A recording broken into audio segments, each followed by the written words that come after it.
Welcome to Fanfic Audiobook, your go-to place for immersive audiobooks. If you enjoy the content, don't forget to like the video and subscribe to our channel for more amazing stories. Dual words. What did he mean by "I don't understand your thinking logic"? What I mean is, Yvonne didn't dislike Malfoy, he was just a spoiled child. If it ever came to it, someone like Dudley, who frequently bullied Harry, would probably be turned into a maggot by now. Don't you see the difference between us? Yvonne added as he casually sat down at the table near Malfoy. Seeing this, Hermione stepped forward and sat down next to Yvonne, playing the role of a supportive friend. Neville, looking nervous but determined, followed and took a seat with them, even though he was clearly scared. Suddenly, the table was filled with Malfoy, Goyle, Crabbe, Pansy, Yvonne, Hermione, and Neville, making for a rather awkward gathering. What are you trying to do?" Malfoy stammered, obviously startled by Ivan's confident demeanor. He still remembered the encounter on the train, where Yvonne had overpowered him with ease. In a moment of panic, Malfoy regretted provoking Yvonne. "My father is one of the Hogwarts school governor," Malfoy blurted out defensively. Relax. I'm not going to do anything," Yvonne said, patting Malfoy on the shoulder with a smile. "We're classmates, after all. No need for things to be so tense between us, right?" Crabbe and Goyle stood frozen in fear of Yvonne, while Pansy, who had witnessed Ivan's magical talent during their entrance, wisely chose to stay quiet. Though she had a crush on Malfoy, she wasn't foolish enough to challenge someone as skilled as Yvonne and make a fool of herself. Of course, there would be no shortage of protection. A girl in love, how could she tolerate the boy she liked being bullied? However, before Pansy could make any move, Ivan's eyes fell on her. In an instant, Pansy trembled all over, as if she had fallen into an ice cave, and was frozen on the spot. "But," Yvonne said, shocking the love-struck girl, and then continued, "you have to understand one thing, Draco. In the wizarding world, magic is power." Yvonne did nothing but simply stared into Malfoy's eyes, silently. The invisible sense of oppression made Draco feel incredibly stressed, and any impulse to provoke Yvonne quickly vanished. I know," Malfoy stammered, visibly shaken. Deep down, he didn't want another conflict with Yvonne. After all, when you think about it, what real conflict existed between them? Hermione? Mudblood? Muggle-born wizard? Let's not even get into Hermione's situation right now. Malfoy simply looked down on her, and there was nothing he could do about it. The dynamics of the wizarding world were like this: Muggle-borns, or Mudbloods, had always been at the bottom of the wizarding society's hierarchy of contempt. Contempt, disdain, and the theory of blood purity, these things existed even in Ivan's previous life. The rich looked down on the poor. Those with good jobs looked down on those with bad jobs. Those with beautiful, virtuous, and capable wives looked down on the single dogs. So, what do you do when someone looks down on you? Are you supposed to just let it slide? Yvonne thought, yes, if someone looks down on me, I'll definitely beat them up. If you don't have the strength, you might have to endure it. But if your fists are big enough, why put up with it? So, when Malfoy called Hermione a mudblood, on the train Yvonne acted swiftly and taught this arrogant brat a lesson. You can think whatever you want in your head, Yvonne figured, but the moment you say it out loud, you're crossing the line. Magic is power. If you can't beat me, then keep your mouth shut and save yourself the trouble. Arr. Malfoy was speechless under Ivan's forceful attitude. He sat there with an extremely sour expression on his face, but he didn't dare lose his temper with Yvonne. He could only sit and bear it. When Harry and Ronald arrived, they saw the scene unfold. Malfoy and his cronies were sitting in the corner, looking frustrated, while on the other side, Yvonne, Hermione, and Neville were calmly flipping through their potions textbooks. What happened? Soon enough, Harry and Ronald learned what had transpired from Seamus. Apparently, Malfoy had tried to start trouble with Yvonne. But before he could make a move, Yvonne made Malfoy back down with just a few words, and Malfoy even distanced himself from Yvonne. This news made Harry and Ron thrilled. Unfortunately, before they could revel in it, a dark figure swept into the classroom, exuding an aura of intimidation. Yvonne glanced up to see the man dressed in black robes, a cloak billowing behind him. He was tall and slender, with greasy, straight hair, cold, deep-set eyes, and a sallow complexion. The figure resembled a large black bat. Severus Snape, the most skilled wizard in the entire Harry Potter series, second only to Dumbledore and Voldemort. He had inherited his mother's talent for potions and demonstrated an aptitude for inventing spells as soon as he entered Hogwarts. To be honest, if it weren't for Lily, Snape might not have ever reached the heights of greatness as a wizard. What a pity, Yvonne thought. This was the first time Yvonne had seen Snape since the opening feast, and as the head of Slytherin entered the room, he brought with him a palpable sense of foreboding, casting a heavy shadow over the young wizards. Snape stood at the front of the classroom, reading out the list of names. When he reached Harry's name, he paused. At that moment, Harry had no idea what sort of targeting he was about to endure. It's starting Harry Potter's famous scene, Yvonne thought, remaining calm and showing no intention of stepping in to help Harry. After all, if one looked at it plainly, this was an issue rooted in the sins of Harry's father. As the saying goes, the hatred of losing a lover is irreconcilable. It was remarkable that Snape could restrain his anger whenever he looked at Harry, who bore such a strong resemblance to James Potter. The beloved goddess was stolen by the rogue with messy hair. Yvonne mused. In an effort to protect her, Snape chose to become a double agent, silently sacrificing everything without expecting anything in return. And after the goddess died, Snape devoted his life to protecting her son, the son of that man who had taken her away. To make matters worse, the boy, Harry, except for his green eyes, looked almost exactly like the man who had stolen Snape's love.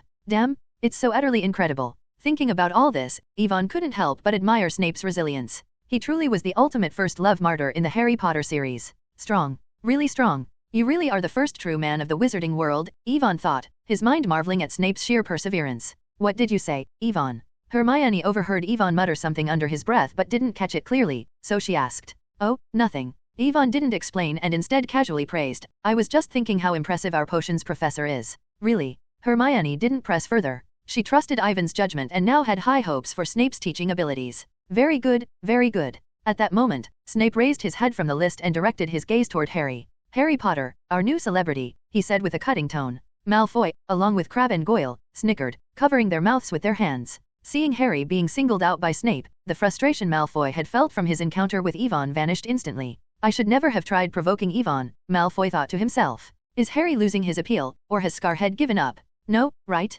At that moment, Malfoy made a decision. The source of my entertainment should always be Harry Potter. Chapter 52, Snape, there's something wrong with this kid. Yvonne Ambrosius. Hearing Snape call his name, Yvonne nodded slightly toward him, his demeanor composed, neither humble nor arrogant. Another kid who thinks he's a celebrity, Snape muttered, but didn't dwell on it. He continued calling names, and then looked up at the entire class. His eyes were dark and empty, giving off the eerie feeling of two endless tunnels. You are here to learn the precise science and exact art of potion making. Snape's voice was barely louder than a whisper, yet every word carried through the room with a chilling clarity. His presence alone commanded order in the classroom. Since there is no foolish wand waving here, many of you will doubt this is real magic. I do not expect you to truly appreciate the subtle beauty of a cauldron with its shimmering fumes or the delicate power of liquids that creep through human veins, bewitching the mind and ensnaring the senses. I can teach you how to bottle fame, brew glory, even put a stopper in death, but only if you aren't as big a bunch of dunderheads as I usually have to teach. When Snape finished his brief speech, the classroom fell into an awkward silence.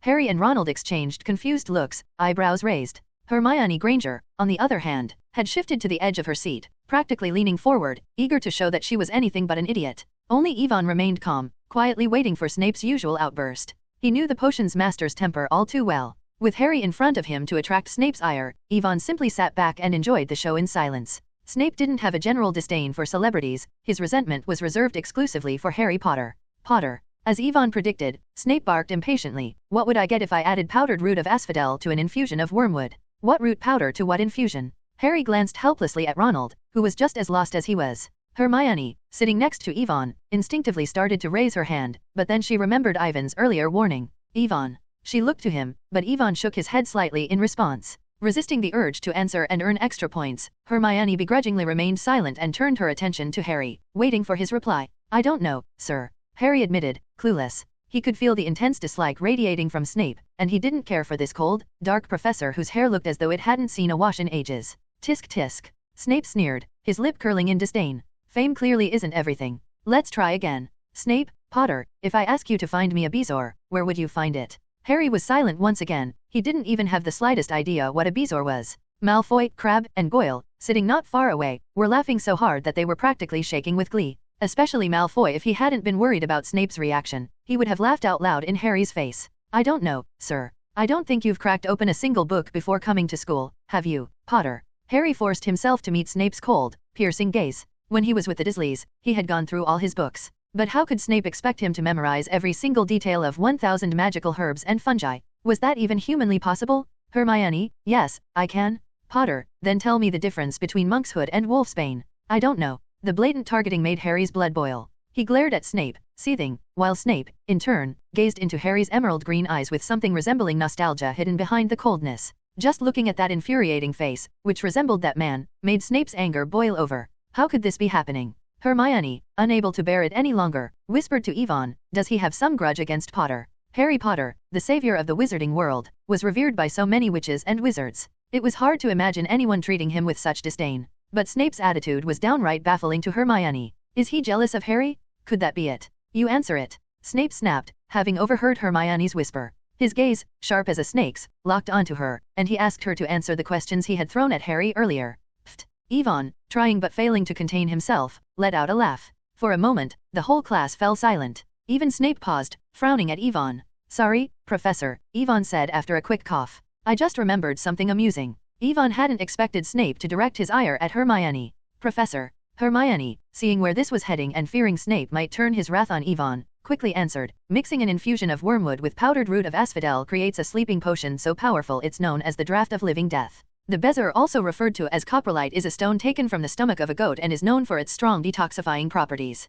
As for monkshood and wolfsbane are the same plant, also known as aconite. Hermione's answers were flawless, straight out of the potion textbooks. Snape, however, seemed unimpressed. He didn't know much about Hermione's background but had heard from other professors about an extraordinary young wizard this year, Yvonne, rumored to be a descendant of the legendary Merlin. Ha! Inwardly, Snape scoffed. To him, it was nothing more than a tedious myth. Frustrated by not regaining the upper hand, Snape asked Hermione several more challenging questions. The little witch answered them smoothly, barely missing a beat before giving perfect responses. It seems, Snape said, his voice dripping with sarcasm, that compared to certain others, the young witch who can memorize entire books stands out. He added, at least in rote memorization, the Miss Know-It-All is a shining example for certain people. Hermione, who had been hoping Snape might award her points for her excellent answers, now felt more deflated than pleased. Unfortunately, the little witch was not good at contradicting the professor. Sit down. Snape asked Hermione to sit down with dissatisfaction, and he glanced at Yvonne, who seemed to be watching a show. He didn't like Ivan's eyes. However, for some reason, Snape was reluctant to provoke this strange little wizard. He couldn't explain this feeling. It was like a poisonous snake smelling the scent of a beast and knew that the other party was very difficult to mess with. It was not worth confronting it when there was no benefit. Chapter 53, Harry's Invitation. Why didn't you all write it down? After glaring at Yvonne for a few seconds, Snape finally gave up trying to pick a fight with him and turned his frustration elsewhere, scolding the rest of the class in a low voice. Suddenly, the classroom was filled with the rustling of quills hastily scribbling on parchment. The potions class continued, but things didn't get any easier for the Gryffindor students. Snape paired them up and instructed them to brew a simple potion to cure boils. As Snape drifted around the classroom, his long black cloak trailing behind him, he observed their attempts to measure dried nettles and crush snake fangs. His criticisms seemed almost inevitable. The only ones who escaped his ire were Malfoy, and the duo of Yvonne and Hermione. Malfoy was clearly Snape's favorite, and Yvonne, of course, did everything perfectly, leaving no room for Snape to find fault. Still, despite their flawless work, Snape barely glanced their way. Is it because we didn't make any improvements? Yvonne thought, not too bothered by Snape's lack of acknowledgement. He had to give credit where it was due. Snape's teaching style was impeccable. He broke down the potion-making process into bite-sized steps, so clear that it was practically impossible to mess up unless you weren't paying attention. As Snape himself had put it, as long as you're not completely dim-wit, you should be able to brew this potion. However, if a student managed to go beyond the instructions and improve the process, Snape wasn't one to withhold praise. He wasn't the kind of teacher who forced students to rigidly follow his methods. Learn and apply, and draw inferences from one example. Snape himself had mastered his craft this way. Ditot? SCZZ? Suddenly, a puff of acidic green smoke billowed out of the cauldron in the underground classroom, followed by a loud hissing sound. Yvonne turned his head and saw that Neville, partnered with Harry, had managed to melt their cauldron into a lopsided, misshapen mess. The potion inside began spilling out onto the stone floor, burning holes in the shoes of several students nearby. Within seconds, the entire class had scrambled onto their stools, trying to avoid the spreading liquid as the cauldron tipped over and the potion splashed around.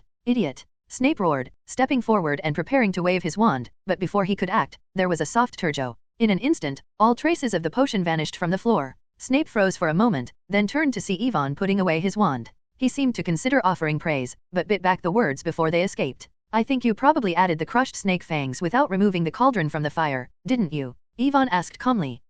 Yeah. Neville flinched, grateful for Ivan's intervention, knowing he had just avoided a trip to the hospital wing. Unlike in the original timeline. However, even though Neville was saved from immediate disaster, Harry wasn't as lucky. Potter, Snape snapped, turning his ire towards him, why didn't you tell him not to add the crushed fangs? Snape, do you think it's fine just because he made a mistake? Gryffindor loses a point because of you. Harry was completely baffled, with a look that said, who am I? Where am I? What did I do wrong? Don't argue. Seeing that Harry was about to protest, Ronald gave him a swift kick under the table. I heard Snape's especially unreasonable. Frustrated, Harry could only glare at Snape, but it didn't matter. Snape didn't need a reason to target him. Dissatisfied with the professor's warning, Gryffindor loses another point because of you. This point deduction felt like Snape was just flexing his authority. At that moment, Harry really wanted to strangle Snape, completely bewildered by how unfair and unreasonable this professor was. Slytherin from the head of house down to the students really seemed like a bad lot. See. On the other side, Yvonne and Hermione had calmly finished brewing the potion that Snape had assigned. Yvonne leaned over and said, don't get involved. You'll just get yourself in trouble. But Hermione still wanted to know, why? Why was Snape so determined to pick on Harry? Was there some deep-rooted grudge? It's a long story. Yvonne smiled slightly. I'll explain it to you in detail later when we have time. Professor. Yvonne raised his hand. We've finished brewing the potion. The finished product made by Yvonne and Hermione was excellent, and even Snape couldn't find any faults with it. However, Snape did not award them any extra points. It seems that sometimes, fame isn't completely without merit. Snape remarked coldly, at least you and Miss Know-It-All have followed the rules properly. This kind of biased treatment made Hermione fume with anger. She had never encountered such an infuriating teacher before. If it weren't for Ivan's presence, Hermione might have earned the first distinction of talking back to a professor during her Hogwarts career. Thank you, Yvonne. Neville, who was walking to the cafeteria with them, thanked Yvonne on the way. If Yvonne hadn't stepped in when he did, Neville felt sure he would have been doused in the potion that could melt through the floor. A trip to the school hospital would have been unavoidable. Neville, potions class is definitely a bit challenging for you, Yvonne acknowledged sympathetically. Yvonne told the truth, your memory is so bad that it's easy for you to forget the steps of potion making and mix things up.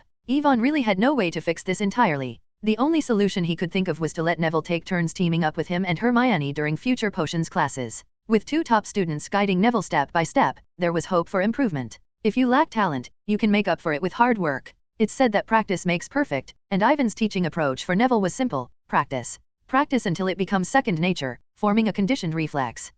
I understand, Neville said obediently. He knew Yvonne was trying to help him, and he cherished the opportunity. After lunch, Yvonne and Hermione were heading to the library to return some books and borrow new ones. Yvonne, they heard Harry call out. He was with Ronald.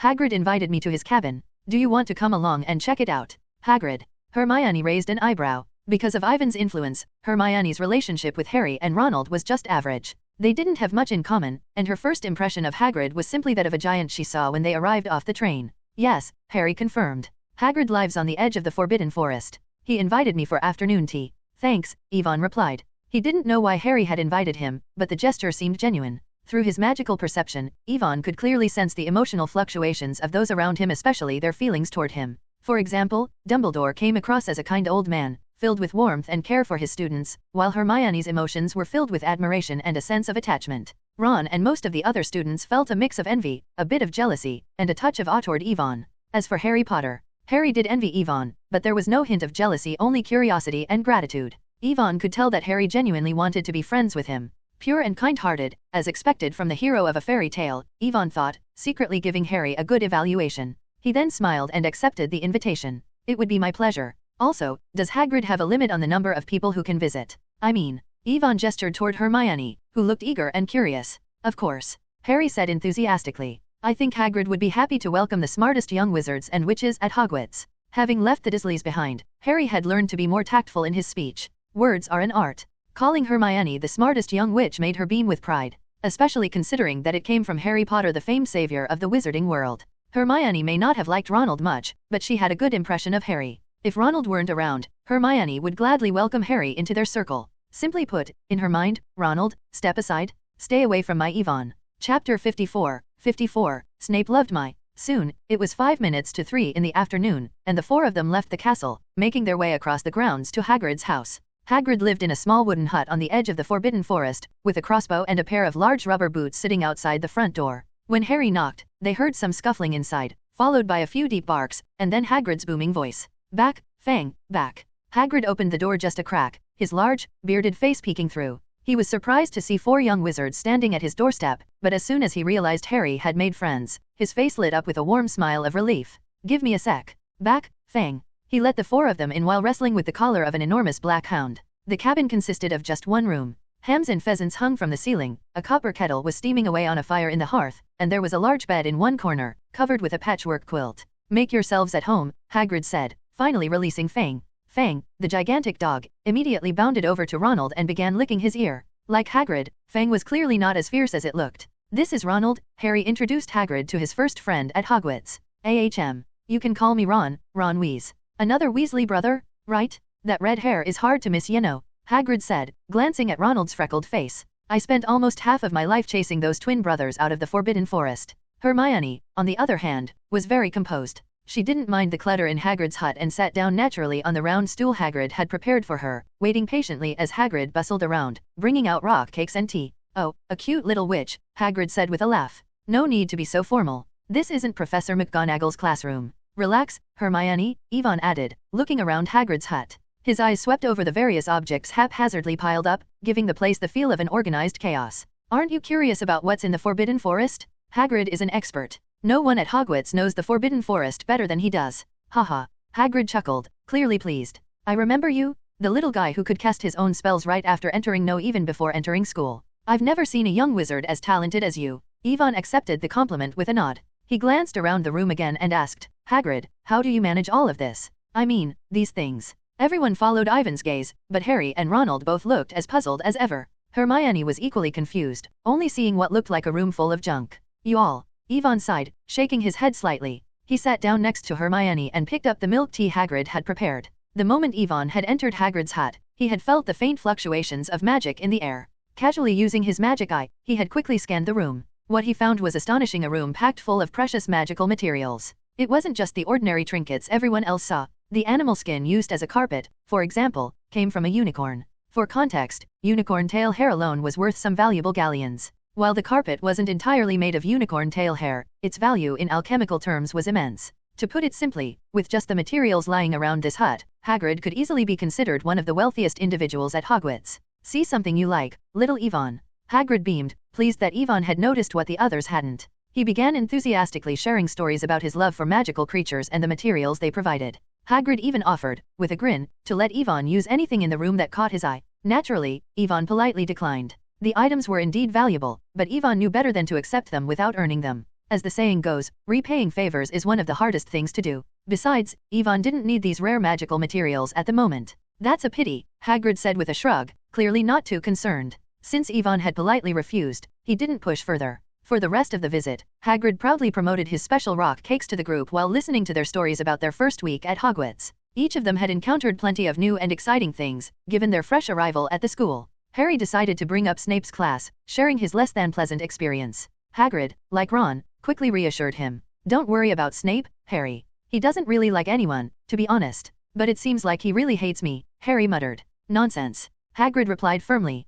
Why would he hate you? But Harry couldn't shake the feeling that Hagrid was deliberately avoiding his gaze when he said that. Before Harry could press further, Hagrid quickly shifted the conversation toward Ron. How's your brother Charlie doing? He asked. I like him a lot, he's great with animals. Crack? Yvonne struggled with the rock cake for a while, quickly realizing that it was definitely not suitable as food. It was incredibly hard, almost impossible to chew, and even soaking it in tea didn't help. What was Hagrid's purpose in making this? Yvonne wondered. This thing was hard enough to be used for building walls. Yvonne, Hermione whispered, her eyes pleading for help as she glanced at the uneaten rock cake in her hands. Noticing that Hagrid's attention was fully focused on his conversation with Ronald, Yvonne discreetly moved his fingers. In the next moment, the rock cakes in both his and Hermione's hands shrank in size. Then, with the help of a floating charm, they quickly disappeared into Ivan's pocket. Harry, seeing this, looked at Yvonne with a desperate expression, his emerald eyes silently begging for the same relief. Yvonne couldn't help but smile. With another flick of his fingers, Harry's rock cake vanished as well. Ronald, too engrossed in talking about his brother Charlie, didn't notice any of the little movements happening around him.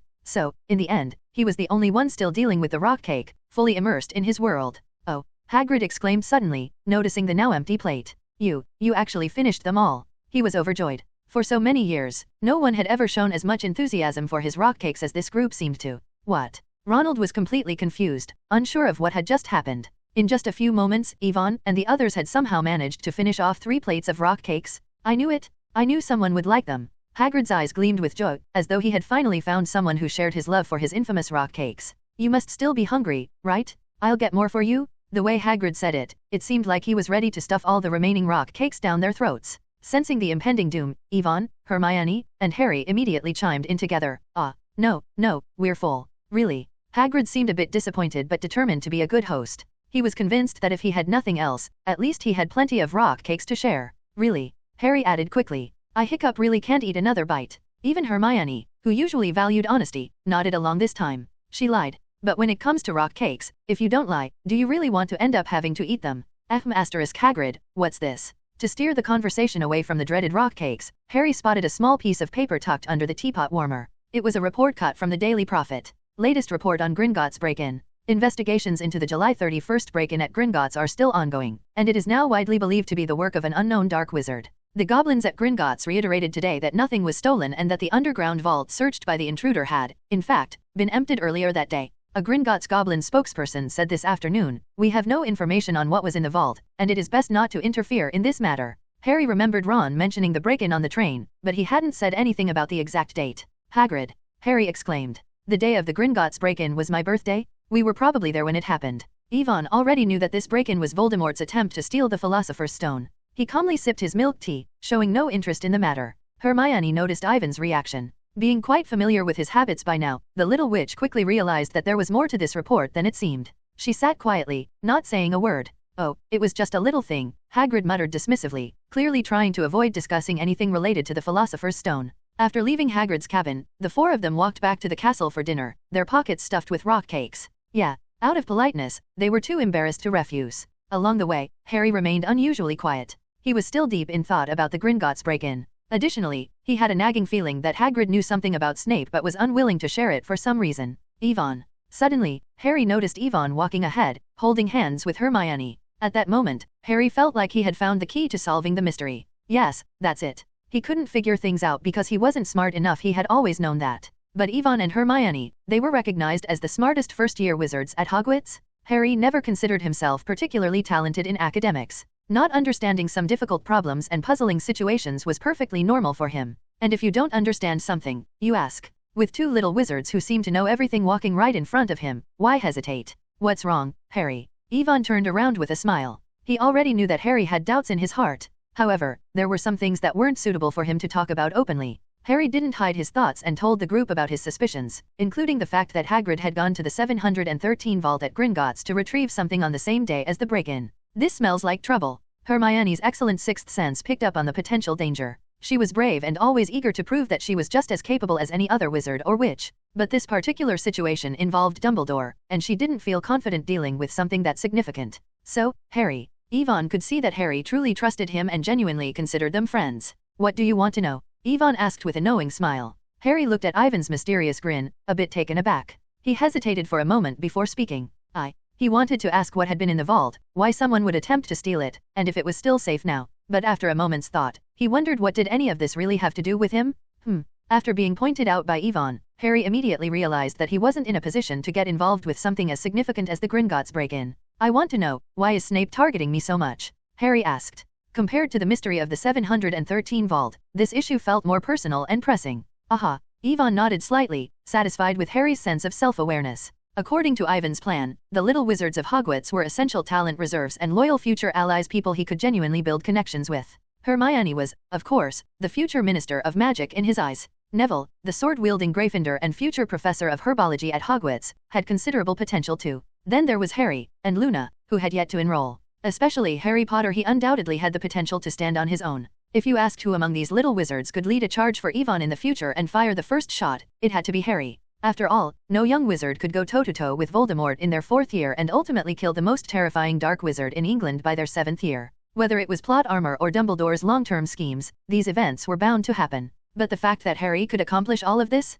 It proved his talent beyond doubt. Hermione was Ivan's trusted think tank, and Harry was a force to be reckoned with. Now was the time when Harry and Hermione were still in their most impressionable and uncertain phase. Yvonne could make his move and bring Harry into his fold. Well, Hermione was already on board. Next up, it was Harry's turn. "I do know something," Yvonne said with a mischievous wink at Harry. "You see, I'm a seer, a natural prophet, and I can glimpse fragments of the future. But that's not the whole story. Actually, it's not just the future." Hearing this, Harry's eyes lit up with curiosity. "Yvonne, can you see the past?" "Exactly." Yvonne nodded. "Though it's just brief fragments, and it usually has to be something significant, like a key moment in someone's life, a turning point, if you will. But I have seen some very interesting things." Yvonne wasn't deceiving Harry, he was telling the truth. Ever since his soul attribute had surpassed 5 points, his control over prophecy had become more fluid. He could now glimpse the past and future of anyone as needed. He could also foresee crises he might encounter in the future or even discover ways to avoid misfortune, almost like making a wish. Fate is an immensely terrifying force in this world. Yvonne had previously said that the outcomes of a prophecy would inevitably happen and couldn't be changed. However, just because it couldn't be changed didn't mean it couldn't be avoided. For example, if Yvonne foresaw that Harry would fall down the magical stairs, he couldn't stop the event from happening, it was destined. But falling down was just the process. What came afterward, the result, and even the cause of the fall were all unclear. This gave Yvonne a lot of room to work with. For instance, he could let Harry intentionally trip on the stairs to fulfill the prophecy. Or, after Harry fell, Yvonne could cast a levitation charm to catch him, altering the outcome. By supplementing the cause and effect, Yvonne could exploit the loopholes of the prophecy, turning what seemed like a bad situation into a farce or minor inconvenience. The past is set in stone, but the future, that can still be influenced. Yvonne didn't worry about whether Harry fully understood his explanation, he simply shared his insights into prophecy and fate. Yvonne, what did you see? Harry asked eagerly. Snape once knew a girl, Yvonne revealed. Before coming to Hogwarts, they were best friends. Yvonne simply told Harry what he had seen, without revealing the identity of the girl. Later, Snape was sorted into Slytherin, and the girl went to Gryffindor. Naturally, their relationship grew distant. The three kids listened intently, their curiosity about the girl's identity growing with each word. Despite their age, they quickly picked up on the implications of Snape's backstory. And then what happened? They were fascinated. Snape, the cold and harsh professor, actually had someone he cared about? Yvonne paused for a moment, then continued. The girl eventually ended up with someone else and had a child with him. By now, the hint was more than obvious. Snape liked my mom? Harry asked in confusion. He had just been looking to understand why Snape disliked him so much, but now it seemed he had stumbled upon a far bigger revelation, one about his own mother. WTF? But why? Hermione furrowed her brow. If Snape liked Harry's mother, why would he be so horrible to Harry? Is it because of love turning into hate? Yvonne smiled lightly, feeling that he'd already said more than enough. Although he could directly use glass, crystal balls, and other reflective objects to show the predicted scenes, so that the three little ones could see what happened more directly. But it was about Snape's privacy. Yvonne would not do such a ridiculous thing without the consent of the person concerned. Joking was one thing, and Harry did have the right to know. So Yvonne told Harry about Lily. But Snape's dark history, such as being almost bitten by Lupin and turned into a werewolf, being bullied by the four people who took the initiative to cause trouble with the hanging bell, and finally hugging Lily's body, vowed to protect Harry, and so on. Chapter 55, Voldemort was killed by the plot. I can only say that Snape didn't hate you because of your mother. On the contrary, he cares about you because he loved your mother, Yvonne said. Snape notices you, especially your eyes. They're exactly like hers. Harry felt a bit speechless. Upon thinking it over, he realized that Snape's attitude towards him might indeed fit what Yvonne was saying. It seemed like Snape was targeting him, but in reality, it was a different kind of attention, something that made more sense now.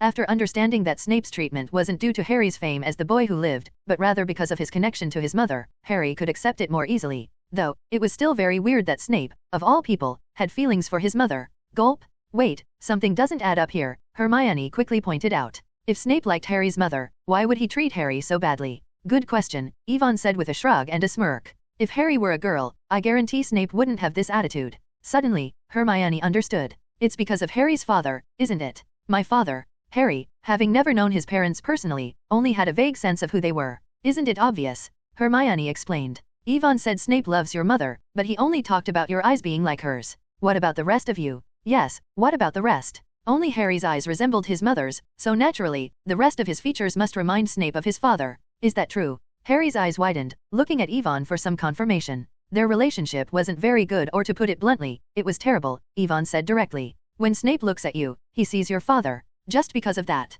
Harry was shocked. He had never known the full story, and now he just wanted to call Snape unreasonable. In Harry's view, his parents were a happy couple, and for Snape to take out his issues on him just because of that seemed insane. Everything has a cause and effect, Yvonne said, feeling he had shared enough for now, but the result wasn't what he expected. Harry, far from understanding, now disliked Snape even more. Oops. Knowing this backstory only made Harry feel more determined to oppose Snape. In his mind, Snape was not only a bitter old man but also someone who had held feelings for his mother, and for that, Harry felt it was now his duty to defend his father's honor. Seeing Harry's growing desire to challenge Snape, Yvonne smiled helplessly. Yvonne tried to say a few good words in Snape's defense, attempting to smooth things over. He just doesn't like you, Harry. There's no deeper reason behind it. In this whole school, anyone can mess with you, but Snape won't actually hurt you, Yvonne added, hoping Harry would understand. I get it, Harry replied. Even though he disliked Snape, he didn't consider him a true enemy, more like someone he was perpetually at odds with. It wasn't just hatred, there were complicated feelings mixed in as well.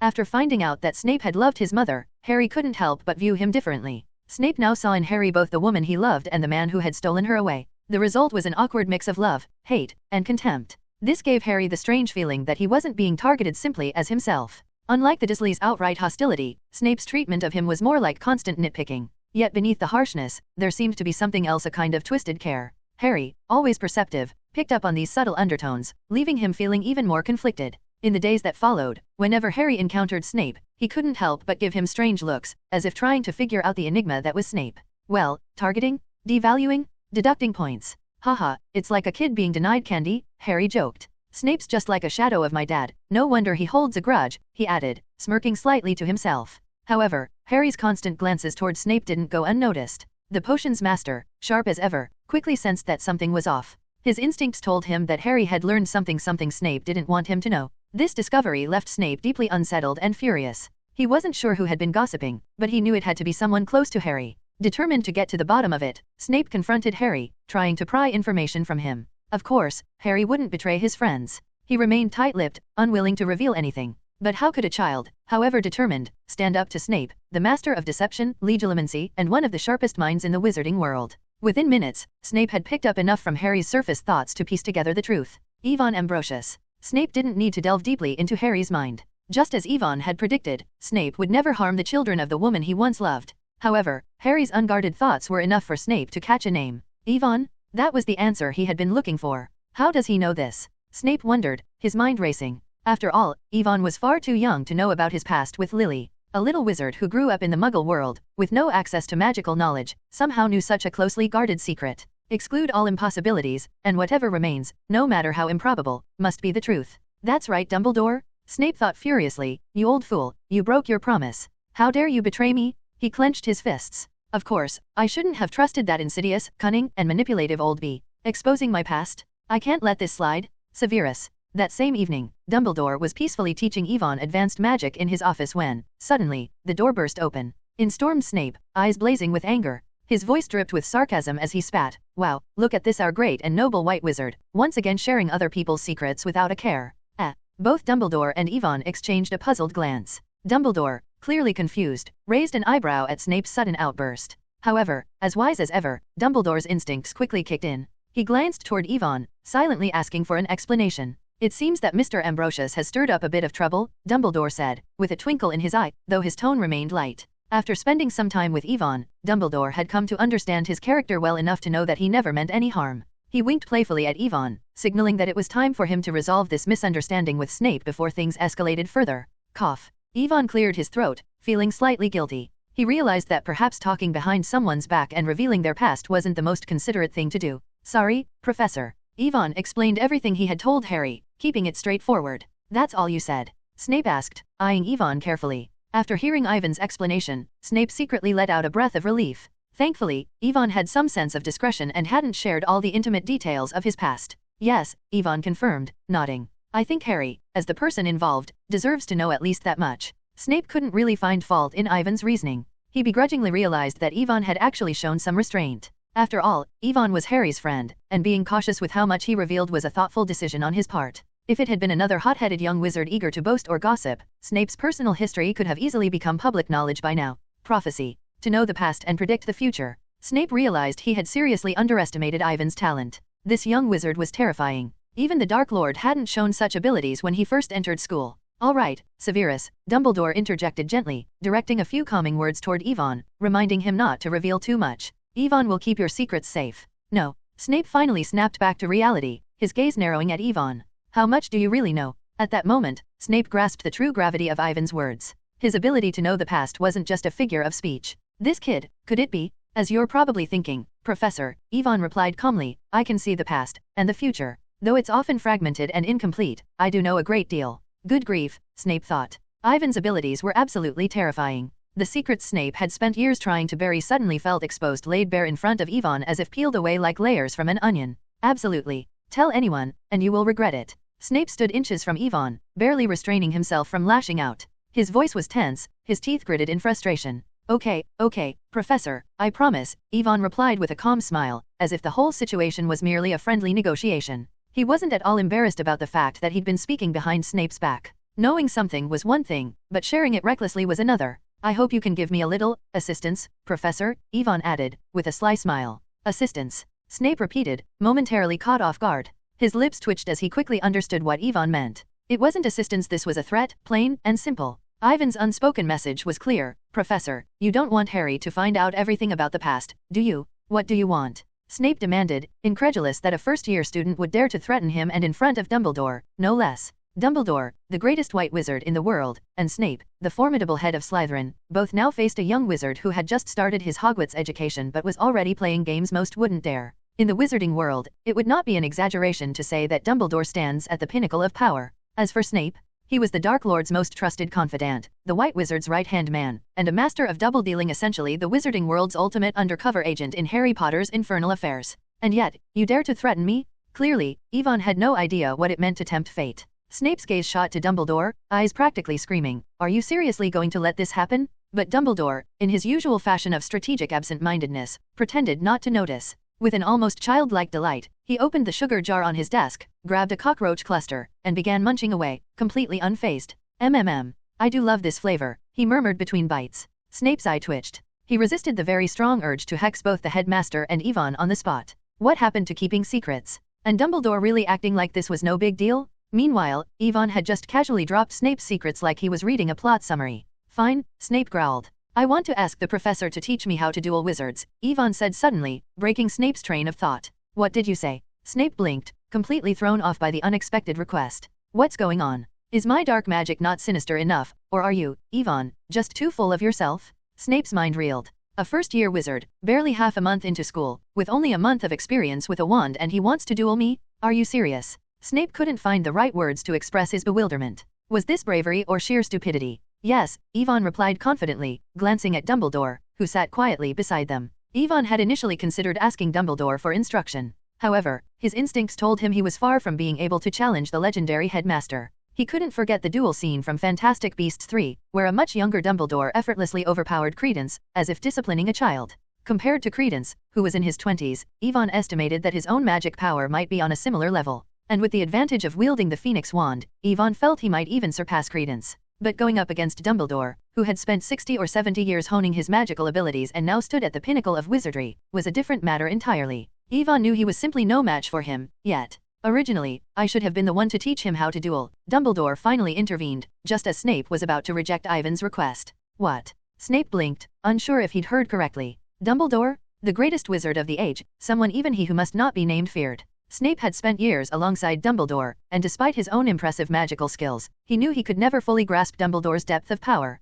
As for anyone challenging Dumbledore one-on-one, ridiculous. "Please, Severus," Dumbledore said kindly. His plan was simple, to help Yvonne better control his Obscurus by teaching him through a wizard duel. Dumbledore had taken quite the interest in Yvonne, treating him almost like a favored pupil. It reminded Dumbledore of the days when he taught Transmigration and even substituted in defense against the dark arts back when his life was filled with teaching bright young minds. But Snape? Snape felt a sharp pang in his temple. This was absurd. "Do you even realize what you're asking?" Snape shot a sharp glance at Dumbledore. It was bad enough that Yvonne had just threatened him a moment ago, but now the boy expected him to teach him how to duel? This was some twisted joke, surely. Snape even wondered if Dumbledore had lost his grip on reality, or worse, come down with actual Alzheimer's. "All right, fine," Snape sighed in resignation, his voice cold and calculated. He fixed his intense gaze on Yvonne, enunciating each word slowly and deliberately. "But don't expect me to go easy on you." And with those words, Snape had obviously agreed. "Don't worry, Yvonne, will keep my mouth shut," Yvonne said with a slight smile.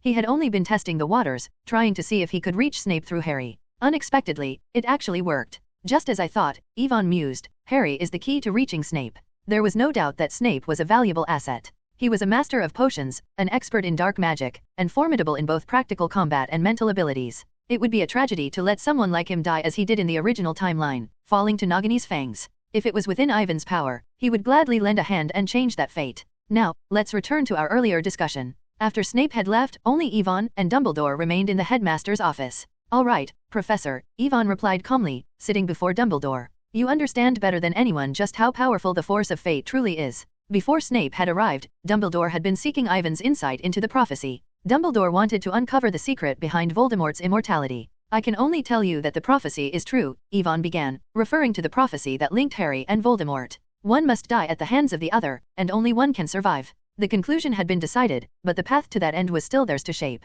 Was Voldemort powerful? Many people assumed he was weak simply because his nemesis was a young wizard still in school. But the truth was that Voldemort was terrifyingly strong. Remember, Grindelwald was only defeated by Dumbledore, yet Voldemort was destined to die in the narrative. His death had too many coincidental elements. With 7 Horcruxes, Voldemort had made himself nearly invincible. No ordinary wizard, not even Dumbledore, could destroy him completely. If it hadn't been for Harry and the prophecy leading to Voldemort's inevitable defeat, who in the entire wizarding world could have ended him? In simple terms, with the Horcruxes, Voldemort could afford to lose repeatedly, but his opponents had to win every single time. Also, the prophecy is not as omnipotent as you might think, Yvonne added. Before Snape had interrupted, Dumbledore had been asking Yvonne whether divination or a glimpse into the past could help them discover Voldemort's secret to immortality. Of course, Yvonne already knew that Voldemort's secret lay in the Horcruxes, but the problem is that there are certain limitations to divining the past. For example, when Yvonne attempted to look into the pasts of Voldemort and Dumbledore, there were some things he simply could not see. Divination and prophecy are magical in nature,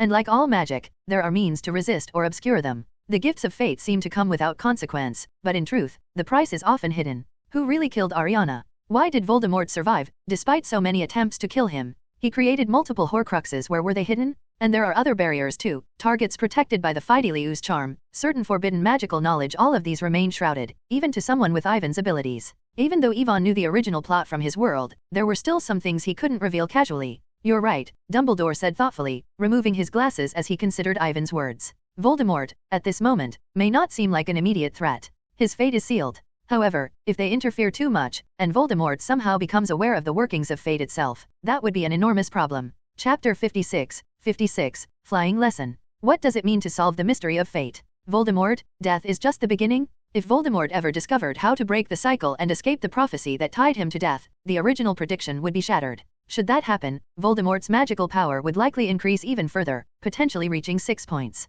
Yvonne had previously asked Dumbledore how one could raise their magical power to that level, and Dumbledore's answer had been clear: solve your own destiny. Yvonne speculated that by the end of the original story, Dumbledore, who had willingly embarked on what he called another great adventure, had transcended life and death, entering this higher realm. Good fortune and misfortune are intertwined. Voldemort's death is a fate, but it's also a test. Not just Voldemort, Grindelwald and Credence had their own tests as well. Yvonne didn't know exactly what Grindelwald's was, but Credence's seemed clearer, breaking free from the curse of the Obscurus, transforming completely in both mind and body. Good night, Professor. Good night, little Yvonne. After leaving the headmaster's office, Yvonne returned to his dormitory. Neville had already fallen asleep. Meow. However, Yuami, noticing her master's return, jumped off the bed, landing lightly before leaping onto Ivan's trouser leg. SHH, speak softly. Don't wake Neville, Yvonne whispered as he sat down with Yumi in his arms. He opened his system while gently petting the cat.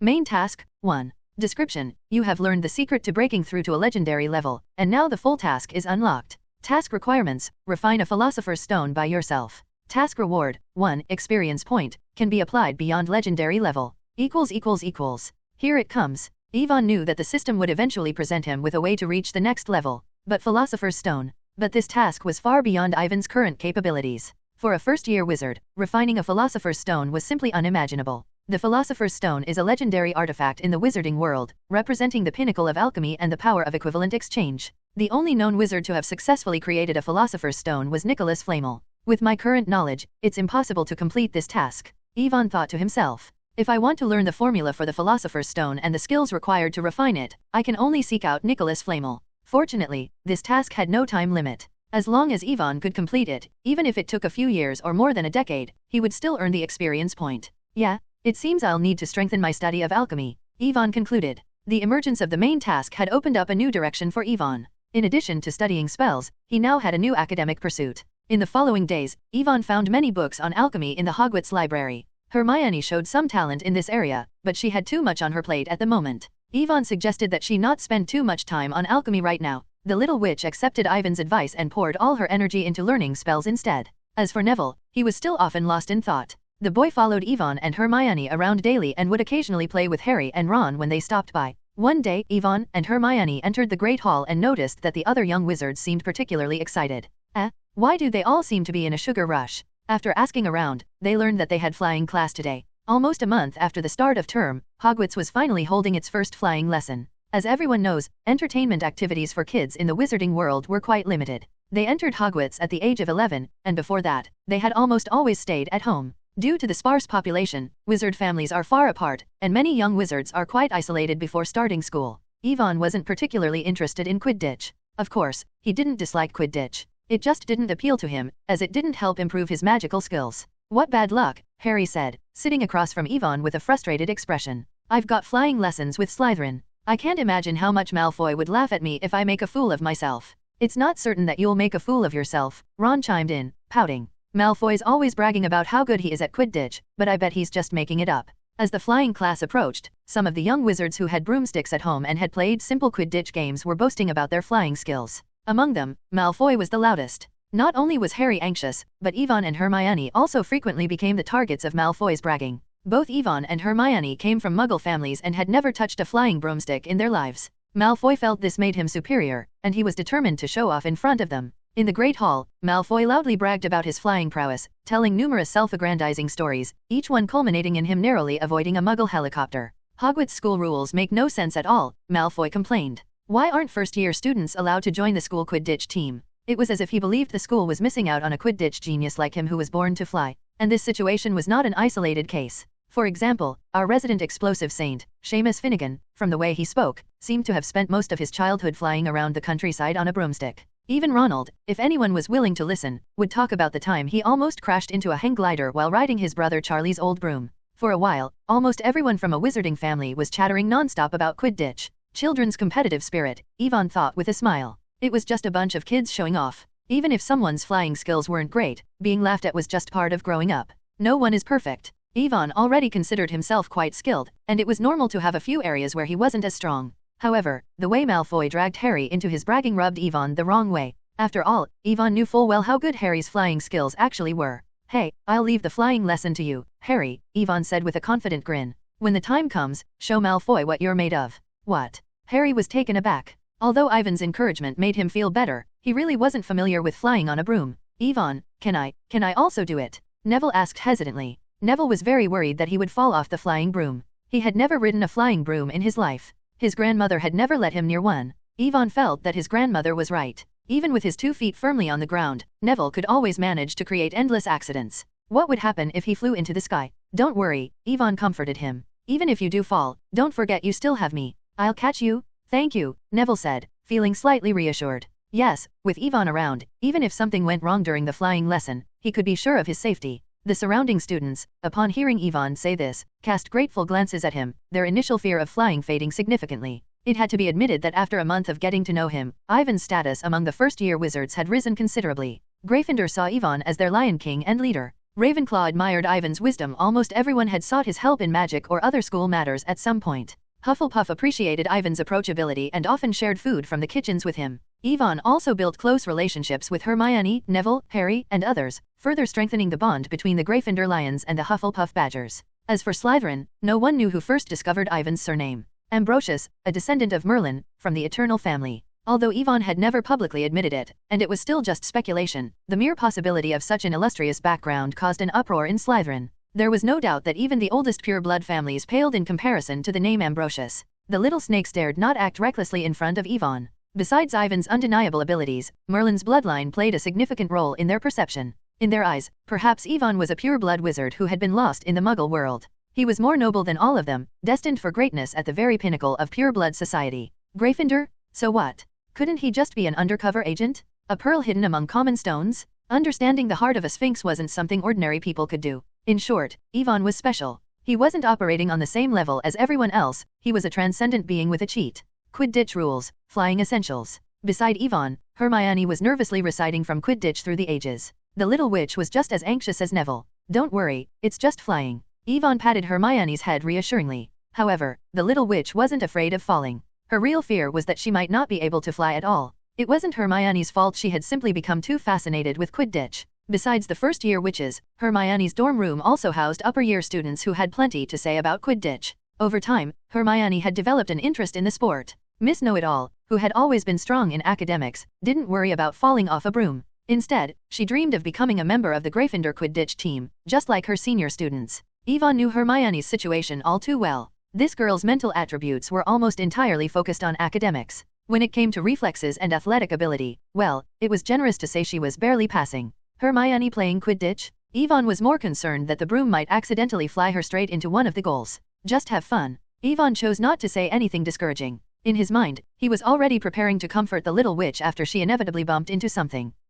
Suddenly, the cry of an owl echoed across the hall. Everyone looked up and saw that the package had arrived. Neville received a package from his grandmother. He excitedly opened it and found a glass ball the size of a yo-yo inside, swirling faintly with white mist. "Is that a remembrall?" Hermione immediately recognized it and explained to everyone, "It tells you if you've forgotten something. As long as you hold it tightly, if it turns red." Before Hermione could finish her explanation, the remembrall in Neville's hand suddenly glowed bright red. "It means you've forgotten something," she concluded. But I don't remember what I've forgotten at all, Neville said, trying hard to recall what it could be. At that moment, Draco Malfoy strolled past the Gryffindor table and snatched the remembrall from Neville's hand. Hey, everyone, look. Neville got himself a remembrall. Malfoy sneered. That's mine? Give it back, Malfoy. Neville was startled and quickly chased after him, trying desperately to retrieve the remembrall. Seeing this, Harry and Ron also stood up to help Neville. In no time, the hall erupted into chaos, with shouts and scrambling as students darted about.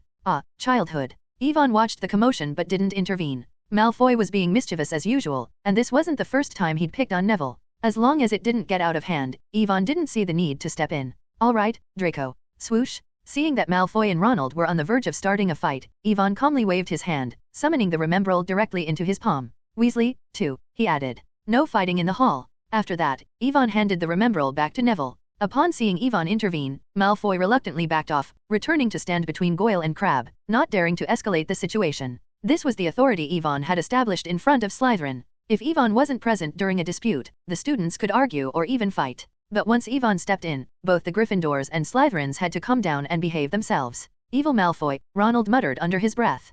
Poor Weasley, Malfoy hissed back. The two continued their muttered insults, but Yvonne, used to such bickering, simply ignored them. It was nothing more than a verbal spat. As long as no punches were thrown, Yvonne didn't mind letting them vent their frustrations. That's fine. After a month, Yvonne had successfully established a sense of control over the first-year students. Across all four houses, aside from Hermione and Neville, Yvonne showed no particular favoritism and generally maintained a fair and equal attitude towards everyone. The professors were more than happy to see this happen. Professor McGonagall had also praised Yvonne for this, noting that ever since he had come to Hogwarts, the relationships between the four houses had become much more harmonious. At 3:30 in the afternoon, Yvonne and the other Gryffindor students gathered in the field near the entrance. The Slytherin students were already there, and next to them were more than 20 flying brooms, neatly laid out on the ground. The flying instructor, Madame Hooch, stood before them. She had short grey hair and sharp yellow eyes, like those of an eagle. All right, what are you waiting for? Madame Hooch said briskly. Everyone stand next to a broom. Quickly, quickly, let's get going. Under her direction, the young wizards hurriedly picked a broom each. Extend your right hand over the broom handle, Madame Hooch commanded, pacing in front of the group. Then say, up. The brooms were all similar old and worn. Yvonne followed Madame Hooch's instructions, stretched out his hand over his broom, and said, up. Swoop. At once, his broom leaped into his hand as if it were alive. This drew the attention of several students. But after realizing it was Yvonne, everyone quickly lost interest. Yvonne? Well, of course. That figures. This is what the young wizards from both Gryffindor and Slytherin thought at the time. They were already accustomed to Ivan's outstanding performance. Yvonne grasped the flying broom in his hand. He hadn't used magic or cast any spells, he had simply shouted, up. Telepathy transmission, huh? Yvonne thought. Many magical items in the wizarding world had a certain degree of self-awareness. This was due to the fact that when wizards crafted magical items, their thoughts and intentions were imbued into the object via magic. Flying brooms, memory balls, and even magical portraits. Yvonne was no longer surprised by their reactions. However, he was pleased that his flying talent was immediately acknowledged by the broom. A few minutes later, Harry's broom followed suit, jumping into his hand just like Ivan's. But there were only a few brooms that responded so quickly. Hermione's broom simply rolled over on the ground, and Neville's broom didn't budge at all. Yvonne, is there some sort of trick to this? Hermione asked, a little anxious as she watched more and more of the students successfully summon their brooms. Hermione, speak softly, you've scared it, Yvonne said with a gentle smile. And Neville, think of something that makes you really angry, and then yell at your broom, he added with a wink. These brooms were like living creatures, each with its own quirks. Hermione had been too firm from the start, and her repeated up had already startled her broom. Neville's side was even simpler. His broom saw the cowardice of its owner and ignored him. Yvonne humph. Hermione pouted in dissatisfaction when Yvonne said she was too fierce, but she still relaxed and called her broom in a gentle tone. Sure enough, just as Yvonne said, although the broom was not fast, it eventually flew into the hands of the little witch. It really did. Seeing this scene, Hermione was no longer suspicious. But Neville's face was changing colors. He looked like he would poop his pants at any moment. The poor kid was trying hard. He brewed his emotions, recalling Snape's sarcasm, that series of poisonous tongue, which was very lifelike. Up. But when Neville really got the broom, even the knowledgeable Mrs. Hooch was stunned. Chapter 57. Hooray. How did you do it? Madame Hooch looked at Yvonne, clearly intrigued. She thought for a moment and seemed to recognize the young wizard standing before her. I remember you, you're Ambrosius. It's me, Madame Hooch, Yvonne confirmed with a polite nod. The professors have been talking about you, Madame Hooch said with a smile. Because of your outstanding performance, Minerva's been in quite a good mood lately. How could she not be? Thanks to Yvonne, Professor McGonagall had been beaming with pride in front of the other professors. Lately, whenever Professor McGonagall encountered Yvonne, she couldn't help but have a smile on her face. By the way, how did you manage that just now? I mean, with those 2 brooms? Madame Hooch asked curiously. Well, Yvonne hesitated for a moment, unsure how to explain it. The reason Yvonne could do it was thanks to his magic eye, which allowed him to see the magical fluctuations emanating from magical items. If magical items were like people, then Ivan's ability was akin to a special form of mind reading, allowing him to sense what these enchanted objects were thinking. During his time at Hogwarts, whenever Yvonne passed by magical paintings in the corridors, different emotional fluctuations would surface in his mind. From the entire castle itself to the memory ball Neville had just received, every magical creation carried the lingering spiritual essence of its creator. By interpreting those magical auras, Yvonne had developed an even deeper understanding of enchanted objects. This was the powerful talent Yvonne had come to fully grasp after his soul attribute had reached 5 points. Not only Madame Hooch, but the other young wizards were also baffled. The emotions of magic items? The castle has its own thoughts? These words sounded so abstract, like the fairy tales they'd heard as children. There was no other explanation, so everyone could only attribute it to Ivan's unique talent.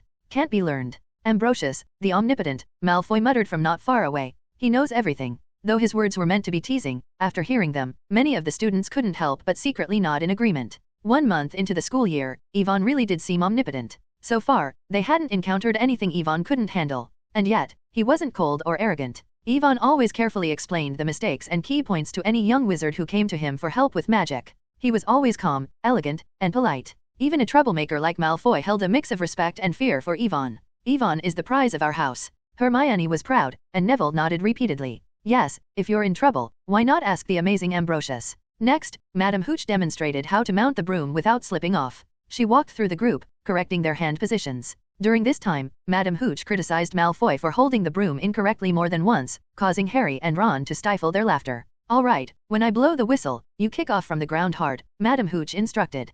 Keep the broom steady, rise a few feet, then lean forward slightly and descend back to the ground vertically. Wait for my whistle. Before Madame Hooch could bring the whistle to her lips, Neville let out a startled scream. His feet had already left the ground, and suddenly, he shot up into the sky like a cork popping from a bottle. Come back, boy. Madame Hooch's face turned pale, but before she could react, Neville was already plummeting towards the ground at an alarming speed. Slow down. Recognizing the moment from the original book, Ivan's eyes narrowed. He flicked his wand, casting a quick freezing charm that enveloped the air around Neville. Yvonne didn't aim at Neville directly but instead froze the entire sky above the training ground, including Neville and his flying broom. Merlin's socks. Madame Hooch noticed this and, while relieved, she was also stunned by Ivan's spellcasting ability. What an incredible freezing charm. Are you alright, Neville? Yvonne gently pulled Neville down from the air, undoing the freezing charm on him. Neville was pale, clearly shaken by the experience. Hermione, Ron, and Harry rushed over to comfort him, while Yvonne checked his condition. It was obvious that Neville was just scared, not hurt. Are you okay, dear? Madame Hooch asked, concern in her voice. Do you need me to take you to the hospital wing? I am fine, ma'am. Neville responded timidly, still shaken but unwilling to leave in such a sorry state. I was just too nervous. Ivan's wand glowed softly as he cast a cheering charm on Neville, filling him with warmth and happiness, dispelling the remnants of his fear. Feeling better now? Yes, much better. Neville's face turned a little redder, amazed by the effect. Thank you, Yvonne, that spell is amazing. The cheering charm, Yvonne explained with a smile, also known as the happy charm, it's a simple spell to help lift someone's spirits. Yvonne reassured everyone not to worry about their flying troubles, promising that he would be ready to rescue them if anything went wrong, ensuring that no one would get hurt. With Ivan's assurance, the nervous students immediately felt a wave of relief. Good lad. Madame Hooch praised, visibly impressed. Gryffindor, 15 points for Mr. Ambrosius' outstanding behavior. Hooray! The Gryffindors erupted in cheers. Yvonne, 15 points? Yvonne, they shouted, jumping up and down in celebration, while the Slytherins on the other side looked on enviously. But as jealous as they were, even the Slytherins had to admit that Yvonne was on a different level. This guy didn't seem like a first year at all, he was too impressive. Yes, very good, keep it steady. Madame Hooch continued to instruct as the students began to lift off the ground. Don't look around, keep your balance, and trust your broom. Before long, under Madame Hooch's guidance and corrections, the young wizards were all flying in the air on their brooms. Yvonne hovered nearby, staying close to Hermione and Neville. The two were flying extremely low, almost skimming the ground, but considering both of them were nervous about heights, Yvonne stayed by their side to give them a sense of safety.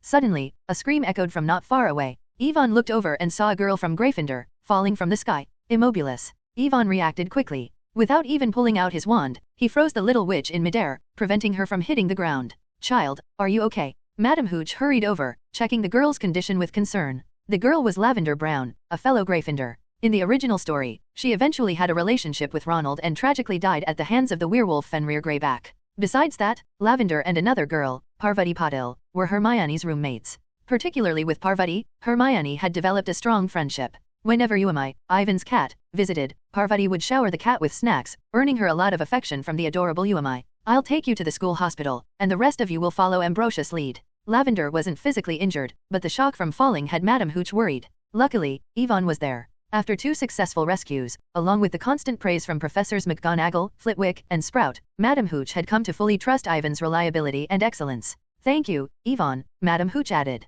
Before I come back, just make sure no one flies over the wall. I understand, ma'am, Ivan replied, nodding. He stopped actively flying and instead hovered leisurely on his broom, watching the others enjoy their flying lesson. Chapter 58, Potter vs Malfoy. Ivan didn't have much personal interest in flying on brooms. It was relaxing enough to float around and observe others as they practiced. Interestingly, Ivan wasn't particularly fascinated by real flying magic either, though he knew it had its merits. In the original story, only Snape and Voldemort were shown using that kind of magic. Ivan suspected that Snape's flying abilities might have originated from the same source as Voldemort's, given how similar their styles of flight appeared. It looks like I'll have to find a way to learn this magic from Snape, Ivan thought to himself. Though Ivan already had ways to fly such as transforming into an obscurus and soaring through the sky in the form of a black storm, he knew that using this method would expose his identity as an obscurial. Ivan was careful to avoid causing any unnecessary trouble, especially for Dumbledore, who had been incredibly kind to him. He was far from ungrateful and didn't want to put the old headmaster in a difficult position.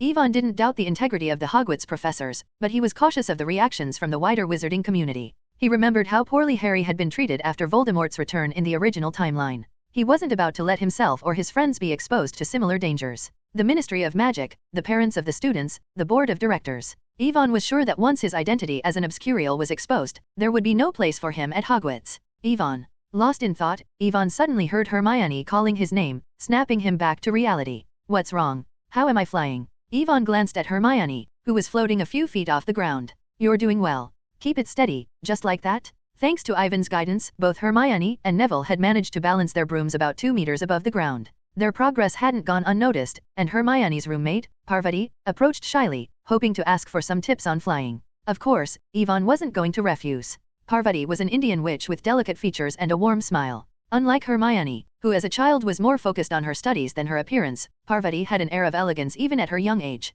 She was charming and had a natural sense of style. Ivan recalled that in the original books, the Patil sisters Parvati and her twin Padma were considered some of the most beautiful girls at Hogwarts. Too bad they weren't portrayed as such in the movies, Ivan thought to himself, remembering the casting decisions that hadn't quite captured the character's appeal. Thankfully, in this real world, the Patil sisters were just as striking as he had imagined. Whether it was Hermione, whose beauty was often hidden behind her bookish demeanor, or Parvati, both had a pleasing presence. Very good, you've all got a handle on flying, Ivan said, standing on the grass while Hermione, Parvati, and Neville hovered above him. After some time practicing, they had managed to reach a height of about 3 meters, a big improvement from where they had started. Ivan, don't you want to practice too? Hermione asked, feeling a little guilty that Ivan had given up his own time flying to help them. Parvati and Neville seemed to share her thoughts. Me. Ivan grinned, stepping onto his broom with a smooth motion. The next second, he shot into the sky like a gust of wind. Ivan soared through the air like an arrow, performing several advanced moves he had read about in Hermione's Quidditch through the ages. His movements were fluid and controlled, and after a few more impressive maneuvers, he descended gracefully, landing right next to the trio.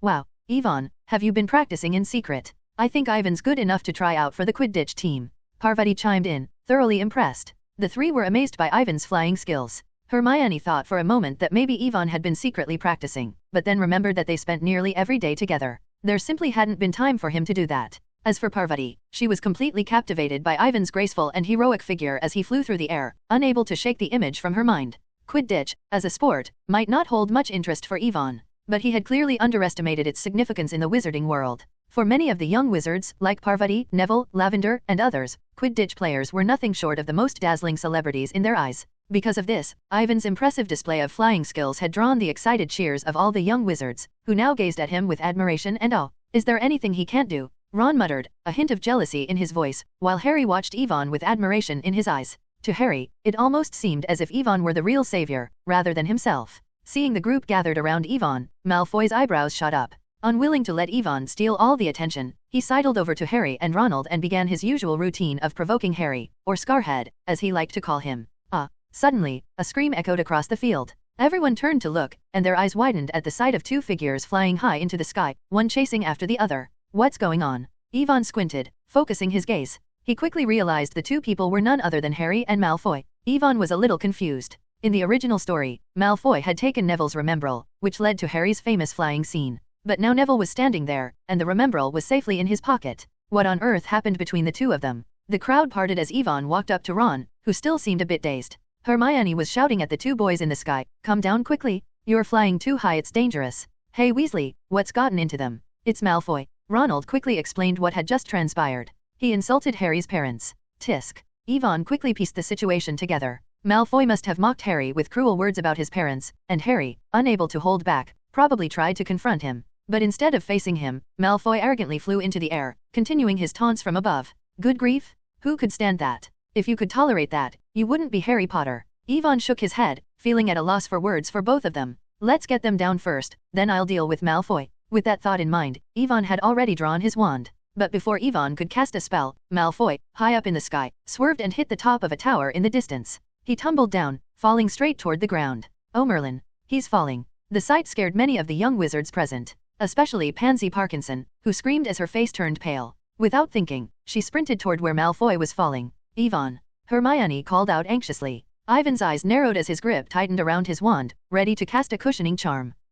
However, the next moment, Ivan's hand paused midair. Harry, still airborne, suddenly dived with incredible speed and agility, catching Malfoy just in time. His movement was so quick and precise that it left everyone around in stunned silence. Harry Potter. Potter. Cheers erupted, with Seamus shouting the loudest, amazed at the sheer skill Harry had just displayed. Did you see that? That was a fake move like Garen? Harry just pulled off a flying skill that even professional players don't know. The young wizards were buzzing with excitement, astonished by Harry's impressive reflexes and flying ability. Ivan, now lowering his wand, couldn't help but be impressed as well. Is this what a 4-point reflex score looks like? He mused to himself. Incredible. Ivan was a little surprised. He hadn't expected that, even with his presence, Harry would still show such extraordinary flying talent. Of course, Ivan wasn't upset or jealous. To him, the kind and simple Harry was like a younger brother, helpless, often living in the shadows, with no real support. If anything, Ivan didn't mind letting Harry have his moment in the spotlight, enjoying the cheers and attention that came with being the boy who lived. Well, we'll just have to work on this kid's impulsiveness, Ivan thought, smiling as he joined everyone in welcoming Harry back, victorious.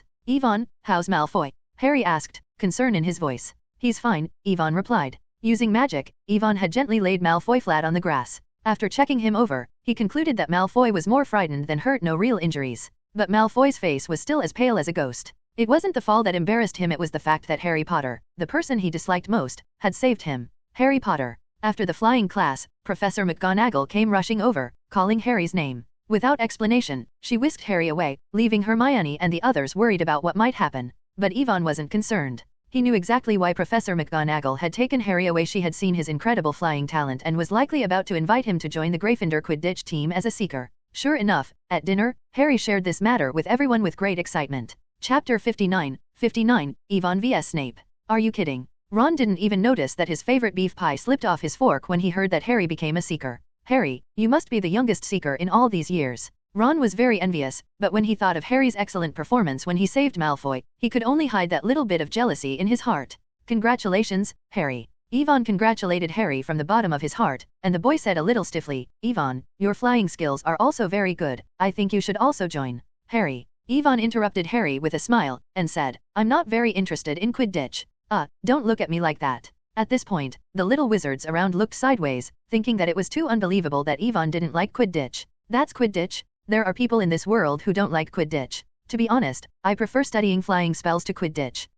Seamus questioned beside him, there is no spell in the wizarding world that can make people fly. I mean, to make yourself fly without relying on any props. Yes. Ivan did not refute this point. He said, that's why it's worth studying, isn't it? Well, everyone had become accustomed to Ivan's erudition and fantastic ideas. I believe you will succeed. Although Harry liked Quidditch, he also admired Ivan. After a month of getting along, Harry and Hermione had already become used to it. Ivan is omnipotent. Why not ask the smart Ivan? I have Ivan, what do you have? Well, since Ivan said so, it must not be aimless. In the days that followed, Ivan and Hermione immersed themselves in learning magic. During this period, the buzz about Harry becoming a seeker lasted for several days. Malfoy provoked Harry over this. However, it seemed that Ivan intervened, and the midnight duel that was supposed to take place did not happen, which meant Harry didn't mistakenly enter the restricted corridor on the 4th floor. Unconsciously, Ivan had changed the original plot. The game of breaking through the trap of the Philosopher's Stone was, without anyone realizing it, moving farther and farther away from Harry.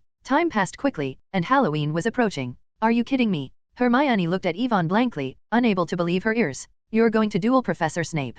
The two walked along the Black Lake, not far from where a giant squid lazily lay on the grass, basking in the sun. The giant squid was a well-known sight in the Black Lake at Hogwarts. Legend had it that it was Gryffindor's Animagus, the largest Animagus in the world. Yvonne didn't know how to respond to that. Under his magical eye and spiritual vision, this giant squid was certainly magical, but there was no indication it had transformed from Gryffindor. Besides, the giant squid had a good temper. Though it looked a bit like something out of a Thulhu myth, it often rescued young wizards who fell into the lake and was known to interact with couples who hung out by the lake, hence its popularity with Hogwarts students. Well, Yvonne replied as he walked alongside Hermione. He nodded. Do you want to come and watch? Yes, can I? Hermione asked, a little excited. She had thought that this private duel would be kept secret, but since Yvonne had invited her, how could she refuse? Snape was a professor at the school, the head of the Slytherin house. She knew Yvonne was incredibly talented and strong. But just 2 months after starting school, for him to duel with a professor? It completely shattered Hermione's understanding of what was possible. In Hermione's opinion, this was no different than a primary school student competing with a professor at a famous university.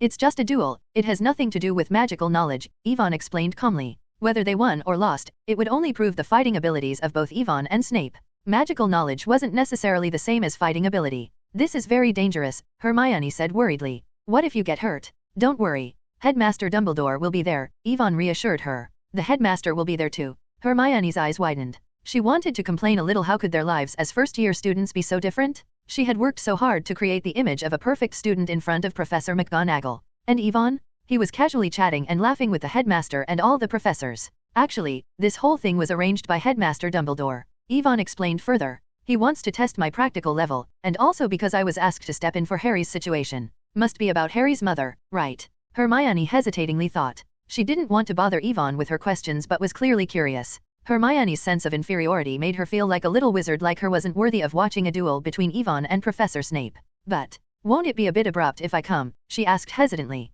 It's fine, Yvonne reassured her with a smile. I've already mentioned it to Headmaster Dumbledore, and he agreed to let you come. Really? Hermione's eyes lit up at the mention of Dumbledore's approval. The chance to watch a professor's duel wasn't something an ordinary first-year student could experience. Hermione couldn't deny how excited she felt. Of course, Yvonne said. And when the time comes, I'll tell you a secret. A secret. Hermione tilted her head in curiosity, her bushy hair swirling slightly in the breeze. You'll find out soon enough, Yvonne replied with a mischievous smile. Yvonne planned to tell Hermione about his identity as an obscuralist, something he had been preparing for. Hermione was the person he trusted the most in this world, and he felt it was time. Over time, Hermione had grown under Ivan's influence. She wasn't as rigid and rule-abiding as she once was. While she still respected school rules, when it came to choosing between Yvonne and the rules, she wouldn't hesitate to side with him. For instance, when Yvonne broke school rules, Hermione would cover for him without hesitation. Even if Yvonne were to get into trouble and face expulsion, Hermione wished she could share the blame with him. In her mind, they were in it together through thick and thin.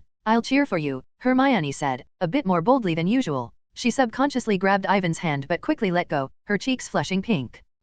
Yvonne asked, pretending not to notice. What's wrong? Nothing, Hermione mumbled, feeling her face grow hotter. She wasn't sure why she felt so shy all of a sudden, so she quickly changed the subject. When's the duel? 8 o'clock tonight, at the edge of the Forbidden Forest. HN. After that, they didn't say much more, simply sitting quietly by the Black Lake, admiring the serene water and the view around them. Not far away, the giant squid noticed the pair. It lazily waved a tentacle, causing ripples to dance across the lake's surface. It seemed to sense the purity of the feelings shared between the young wizards, reminding it of times long past. Decades ago, there had been another pair of young wizards sitting by the Black Lake, just like them. Sadly, those two hadn't ended up together. That night, Yvonne brought Hermione to the headmaster's office. Our genius Ambrosius, and look, he brings his girlfriend everywhere he goes, Snape sneered. He had been waiting there for a while, and when he saw Yvonne with Hermione trailing behind him, his irritation flared up. What? Do you want her to cheer you on during the duel? With a smirk, Snape added, since when did Miss Know-It-All also start moonlighting as someone's personal cheerleader? Hermione's fists clenched, her temper rising. She wanted to snap back, but after 2 months of enduring Snape's sharp tongue and prejudice, she was getting used to it. Professor, it was my idea to bring Hermione along, Yvonne said calmly. I thought witnessing a high-level magical duel would help broaden our understanding. High level? Snape scoffed, eyes narrowing in disbelief. From a young wizard who's barely been enrolled for 2 months. That, Yvonne replied, not backing down, depends entirely on you, Professor. I'm sure you wouldn't mind showing us what real high-level spellcasting looks like. Very arrogant today, are we, Mr. Ambrosius? Snape hissed, feeling as though his authority had been challenged. He didn't believe for a second that Yvonne had the skills to truly compete with him. He was certain that Dumbledore must have lost his mind to suggest something so ridiculous. Young Yvonne. You are here. It seems you're ready, Dumbledore said as he entered the room, Fawkes perched elegantly on his shoulder. Severus, don't underestimate Yvonne, or you might regret it. Humph. Snape huffed. He knew Yvonne was talented, but he had no intention of going easy on him. Not tonight. Snape was determined to teach Yvonne a lesson, to remind him of the difference between their levels.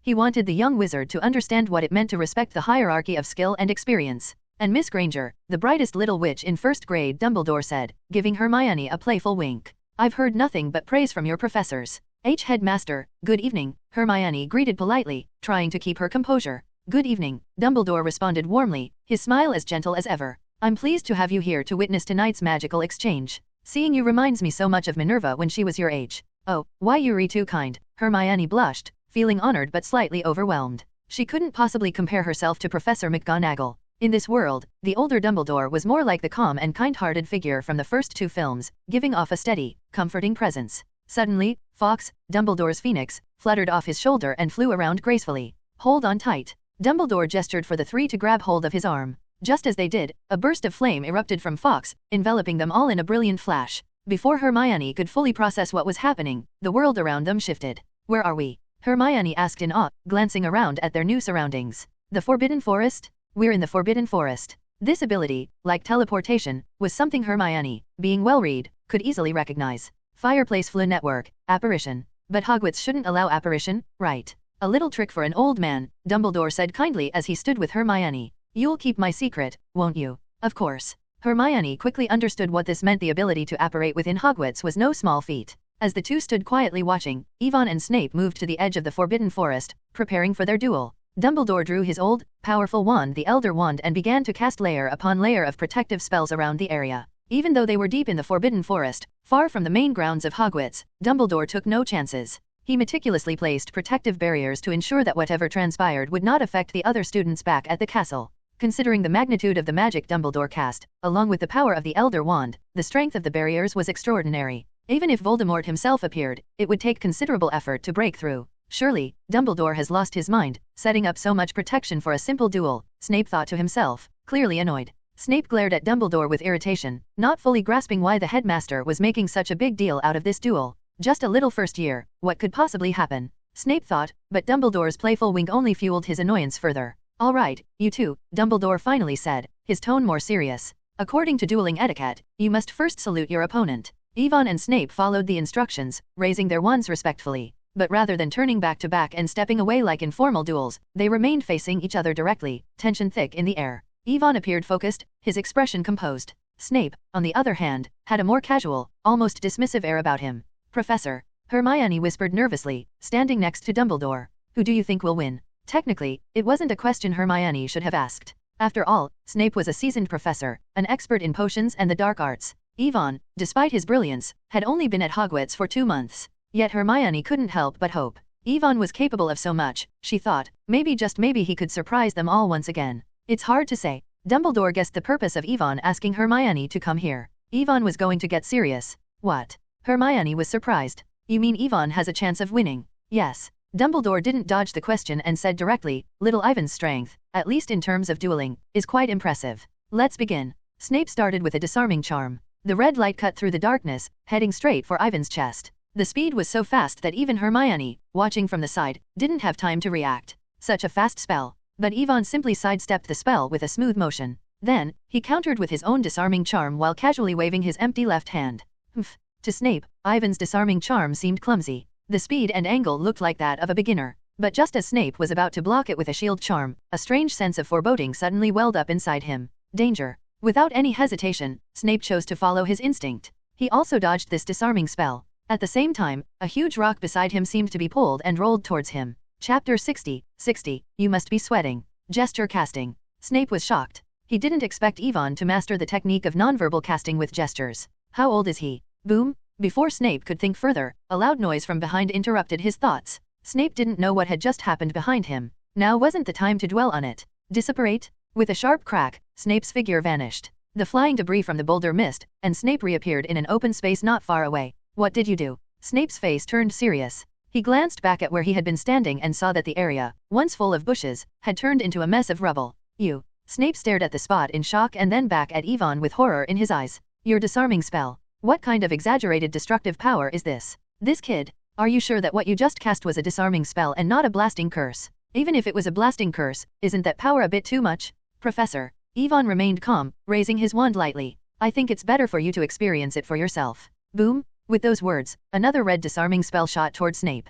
This time, Snape didn't dodge. Instead, he cast his own disarming spell. Bang! In an instant, two red beams collided midair, the dazzling light and the clash of magic sending sparks flying. This. Snape's pupils shrank slightly. Almost the moment the spells collided, he felt an overwhelming sense of pressure. Heavy, surging, and unstoppable. How is this kid's magic so strong? The power of magic wasn't just in its destructive force, but in something more like a fundamental shift in quality. In a duel like this, the magic of both participants connects through their spells, and it becomes a pure contest of magical strength. And now, in this duel, the professor is being overpowered by Yvonne. Hermione's eyes widened, trembling slightly. In her sight, the night was lit by the red light of their spells clashing. What was even more astonishing was that the point of collision, which should have stayed between the two duelers, was now shifting rapidly toward Snape. Is this Ivan's strength? Hermione couldn't believe what she was witnessing. She knew Yvonne was powerful, but this powerful? Damn it. Snape finally understood what Dumbledore meant by it's hard to judge the outcome. This kid is a freak? How can he have such strong magic at his age?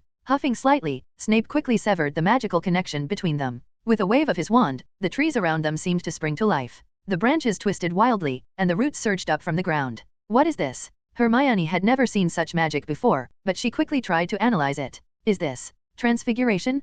Can transfiguration really be this advanced? Never underestimate our Hogwarts professors, Miss Granger. Dumbledore, not using the Elder Wand, casually created a circular barrier around himself and Hermione, unaffected by the chaotic forest in front of them. Amazing transfiguration. Yvonne couldn't help but admire Snape's skill. He had always thought Professor McGonagall was the undisputed master of transfiguration at Hogwarts. But Snape wasn't weak either. Though there was still some distance between him and McGonagall, Snape's abilities were impressive, showing the qualities of a master in his own right. Incendio. Yvonne knew he couldn't match Snape in transfiguration, so he opted for a different approach. He pointed his wand forward, and a torrent of flames erupted out of thin air, quickly spreading like a wildfire. Endless flames surrounded Yvonne, as if they had a life of their own, burning through all the roots and vines that tried to close in on him. Foolish. Snape silently criticized Ivan's approach. His roots and vines were still trees at their core, only altered in form. Using fire to burn them would only lead to Yvonne being trapped in the flames himself. Experience gap? Yvonne furrowed his brow slightly as smoke began to swirl around him.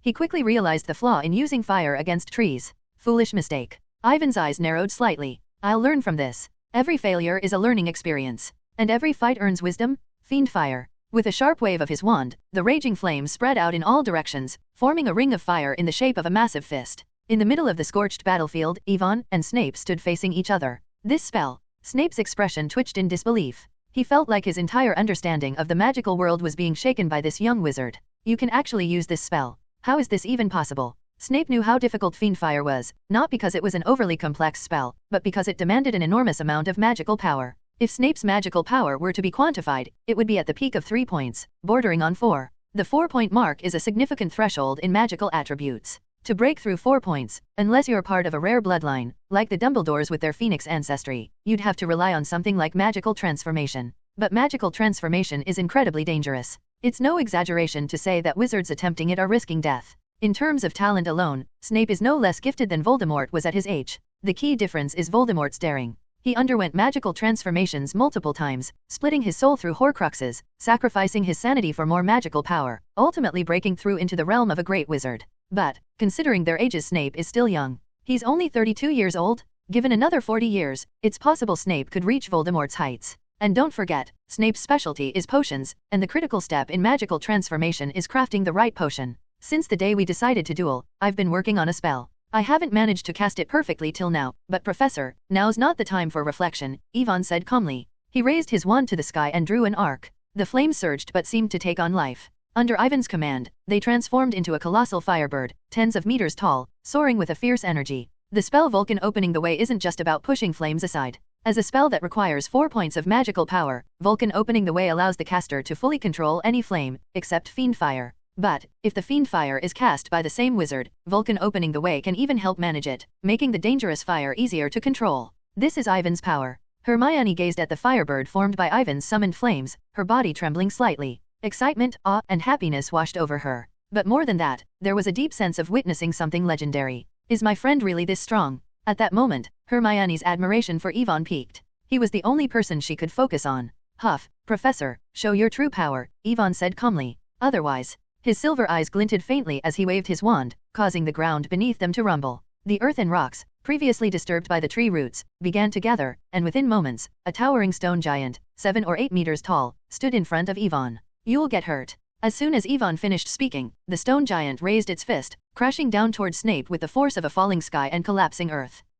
Snape activated apparition again, narrowly escaping the stone giant's attack with a grim expression. What's wrong with this kid? There was no doubt that the stone giant was a product of transfiguration. Although it was somewhat crude, it was certainly more impressive than just levitating stones or bricks. The beauty of transfiguration is that it has no fixed limit. The form it takes depends on the caster's magical power. But the issue here was the sheer size of that stone giant. How strong is his magic power? Is this kid really a little wizard? Snape had already sensed something unusual when Ivan cast Fiend Fire and Vulcan opening the way, but seeing him casually create a 3-story stone giant was enough to make Snape feel like his understanding of magic was being shattered. Waste of magic, Snape muttered disdainfully, though even Hermione could detect a note of bitterness in his tone. Before Hermione could say anything in response, the stone giant standing before Ivan was suddenly sliced cleanly in half. Swoosh, thud, through the flickering flames, she could clearly see the smoothness of the cut.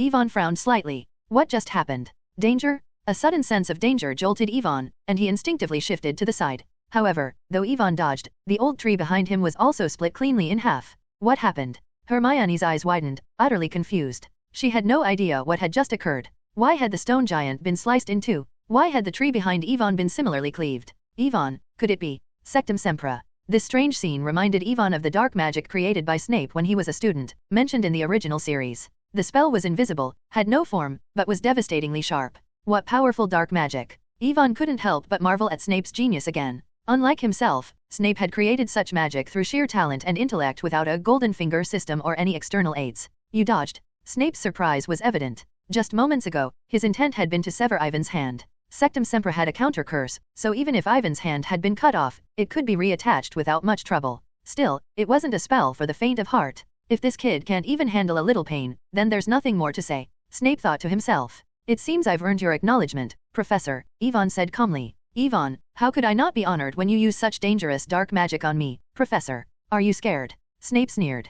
Ivan smiled. On the contrary, I'm quite pleased. Because this shows you no longer see me as some little wizard who needs to be handled with care. Now, you see me as a wizard of equal standing. Equal standing. Snape let out a harsh laugh, feeling mocked. A mere student, no matter how talented, what does that amount to? He would teach Ivan a lesson. No matter how gifted you are, you're still just a boy in his eyes. The magic you just used is indeed dangerous, Ivan noted, carefully observing the magic aura around him. The greatest advantage of Sectum Sempra, its invisibility, was nullified by his ability to see the magical signatures. He could predict its trajectory and dodge the lethal cuts. Time to take proper precautions, Ivan murmured. The ground shook once more, but this time, even the trees surrounding them, along with their underground roots, began to churn and rise as if the earth itself had come alive. Gia-la-la. The sound of rocks shifting filled the air. The stone giant, which had been sliced in half by Snape, rapidly reassembled itself, while even more stone giants and tree-like creatures began to rise from the ground. They were towering and imposing, closing in on Snape from all sides. What in Merlin's beard? Snape muttered, suddenly regretting the duel.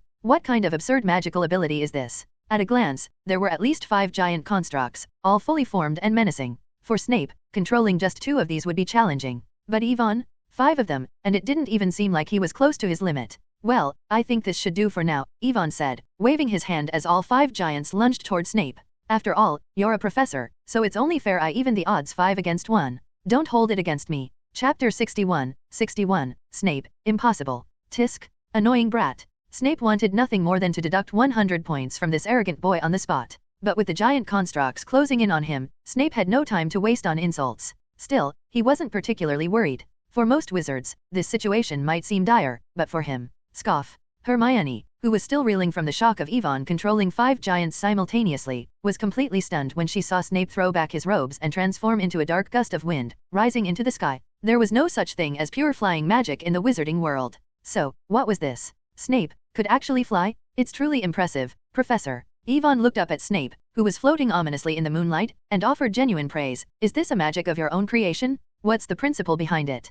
He could tell that this wasn't just some clever use of a floating charm on the robes, it was real flying magic. But how had Snape achieved it? Even with Ivan's magic eye and enhanced vision, he couldn't immediately discern the secret behind Snape's flight. There's a magical glow inside him. Is it a magical potion? Or some kind of magical transformation? Ivan could only speculate that Snape's ability to fly was likely a result of some incomplete form of magical transformation. The stone giants and tree beings Ivan had conjured couldn't reach Snape while he hovered in the air. Ivan kept them in their form but stopped actively controlling them to ease the mental strain. He hadn't yet reached the level where he could imbue his transfigurations with souls. This made the giants nothing more than inanimate objects once Ivan released some control, and Snape could destroy them with his magic whenever he wished. Not going to attack. Ivan assumed that Snape, being an experienced wizard, wouldn't resort to using something as unsporting as the hit-and-run tactic. Still, even if Snape did play like that, Ivan wasn't worried. His magical reserves were deep and seemingly limitless. Even if Snape destroyed all the giants, Ivan could just wave his wand and restore them in an instant. Ivan thought, if you want to drag this out, I can keep this up for a whole day.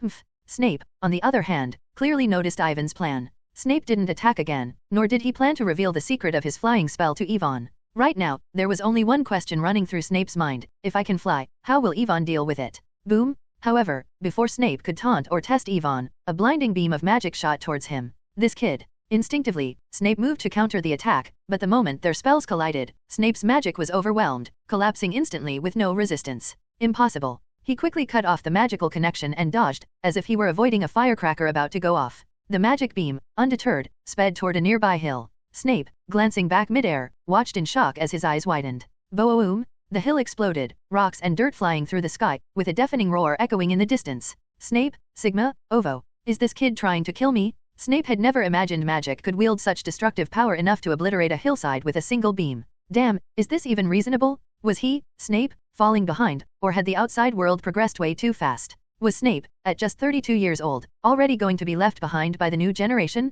Professor, this is also because... Hermione, equally stunned, glanced at Dumbledore beside her. The old man sighed lightly, sounding almost amused. Well, it's a good thing I had the foresight to set the magic barrier a bit larger. Otherwise, the magic beam just now might have shattered even the triple-layered protective barrier he had cast. Hermione didn't even know where to begin her thoughts. She was genuinely thankful that she had accepted Ivan's invitation to witness this earth-shaking duel between wizards. Although she had no real way to compare the skill levels of other adult wizards to the two dueling in front of her, that didn't stop her from wanting to scream in amazement. Ivan? Hermione thought, you're incredible? Huh. Snape exhaled deeply, his irritation toward Dumbledore, whom he now suspected had Alzheimer's, growing. That old man was clearly setting me up. The only thing Snape could be thankful for was that it was only October. Had it been colder, and given how high he was flying and how long they had already been fighting, he'd have frozen to death by now even if Ivan didn't manage to kill him first. Do you want to continue? The situation was crystal clear, and Snape begrudgingly acknowledged Ivan's strength. This kid was a freak.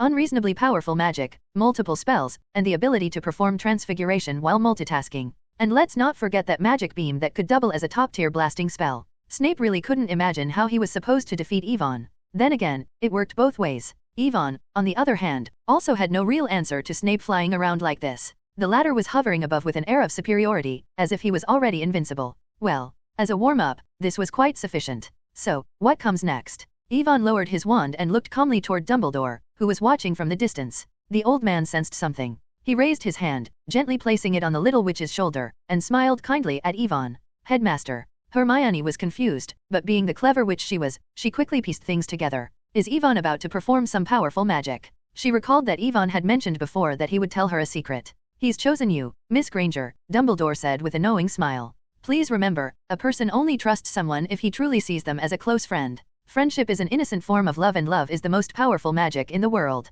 What? Hermione was baffled and couldn't quite follow Dumbledore's train of thought. But there wasn't time to dwell on it, as something extraordinary was happening before her eyes. In the distance, surrounded by the fiery glow, Ivan began to exude a terrifying aura. What is that? Hermione's throat tightened as she stared at the strange black substance flowing out of Ivan's body, something between mist and oil, dark and foreboding. With all her knowledge, she couldn't identify what it was. But Snape was completely stunned. Impossible.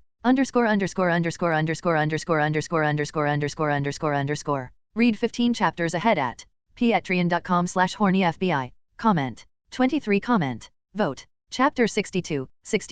Creepy Magic. This is. Snape stared at Ivan, who was gradually being enveloped by the swirling black mist. Every hair on his body stood on end. It was the kind of primal fear one feels when confronted by a top predator. Obscurus. Snape had never encountered a real Obscurus, nor had he seen its host, an Obscurial. Decades before he had even entered Hogwarts, the Obscurus was believed to be extinct worldwide. The last recorded case of an Obscurial was over 60 years ago. Are you an Obscurial? Snape vividly recalled the documented cases of Obscurials from his studies. A young witch or wizard who harbored an Obscurus was doomed to die before the age of 10. And yet, Yvonne seemed to control this power effortlessly, something unheard of. I call myself an Obscurialist as I can control it with not much difficulty. Now, let's start the second round, Professor, Yvonne said, raising his head. His eyes gleamed with an eerie silver light, seemingly capable of pulling in and consuming one's very soul. It was different from the sickly appearance of past Obscurials like Credence. Yvonne radiated an ethereal, cold beauty, as if bathed in silver moonlight, mysterious, deep, and dazzling. It was impossible to look away. And this time, Professor, I hope you won't hold back,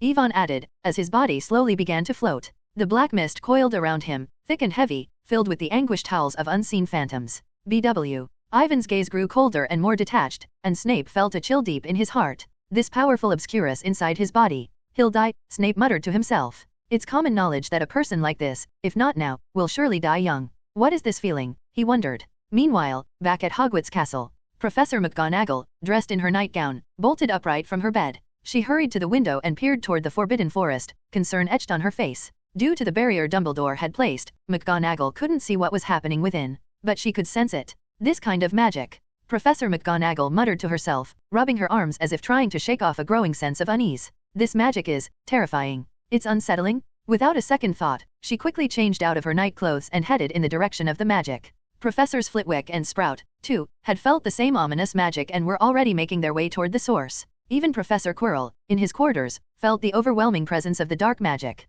The figure behind him, Voldemort, was abruptly roused from his slumber. His crimson eyes flickered open, filled with shock and disbelief. Master, Quirrell stammered. Silence, fool. Voldemort hissed sharply. He tuned in carefully to the magical disturbances he was sensing, and his expression darkened considerably. Who is it? Who possesses such magic? Voldemort's thoughts raced. The magic was so immense, even stronger than what he had at his peak. Dumbledore? No, that couldn't be right. A wizard's magic is unique, and Voldemort was well acquainted with Dumbledore's magic. It didn't match. The wand chooses its master based on that magical signature. This wasn't Dumbledore. Though it's faint, this magic seems to be in battle with someone, Voldemort mused. And the magic opposing it. He recognized it immediately. Severus. What is happening? Snape was locked in a fight with the wielder of this strange and powerful magic? Voldemort's curiosity was piqued, and he wanted nothing more than to investigate. However, in his current weakened state, he had no choice but to retreat back into slumber, frustrated and unwilling. Before succumbing to sleep, Voldemort gave a final order to Quirrell, find out who is fighting Snape.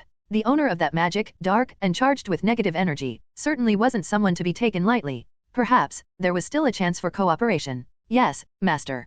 Quirrell said timidly, I will find out. Boom! Suddenly, the ground beneath Yvonne erupted violently, the trees around him torn apart and shattered into fragments. Rocks, soil, and even the 5 stone giants Yvonne had conjured earlier were swept up into the swirling black fog, becoming nourishment to further strengthen the dark force. Dark tornadoes spiraled up into the sky. 1, 2, 3. It was like a scene from the apocalypse. Even the triple protective barrier, set up by Dumbledore himself, began to tremble, showing signs of cracking under the immense pressure. What is this? Hermione stood frozen, unable to comprehend the power Yvonne was now unleashing. She had never imagined that such terrifying strength was hidden within him. The sky, the earth, the forest, everything was consumed in silent darkness. Amid the swirling blackness, flashes of red lightning streaked through, pulsing like the veins of a living creature. Above the Forbidden Forest, a massive black and red vortex had formed, swirling ominously, covering the sky. Roar. Hovering in midair, Yvonne spread his arms wide, and the Obscurus behind him let out a monstrous roar, as though it had a life of its own, bellowing at Snape. Professor, go ahead, Yvonne called, his voice cold and unfeeling. Any spell will do, even the killing curse. The killing curse could not be blocked by a shield charm, but physical resistance wasn't impossible. The Obscurus swirling around Yvonne had absorbed so much material that it could gather and form a solid defense, able to stop even Avada Kedavra? Unless Snape's magic was powerful enough to break through all the layers of defense created by the Obscurus, it wouldn't be able to reach Ivan's actual body. Otherwise, the Obscurus was the strongest barrier, a shield providing Yvonne with absolute protection. Dumbledore, you old bastard. Snape cursed inwardly. At this moment, all Snape wanted to do was strangle that old man for dragging him into this situation. Fight Yvonne the Obscurialist? What a joke! Snape's instincts, along with the magic coursing through his body, were screaming at him to flee from the monstrous power in front of him immediately. Now, for the first time, Snape truly understood the terror of the Obscurial. It was nothing like the descriptions in the books. The real thing was far more horrifying than anything written down. This was no longer a force that 1 or 2 wizards could handle alone. To deal with Yvonne, who had fully unleashed his Obscurus powers, it would require dozens if not hundreds of elite wizards, all attacking him relentlessly. What chance did Snape have on his own? Mufflieto, Sectum Sempra. Snape cast the spells with his all force, sending the powerful curses hurtling toward Yvonne. But before they could even get close, it was swallowed up by the swirling black mist surrounding Yvonne, disappearing as though it had sunk into the depths of an endless sea. The sight made Snape's expression grow even darker. Dumbledore? You lied to me? Reducto?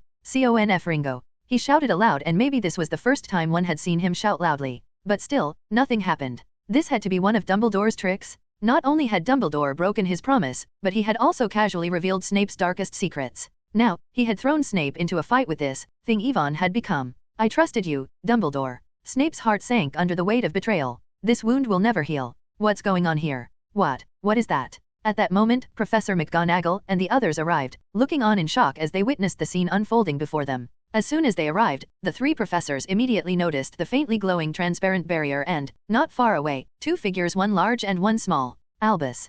Professor McGonagall spoke first, seeing Dumbledore standing there calmly. At the sight of him, the three subconsciously breathed a sigh of relief. But upon seeing Hermione, McGonagall's heart leapt again. What is going on? She demanded. Why is Miss Granger here? And Albus, shouldn't you give us an explanation? No need to be nervous, Minerva, Dumbledore replied with his usual calm demeanor. And Pomona, Phileas, my apologies for disturbing you all. Dumbledore's carefree attitude was infuriating, and even the ever-good-natured Professor Sprout found herself frowning. This wasn't just about being disturbed. If anyone didn't know better, they might think Voldemort himself had invaded Hogwarts.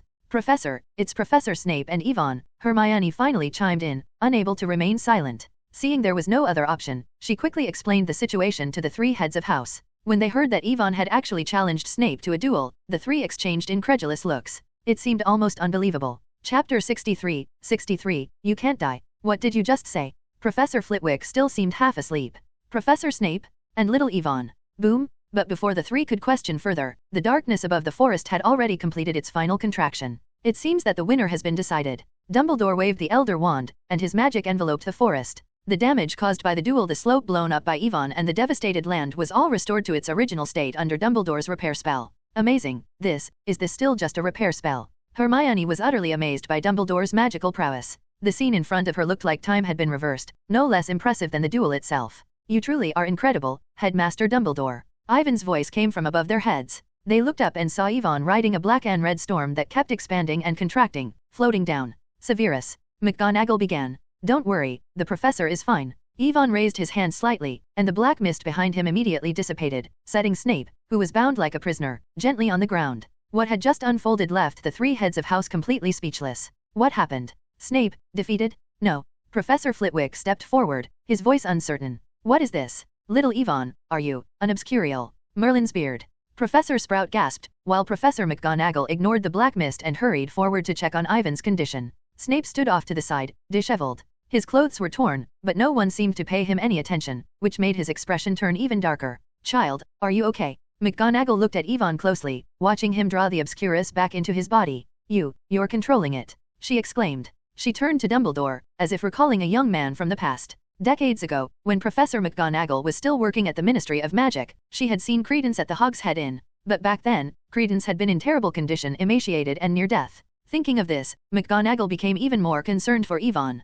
Compared with the powerful power of the Obscurus, Professor McGonagall was more concerned about Ivan's well-being. She didn't want the child she had brought out of the orphanage to lose his life in a humble way. And the Obscurus, even if they had never seen it before, they knew the conditions for the birth of an Obscurus. Poor child. Professor Sprout had tears in her eyes, feeling deep sympathy for Ivan's childhood. You must have suffered a lot in the past. Albus, you need to think of a way. He's still so young. Professor Flitwick focused his gaze on Dumbledore. The greatest white wizard in the world had to do something worthy of his reputation? Oh, my dear professors. Dumbledore felt a wave of relief wash over him. He had indeed believed that they would not discriminate against Yvonne because of his identity as an obscurial, but seeing their concern touched him deeply. The professors at Hogwarts truly were remarkable teachers. Well, except for the defense against the dark arts professor. Thank you, professors. Yvonne spoke up. But my health is still good for the time being, and there's no problem. Ivan's words made Hermione very puzzled. She interrupted, sorry, what do you mean, Professor? It seems like Yvonne is about to die? Hermione didn't say the rest, but McGonagall and the others gave her that feeling. It was as if Yvonne was about to die. It seems that our Miss Know-It-All doesn't know everything. Snape repaired his clothes and cleaned himself up, leaving only his greasy black hair, showing his last bit of stubbornness. What? He is an obscurial, or what he calls himself, an obscurialist. Snape would not discriminate against Yvonne either. To be honest, as a teacher, Snape also sympathized with Yvonne in his heart. If he could help him, Snape would not refuse. But being an obscurial, this has been a dead end in the wizarding world for thousands of years. No one has ever been able to break this curse. When a young wizard is forced to suppress their magic due to physical or psychological abuse, they develop extremely painful emotions, which create a dark parasitic magical force called an obscurus.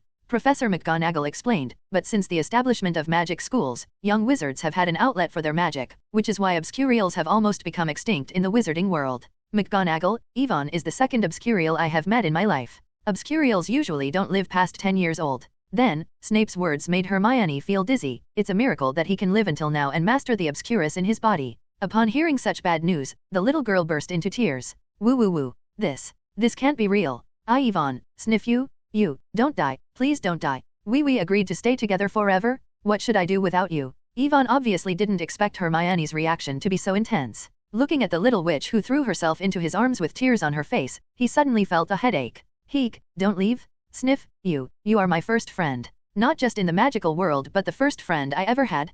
How can I live without you? Inexplicably, a famous scene from his previous life floated through Ivan's mind. Don't worry, Hermione. Yvonne patted the little witch's head and smiled. My situation is not as bad as the professors said. The obscurus is indeed a sword of Damocles hanging over Ivan's head, but it is also an important self-protection force for him. Just like just now, Yvonne could easily defeat Snape without using the trump card of the Phoenix Spirit sleeping in the sycamore wand. The trend of the battle took a sharp turn from the appearance of the obscurus, which could be called a crushing defeat. No matter what spell Snape cast, Yvonne only needed to think about it, and the obscurus, which was connected to his mind, would automatically attack and defend. Facing the storm transformed by the obscurus, Snape truly had no way. His spells could not penetrate, and he had to face the overwhelming black and red wind. As long as he was touched, it would be fatal. Just think about it. You can know how easy it would be for the obscurus to crush the rock houses and the earth and tear apart a flesh and blood body. Of course, this is also because Snape did not use his full strength. After all, Snape is best at black magic. It's just that black magic is too dangerous. Snape is no longer the Death Eater he once was.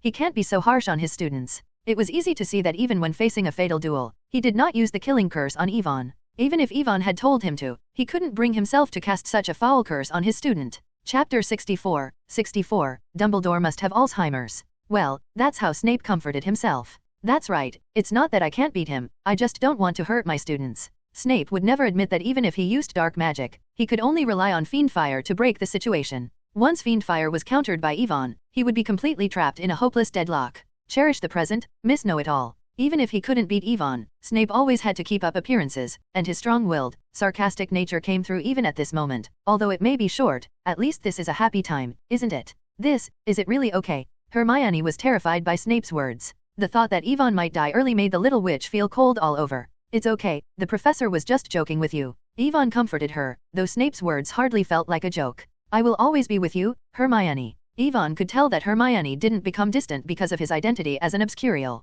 Snape had made it very clear. Obscurials were incredibly dangerous. If they lost control, it could lead to disastrous consequences for those around them. But Hermione didn't care. Hermione only knew that Yvonne was her best friend. Tisk. Watching Yvonne and Hermione being affectionate with each other, Snape was in a trance, as if he saw himself and Lily. Once upon a time, they were like this, childhood sweethearts, innocent. Until, the damn Potter appeared.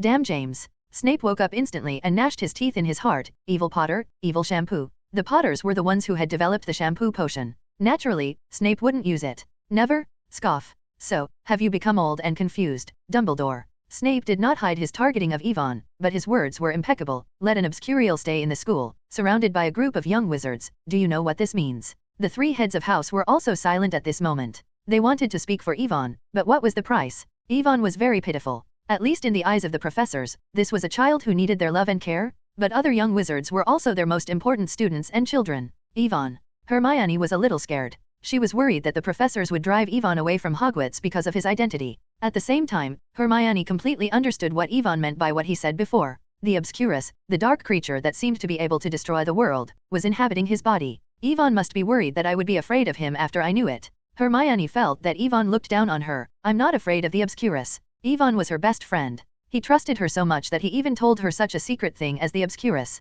Thinking of this, Hermione held Ivan's hand tighter. Severus. Dumbledore was still so calm, as if nothing in the world could stump him. I know that you have always been resentful because of Remus John Lupin. Dumbledore continued, as for young Ivan, I will check on him regularly to make sure he can control this power. The Obscurus is different from the werewolf virus, which makes people lose their minds and spreads to others. But as long as the Obscurus remains stable, nothing will happen. At least the Obscurials recorded were cowardly, inferior, and eager to be recognized and loved. Ariana, Credence. Unless they are forced to lose control of their emotions, they will not take the initiative to hurt others. In other words, unless there is a drastic change, Ivan is actually quite stable. Dumbledore did not finish his words but said tactfully, how about we give young Ivan some time? Let Ivan continue to stay at Hogwarts, under the watch of the 4 heads of house. If his condition remains stable, it will prove that Ivan is safe and will not hurt anyone. On the contrary, if the Obscurus in Ivan's body shows any reaction, staying at Hogwarts will allow the professors to treat him immediately and relieve his pain. Dumbledore's reasoning left Snape without a counter-argument.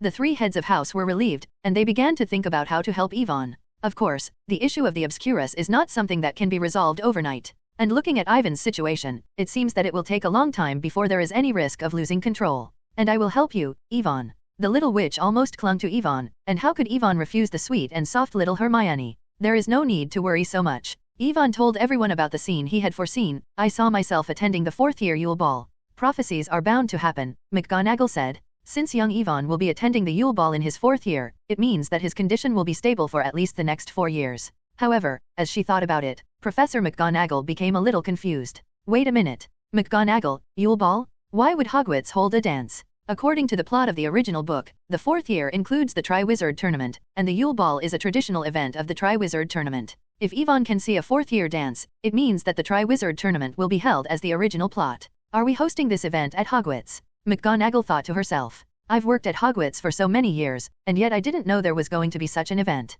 Ivan scratched his head and smiled. I don't really know about that. Perhaps you could ask Headmaster Dumbledore. Albus. Professor McGonagall's eyes grew more unfriendly as she began to understand. Everything that had happened tonight, Ivan's duel with Snape and his identity as an Obscurial, Dumbledore seemed to have known all along. However, that old man clearly knew everything, yet he kept it hidden from them. 1 month after the start of term, and he hadn't revealed a single clue. All right then, McGonagall thought to herself, am I, the deputy headmistress, just a decoration here? Ivan being an Obscurial is such a significant matter, and she didn't even have the right to know? Or did Dumbledore think she would discriminate against Ivan and even drive him away? Does he see her as an unreasonable and heartless person? For so many years, I, McGonagall, have worked tirelessly for Hogwarts. But in the end, I didn't expect it. Dumbledore, you old crooked-nosed man, truly didn't consider her one of his own. McGonagall, the grief in my heart will never heal. Snape, me too, Minerva. Ahem. Seeing the 4 heads of house, along with Ivan and Hermione, looking at him, Dumbledore could only smile awkwardly. I think the future should always hold some mystery.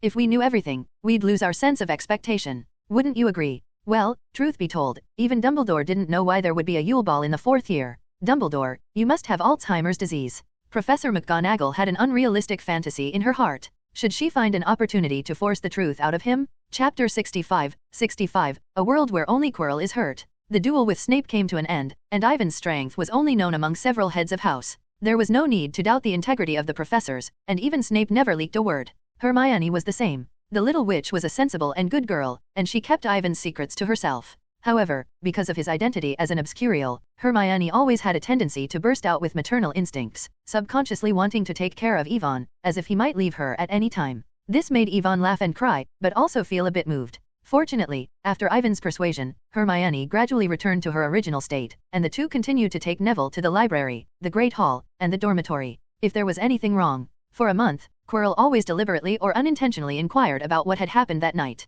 Voldemort had asked him to investigate the owner of the terrifying magic, and Quirrell had some guesses. However, when he was about to ask Snape, he was ruthlessly rejected by the professor, who also gave him a stern warning. I advise you not to meddle in other people's business. Snape, or do you think you are very powerful and want to help protect Hogwarts?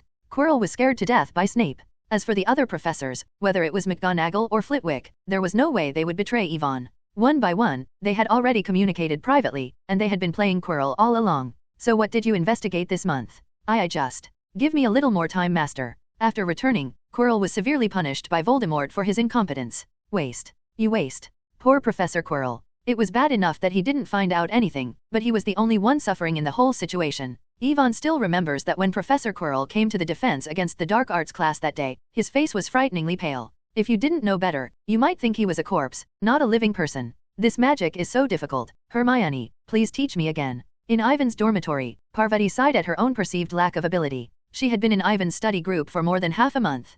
Parvati had good talent. Although she couldn't compare with Hermione, she was definitely at an above-average level as a first-year wizard. However, she met a top student like Hermione. Am I stupid? Parvati originally thought she was quite smart, but compared with Hermione, she felt like nothing. How could that be? Hermione hurriedly said, "You just haven't found the trick yet." Hermione actually didn't have many friends at Hogwarts. Among the girls in the dormitory, Parvati had the best relationship with Hermione, followed by Lavender. Unfortunately, Lavender was not very interested in studying. "Don't worry, Parvati, cast it again and let me see." Hermione began to teach Parvati patiently, while Yvonne sat on the side, reading quietly. Neville recited the text seriously, over and over again. But his memory was so bad that he often forgot what he had just memorized. Alas, Yvonne really couldn't do much with Neville. In the past 2 months, Yvonne had thought about how to help Neville. They were the only roommates, and Neville was so honest. To put it bluntly, with a friend like Neville, you could trust him with your back. Even if you really encountered a life and death crisis, Neville would use his body to block a curse for Yvonne.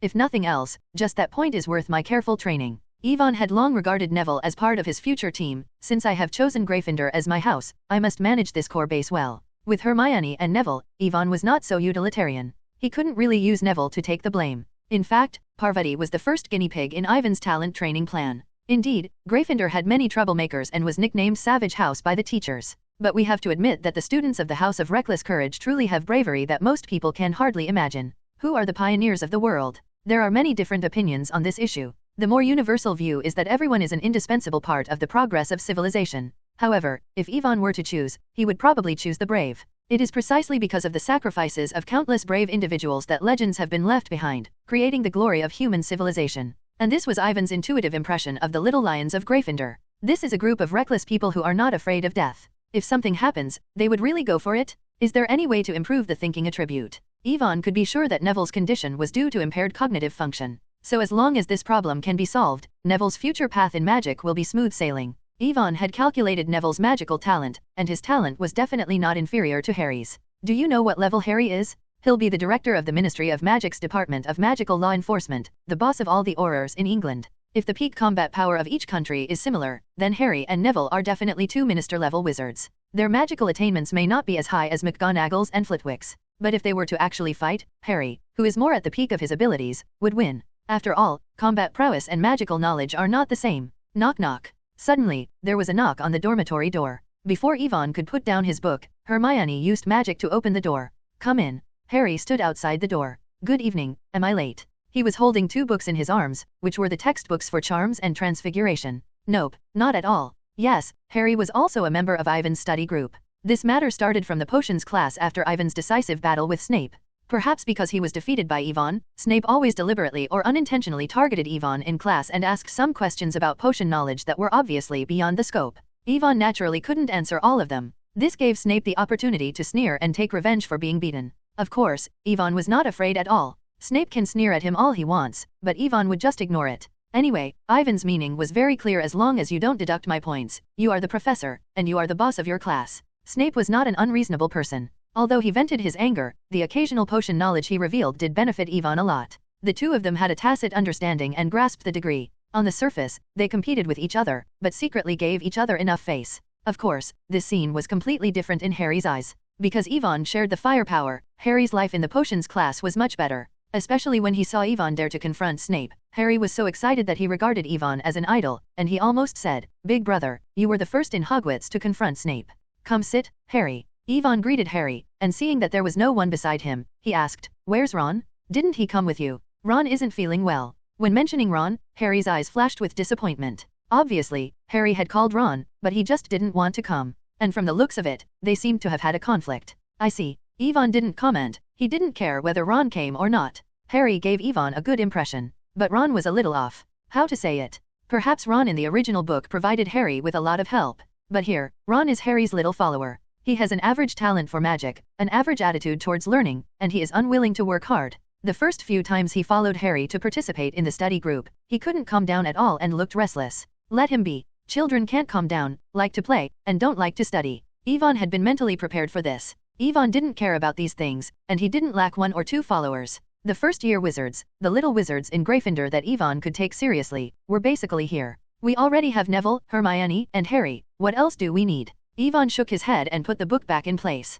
"It's almost time." Ivan stood up from his seat, turned a cookie into a blackboard, and began teaching this study session. Everyone, please sit down first. Ivan turned his wand into a teaching ruler, pointed at the words on the blackboard, and said, "What we are going to talk about today is the meaning of the marks drawn by the wand when casting a spell." Ivan's magic attainments were not better than those of the professors. But what he had to do was targeted tutoring, which was much easier than the professors facing hundreds of students. Like Professor McGonagall teaching Transfiguration to the young wizards, she had to consider 6 or 7 grades and prepare teaching plans according to the wizards at different stages. This makes it impossible for Professor McGonagall to understand the foundation and problems of every young wizard. In contrast, Ivan would give special corrections based on the mistakes made by everyone when casting spells. He also designed a set of practice plans for them and explained the tricks of each spell in a way that the young wizards could understand. There have always been few people in the study group. Some people only came once or twice and then never came again. The only 4 who could really persevere and were regarded as regular members by Ivan were Hermione, Neville, Harry, and Parvati.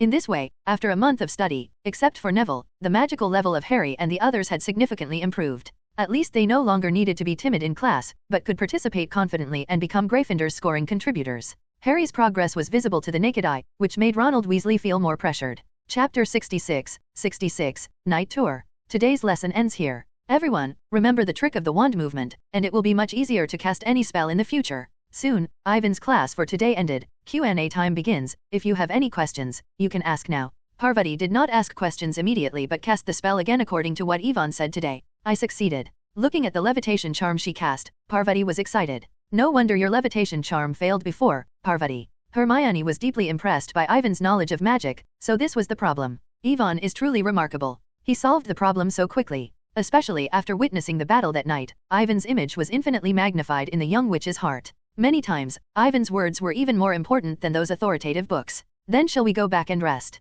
Harry looked at the time and found that Ivan finished class half an hour earlier than usual today. This was different from his usual habits. So Harry thought that Ivan might have other arrangements. Harry, it seems that you are the one with the best observation among all of them. Harry just smiled when he received Ivan's compliment. The longer he was with Ivan, the more he understood his friend's character. Ivan was very gentle and humble. He just liked to make some jokes and tease you occasionally. For example, Ivan often teased Harry with Malfoy, saying that they might have been a couple in their previous life. Otherwise, why would they love and hate each other as soon as they met? Cough. I admit that we hate each other, but what is this love part about? Harry thought. So, what are we going to do next? Hermione claimed to be the person who knew Ivan best, but since Harry came along, our savior had a tendency to replace her and become the person Ivan trusted the most. The young witch was full of worry and didn't dare to let Ivan and Harry be alone recently. Come to think of it, we have been at Hogwarts for almost 2 months, right? Ivan saw the 4 young wizards nod, so he lowered his voice and said, "Have you ever been on a night tour?" Night tour? Hermione exclaimed, but she immediately covered her mouth, then carefully checked the door to make sure it was closed. Ivan, night tours are strictly prohibited. We can't do things that violate school rules, or we will lose points. Hermione, are you afraid of losing points? Hermione was indeed afraid, but she didn't want to show cowardice in front of Ivan. She was a witch who wanted to protect Ivan and fight alongside him. It's just a mere deduction of points. Hermione was not afraid. Wait a minute. Harry asked curiously, Ivan, are you going to take us on a night tour? Why not? Ivan noticed that Harry and Parvati's eyes lit up when they heard about the night tour. But Neville, the Gryffindor Sword's future master, clearly needed more experience. He was already worried about what would happen if they were caught before the night tour even began. Ahem. After speaking tough, Hermione's natural fear of school rules once again took the upper hand. I think we need to plan this carefully, at least be prepared to avoid getting caught during a night tour. By the way, Hermione looked at Ivan, if we do get caught, will Professor McGonagall handle it impartially? The subtext was clear. Ivan, you are Professor McGonagall's favorite student. Would she let us off for your sake? It's best not to be caught by Professor McGonagall. Even if it falls into Snape's hands, it's better than falling into Professor McGonagall's hands. Ivan said awkwardly, everyone in Hogwarts knows that our head of the house is very stern about these things. What should we do then? Of course, don't get caught. Ivan smiled, as long as we don't get caught during a night tour, it doesn't violate school rules. Don't get caught. Hermione held her forehead helplessly. There was no way. Hermione felt that what Ivan said made sense, and she couldn't find any reason to refute it. What could she do? If Ivan was going, did she have any other choice but to go with him? Count me in. Harry was eager to try. George and Fred have mentioned this to me more than once. Can you take me with you? Parvati said timidly, though she was actually very excited. I've always wanted to go on a night tour. How could the little lion of Gryffindor resist the temptation of adventure? The two of them couldn't wait. Neville. Finally, only Neville was left. Ivan looked over, and the boy nodded firmly, I'll go with you. He very good. Then next, it's time to make plans and set goals. Yvonne said, "Tonight, let's go back to our respective dormitories and meet in the common room after 11 o'clock. Where are we going?" "On the 7th floor, next to the tapestry where the troll beats Barnabas the Barmy with a club." Yvonne mentioned a location, but the young wizards didn't understand the significance of this place. However, anyone who has read Harry Potter should know that there is a mysterious room at this location, the Room of Requirement. After Ivan's teaching, the progress of the young wizards was visible to the naked eye. He thought it was time to increase the amount of training and start actual combat training. There was no tutorial in this area at Hogwarts. No, there should have been, but because of a noseless curse, the course was directly killed. The defense against the dark arts class is supposed to be a practical exercise, allowing young wizards to solve various dangers and troubles they may encounter in life through magic. But Professor Quirrell is a fraud. His class, let alone beneficial, was useless. Yvonne suspected that he did it on purpose, in order to lower the level of the young wizards at Hogwarts and reduce the difficulty for Voldemort to conquer the British wizarding world. Time passed quickly. After the young wizards went back, Yvonne chatted with Neville for a while, and then gathered with Hermione, Harry, and Parvati in the lounge. "Are you all here?" Yvonne was relieved to see Hermione and Parvati. Harry, on the other hand, was surprised that he could come out so silently. Ron and the others, no reaction. Ahem. Harry coughed awkwardly and said, "Well, Ron and the others sleep very deeply at night, and they can't be woken up under normal circumstances." Okay. Yvonne didn't know how to respond. Should I say that the young wizards of this class are really not vigilant? But on second thought, this is Hogwarts, not the wild. Everyone can be so assured it is the confidence that Hogwarts brings them. Okay, let's go. Yvonne cast a disillusionment charm on the 4 people. Chapter 67, The Room of Requirement. With a burst of coolness pouring down from the top of their heads, the figures of the 5 people disappeared in the lounge. Merlin's socks? You all disappeared. Oh, I disappeared too. Where are you? Ouch, Harry, you stepped on my foot. Ah, sorry, Neville, I didn't see. Among the 4 little wizards, only Hermione was calm and knew that it was the disillusionment charm. In contrast, it was the first time for Harry and the others to experience this magic. "The disillusionment charm, a spell that can make people invisible," Hermione explained. "But this magic can't completely erase the figure. If you get closer, others can actually see it. The disillusionment charm is more like the transformation of a chameleon, becoming transparent but not completely invisible." However, Hermione soon found something wrong. Wait a minute. Hermione was extremely shocked at this moment because she found that she couldn't see the light or shadow of the others at all. You know, at such a close distance, it is impossible for the flaw of the disillusionment charm to go unnoticed. But the problem is that no matter how Hermione observes others and herself, she only gets one fact: they are truly invisible. "Is this the disillusionment charm that you improved, Yvonne?" Yvonne did not hide it and said frankly, "I slightly corrected some details of this magic and optimized it." What does it mean to slightly correct it? Is this even human language? Optimizing the spell casually is simply incredible. As long as you don't move vigorously, my disillusionment charm will be like a real invisibility cloak, and no trace can be found. The principle is not complicated. In fact, Yvonne inserted a memory into the spell. This memory allows people to briefly record the surrounding environment when they move, slow down the sense of disharmony caused by distortion, and reduce the probability of exposure. However, if they move too fast, the small memory will not be able to handle it, causing the light and shadow on the body to distort. Even so, it's very powerful. Harry never thought that spells could be improved. Even though he had seen Ivan's improved magic time and time again, he still found it hard to break away from the traditional mindset. It can only be said that people are different. Harry is willing to learn all kinds of magic, but he does not intend to create or optimize magic. He is self-aware and knows that he is not cut out for this. Watch your feet, don't fall. Yvonne and the others were in an invisible state. They were connected one by one, holding hands with each other to ensure that no one fell behind. The night at Hogwarts was extremely quiet. As they walked through the corridors, the paintings on both sides had gone to sleep. Only their footsteps echoed faintly in the empty halls. The little wizards did not ask questions but simply followed Yvonne, continuing to move forward. The whole journey was surprisingly uneventful. They did not meet Filch, nor were they targeted by Mrs. Norris. They arrived at their destination without any twists or turns. With a flick of his wand, Yvonne removed the disillusionment charm covering everyone. "Is there anything here?" Hermione looked around, but unfortunately found nothing. Could it be a secret passage? Parvati saw Yvonne standing in front of the tapestry of the troll. "I heard that Hogwarts has many secret passages. Yvonne, did you find a secret passage here?" "I dare not compare with the Weasley brothers in the ability to find secret passages. They are really amazing." Yvonne told them one thing: the Weasley brothers may have found 80% of the secret passages in Hogwarts. "So many?" Hermione said. "How many times have they wandered at night?" "Countless." Yvonne replied, "Except for the first few times they were caught by Filch, they haven't been discovered for a long time. Especially after finding the Marauder's map in Filch's drawer, the Weasley twins completely let themselves go. As long as you don't get caught, it's not a violation." Yvonne repeated the words that the two always said. "Tisk tisk, two prank geniuses, you can't learn that." Hermione wanted to ask what was so good about this. She didn't want Yvonne to become like the Weasley twins. Don't worry, I'm not that free. Pranks and such are not as interesting as studying magic. I brought you here to prepare for the actual combat training later. Yvonne patted Hermione's shoulder and told them the real purpose of tonight. Actual combat training. Harry and Parvati had come later, so they didn't know Ivan's original plan. Now, hearing about actual combat, they were surprised. There's nothing here, Harry said. It seemed like Yvonne meant to take them out to find a place as a field for practical training. Yvonne, don't keep us in suspense, tell us quickly, Hermione said. The little witch was not used to being out late at night. Standing in the corridor on the 7th floor, she always felt uneasy that Filch might catch them at any moment. Yay, Yvonne said, waving his hand at the four of them. Everyone, make way, and then watch what I do. Next, Yvonne walked back and forth against the wall 3 times in the puzzled eyes of the four. I need a room to practice spells, Yvonne muttered as he walked. And just when Yvonne walked the 3rd time, an ancient-looking door began to slowly emerge on the empty wall. Huh. The 4 little wizards looked at each other. They really didn't expect that there was such a magical secret room here. This is also a secret passage? Harry asked. This is not a secret passage, Yvonne stood in front of the door and smiled. It is the Room of Requirement. Hermione, you should have heard of it. Room of Requirement? This is the Room of Requirement. Hermione was surprised. Many old books said things about it but weren't able to confirm it.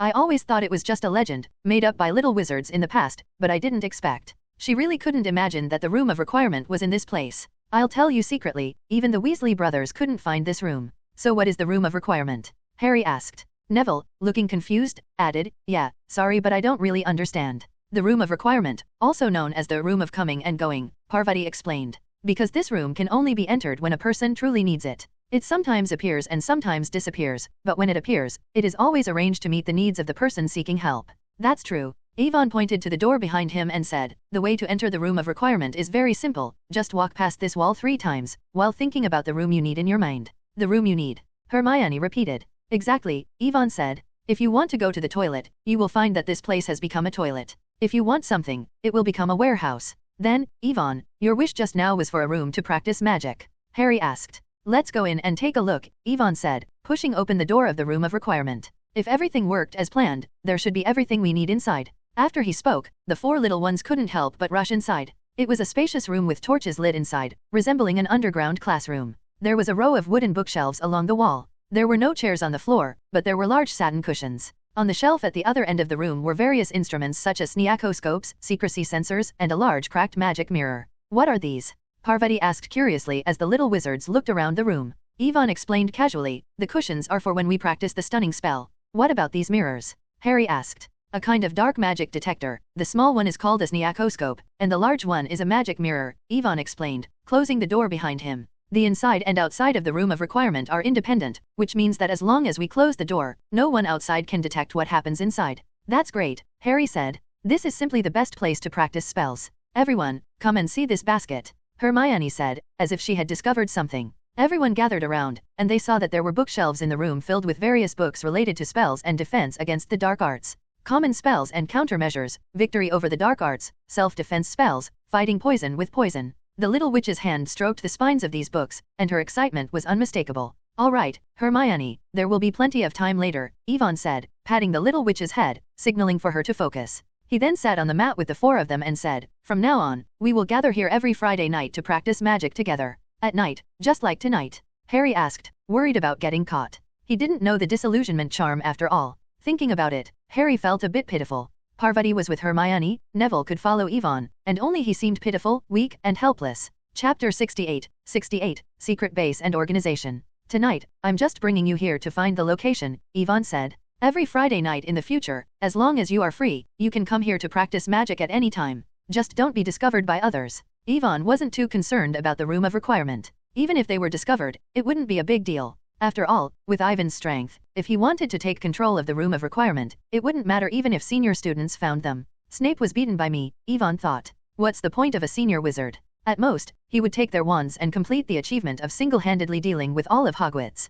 I will be careful, Harry said. He was getting closer to Yvonne and Hermione now, and was gradually distancing himself from the other boys who shared his dormitory. Ron had mentioned it before. Harry's other 2 roommates were Seamus and Dean. Seamus was a well-known explosion enthusiast at Hogwarts. Any spell he cast seemed to become a minor explosion. Dean, full name Dean Thomas, was a dark-skinned half-blood wizard. Yvonne didn't quite understand the dormitory arrangement at Hogwarts. Harry could have had another roommate, but Neville was allowed to share a dormitory with him. Could it be that they didn't want a certain boy to be separated out? 6 boys were divided into 2 groups of 4 and 2. Harry, just be careful. If you are really discovered, it's nothing, Yvonne said. Although I discovered the room of requirement, it doesn't belong to us but is the property of Hogwarts. Of course. At this point, Yvonne gave everyone a cryptic look, but for now, this is our secret base. Hearing about the secret base immediately gave everyone a sense of belonging. They shared the same secret, which brought them closer to each other, creating an illusion that they were all in the same group. Yeah, okay, that's all for tonight. Let's go back. Wait. Parvati suddenly asked, since it's a secret base, I mean, should we give it a name? For a moment, the 4 of them looked at Yvonne. It was clear that they also thought Parvati's suggestion was a good one. Many small groups at Hogwarts would give themselves a name, and even the professors had their own clubs. A name. Yvonne thought for a moment and said, I heard that Professor Dumbledore once formed an organization to fight against the Dark Lord. What is that? The 4 of them were curious, intrigued by an organization that brought together heroes. Order of the Phoenix, Yvonne said. Harry, your parents, and Neville's parents, they were once members of the Order of the Phoenix. Hearing that their parents had been part of the Order of the Phoenix, not only Harry but even the usually quiet Neville showed a glimmer of admiration in his eyes. They didn't want to join the Order of the Phoenix yet. That was their parents' organization, and it wasn't about them at this point. What's more, with their current strength, joining Dumbledore's organization wasn't even possible. It's a little early to talk about an organization. Yvonne felt it was premature to establish an organization right under Dumbledore's nose. But a study group, a secret base, or even a group like the Marauders, a small group of 4 led by Harry's father, wouldn't be something Dumbledore would worry about too much. You say it's early. I think, Yvonne, sooner or later you'll become a great wizard like Dumbledore. Parvati was full of excitement, and seeing this, Hermione instinctively moved closer to Yvonne. Yes, and Yvonne also has a phoenix. Huh. It was the first time for the 3 of them to hear about this. Neville asked, Yvonne, do you have a phoenix too? Sorry, I want to ask, what is a phoenix? Harry blushed a little. He had only heard the word phoenix but didn't know what it was. Harry, that's not a phoenix, it's a phoenix, Yvonne clarified. They may have some kinship, but they're not the same magical creature. Yvonne drew out his wand and released the phoenix, a magical bird made of magical flames. Yin. In the originally dim room, flames rose, and the red gold light illuminated every corner, enveloping everyone. Ah, so warm, Neville said. His cry sounds like singing. It's so beautiful, Harry added. So beautiful, Parvati echoed. Harry and the others praised the beauty of the phoenix from the bottom of their hearts. But they didn't know that the phoenix now was more like a combination of magic and soul. It would take 1 or 2 years to fully recover from the flames, even with Yvonne as the source of magic. After taking back the magic phoenix, the warm flame began to dissipate, which made the young wizards quite reluctant. It's not bad to give it a name, but it's not an organization, just a small group that belongs to us. Compared with an organization, Yvonne felt that a team of only a few people was more like a club or a group in the school. What do you think is a good name? Brainstorming and letting everyone come up with a name together could make people feel more of a sense of belonging. Since we have a phoenix anyway, why not call it the Phoenix Society? Harry made his own suggestion, but unfortunately, Hermione and Parvati didn't follow Dumbledore's idea. Especially Parvati, who was born into a high caste in India, believed that Ivan's future achievements would never be less than Dumbledore's, and might even surpass them. Now the whole of Hogwarts was spreading Ivan's surname. Ambrosius, a descendant of Merlin, an eternal family. Isn't this much better than Dumbledore? Not so good. Harry, your Phoenix Society suggestion sounds like a branch of the Order of the Phoenix. Yeah, Phoenix and Phoenix are homophones.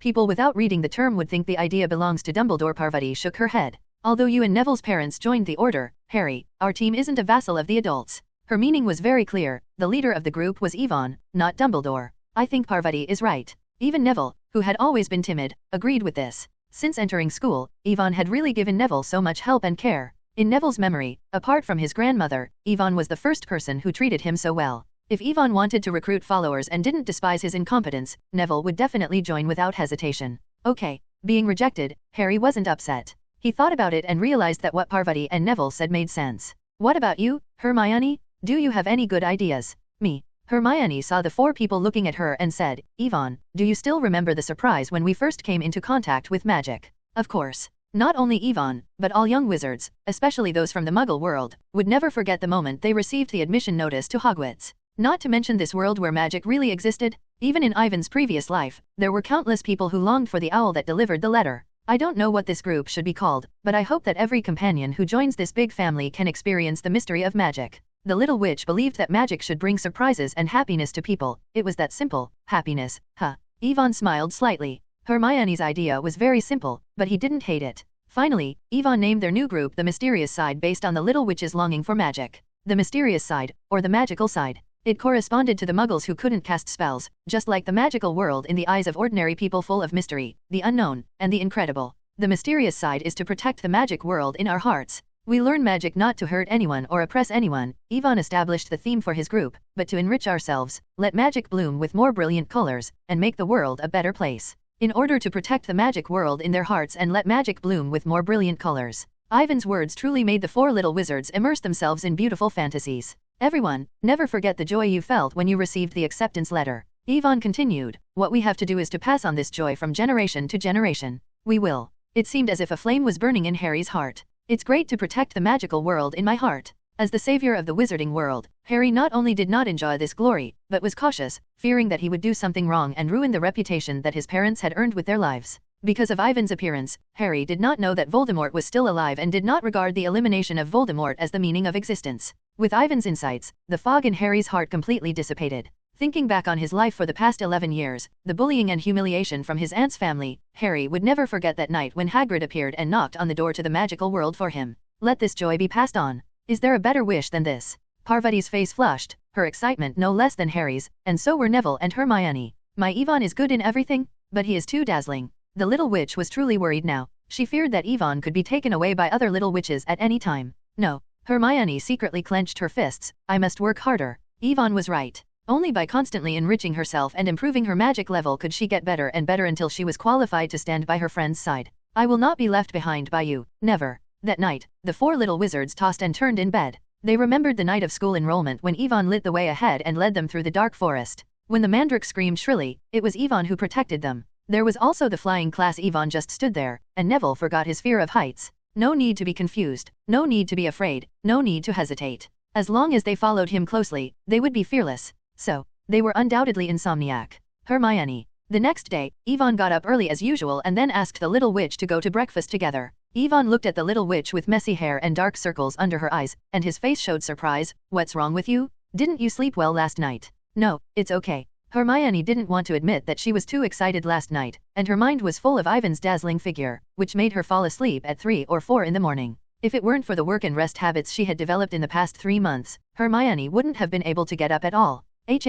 Soon after, Parvati and Harry also walked downstairs with dark circles under their eyes. Because of the study plan, the biological clocks of the two had recently begun to move closer to Ivan and Hermione. As for Neville, the boy's brain was already confused enough. If he worked any harder, Ivan was really worried that Neville would suffer from memory problems at a young age. You two as well? What's the situation? Ivan's fingers passed in front of the 3 people. Did the 3 of you plan to suffer from insomnia together? Did you make an appointment? Puff. Hearing Ivan say this, Hermione also saw the dark circles under Parvati's eyes and couldn't help laughing out loud. Ha ha ha. Hey, Hermione. Parvati was very annoyed and went up to wrestle with Hermione. It was all about last night. Harry said awkwardly, because I was too excited, I couldn't sleep all night. He wouldn't say that just a few minutes ago, he had fought side by side with Ivan in his dream and defeated the Dark Lord who killed his parents. Well, it was mainly Ivan who did all the fighting. As for Harry, he was just cheering for Ivan on the side. Beat him. Good job, Ivan, poke him to death with your wand. When Harry thought of the words he shouted in his dream, he felt his face burning in embarrassment. Chapter 69, Unstable Ronald Weasley. Forget it. Ivan was unsure of the 3 people's specific situation. Fortunately, tomorrow is Halloween, so they can rest. There are only morning classes today. As long as they can get through the day, they can have a good rest. Remember to make up for the sleep in the afternoon, and don't miss the Halloween party in the evening. There is a charms class today. According to Professor Flitwick's lesson plan, they should learn the levitation charm. Levitation charm. Also, Halloween. Ivan, who returned from the Great Hall, was stunned for a moment. I remember that in the original book, Halloween Eve was never peaceful. Halloween Eve at Hogwarts seemed to be cursed, and something happened almost every year. This year, Quirrell will release the troll to divert the professor's and Dumbledore's attention and sneak into the room on the 3rd floor. Ivan is very interested in the Philosopher's Stone. He has not forgotten that he still has a main task involving the Philosopher's Stone. However, Dumbledore probably hasn't placed the Mirror of Erised yet. This also means that the Philosopher's Stone is likely still in Dumbledore's hands. Let's not talk about Quirrell getting nothing. Even if Dumbledore really put the Philosopher's Stone in, can Ivan break the spell of the Mirror of Erised? Only those who want to get it but don't want to use it can get the Philosopher's Stone. This requirement is actually quite demanding. First of all, you have to want to get it, but your purpose cannot be related to the power of the Philosopher's Stone, meaning you can't have the desire to turn stones into gold or achieve immortality. Ivan doesn't have this need, but he does need the Philosopher's Stone for research. Wanting to research is also a desire. So, Ivan thinks he shouldn't be able to get the Philosopher's Stone. The 4 left the Gryffindor common room and smelled a sweet fragrance as soon as they stepped out. What a nice smell. It's the smell of roasted pumpkin. The smell of pumpkin made the little wizards hungry, but Yvonne was better. Everyone hurried to the Great Hall and enjoyed the various candies and desserts prepared by the Hogwarts house elves for Halloween. After breakfast, everyone went their separate ways. Yvonne was going to wake Neville up and bring some breakfast for him. After so many years in the orphanage, Yvonne had already developed the habit of taking care of younger children. To Yvonne, the shy Neville was like a younger brother from the orphanage. He was chubby and silly, and would be bullied by others if he wasn't careful. See you later, Yvonne. See you later. Hermione and Parvati were going to catch up on their sleep. Otherwise, they were really afraid that they would suddenly fall asleep in the middle of the spells class. Harry. On the other side, Ron saw Harry coming in and said, "Is Yvonne teaching you so early? Huh? That guy really loves to study." Harry felt that Ron's words were a bit weird, but he didn't think much about it and handed over the breakfast he brought back from the Great Hall. Halloween food is mostly candy and snacks, which are very suitable for takeout. I saw Yvonne bring breakfast to Neville, so I thought I'd bring you some too. After hearing what Harry said, Ron, who was about to take the food, froze there, frowning slightly. "What's wrong with you recently?" "What? Yvonne? Yvonne?" Ron felt very jealous. "Harry, why do you keep talking about him?" "Ron." Harry was very puzzled. He could hear the complaint in Ron's words. "I just think he's great." If it was Harry a few years later, and Ron dared to say this, he would have been angry in a minute. But Harry had just left the Dursleys 2 months ago, and when it came to friends, especially Ron, whom he had first met, Harry instinctively chose to accommodate. "I admit that I'm imitating him." Harry wanted to ease the tension between Ron and Yvonne and said, "But Yvonne does have a lot to learn from, right?" Harry felt that he had neglected Ron recently. His good friend was dissatisfied with this, and Harry felt it was understandable. But what was going on with this strange conversation? Ron was upset about this, and Harry felt very strange. "Are you talking about Yvonne?" Seamus and Dean heard the quarrel between the two and joined the conversation. "Ron, are you jealous?" Dean said, shaking his head with a chuckle. "This is so funny." "What's funny? Isn't it funny?" Faced with Ron's questioning, Dean was not afraid at all. "Yvonne is not on the same level as us. Are you also jealous of Dumbledore's powerful magic or the Minister of Magic's high position and power?" Unlike Ron, Dean had no bad feelings towards Yvonne. On the contrary, Dean had also received Ivan's guidance in various classes. Even Seamus, thanks to Ivan's help, could occasionally cast a few correct spells. Well, from the original 100% explosion rate, it had become 2 out of 10 times that he could cast successfully. "Think about it, Ron." Seamus shook his head and said, "Yvonne is a genius, we are just ordinary people." To be honest, Seamus, Dean, and Harry were not jealous of Ivan's talent at all. Yvonne is not Malfoy. Seeing the other 2 friends supporting him, Harry also had the confidence. Malfoy is so annoying. If he also had Ivan's talent, that would be terrible. "Hey, Harry, don't compare Malfoy with Yvonne." "Yeah, Yvonne is such a good person." Yvonne was very popular among the first-year wizards and professors. Not to mention Gryffindor, even Slytherin had a group of wizards who secretly admired Yvonne and regarded him as an idol. He had ability and a good personality. When you encountered difficulties, he would find a way to help you. What is there to be jealous of in such a person? That's right. Harry just wanted to give a thumbs up to the 2 of them. When Yvonne taught them magic, he didn't hold anything back. He specifically targeted the shortcomings of the wizards and helped them improve. Anyway, everyone who had received Ivan's guidance had made visible progress. "I heard that some older students have asked Yvonne for advice." Dean changed the subject and began to share the gossip he got from the Weasley twins. "Really?" Seamus said. "That's amazing." Ron felt uncomfortable watching everyone praise Yvonne. He didn't know why. Yvonne was so outstanding and dazzling, and he had never done anything to him, yet Ron felt jealous. Maybe it was because of the boy who lived? He had originally been the best friend of the boy who lived, but now found that Harry seemed to be drifting away from him, which gave him a sense of crisis.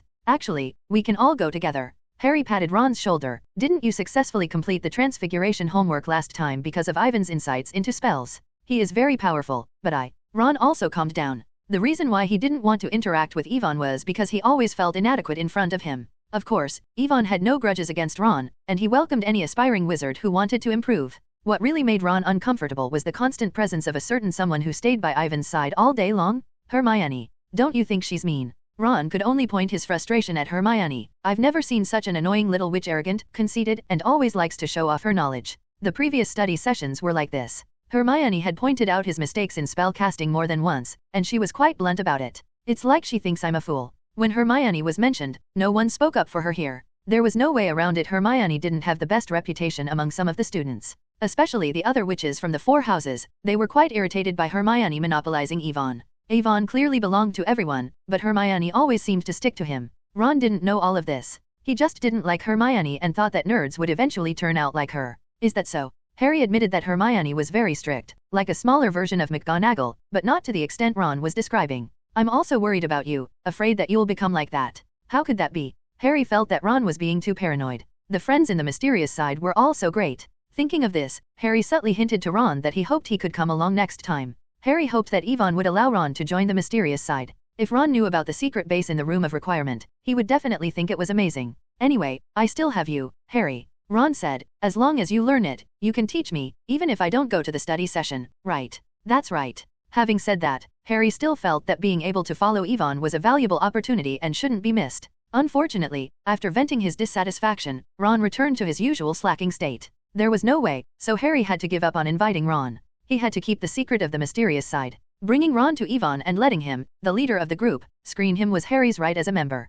Hermione and Parvati could do the same. But privately leaking the existence of the room of requirement was going too far. If this isn't just a study group, but an organization like the Order of the Phoenix that fights against evil. Harry's thoughts were simple. If someone could leak secrets about something small, then how could anyone trust them with greater secrets in the future? What's wrong? In the Charms classroom, Yvonne noticed Harry sitting alone, while Ron went to sit with Seamus. Did you and Weasley have a fight? Yeah. Harry sighed helplessly and whispered, I originally wanted to bring Ron to see you. Oh. Yvonne understood what Harry meant. This was the joining process they had formulated. If Ronald Weasley wants to join, of course, there's no problem. Yvonne felt indifferent about Ron. He was clearly unwilling to put in the effort, yet he was jealous of others. As long as Ron worked hard, Yvonne would be willing to see him differently. I know, Yvonne, you wouldn't reject Ron. Harry looked back at Ron sitting in the distance. The latter pretended not to notice and continued chatting with Seamus. I won't get involved in your matters. Yvonne patted Harry on the shoulder. Good luck, young man. The original Savior team had already fallen apart. Hermione followed Yvonne, and Harry missed out on the Savior training plan. The only one left, Ronald, was originally a dispensable character. I wonder if Quirrell will release the troll tonight like in the original story. Yvonne hoped Quirrell would do so. After learning magic for so long, I need to find a real creature for them to practice with. Of course, Yvonne wasn't the one interested in practicing. With Ivan's current strength, an adult dragon would only be considered a warm-up. A mere troll could easily be defeated by him. What he meant by practice was for Hermione, Harry, and the others. But Yvonne did not force anyone. It is naturally good to find an opportunity to gain experience. But if there is no opportunity, Yvonne would not deliberately force anything. Children, today we are going to learn the levitation charm. In Charms class, Professor Flitwick explained the principle of the levitation charm. Now, pair up with a partner. Everyone choose a teammate. In addition, Mr. Ambrosius, as usual, come demonstrate the levitation charm for us. For a month, Professor Flitwick had been giving Yvonne special treatment. This also led to Yvonne never getting extra points in any of the classes from the professors of various subjects. There was no way around it. Anyone who had seen Ivan's performance that night and the standard spells he cast would probably not be surprised again. Later, Professor McGonagall suddenly had an idea and chose Yvonne as an assistant in class to demonstrate transfiguration to the students with her. Other professors followed suit. Even Snape took the opportunity to make a fool of Yvonne, making him a firefighter, ready to deal with various emergencies caused by other students at any time.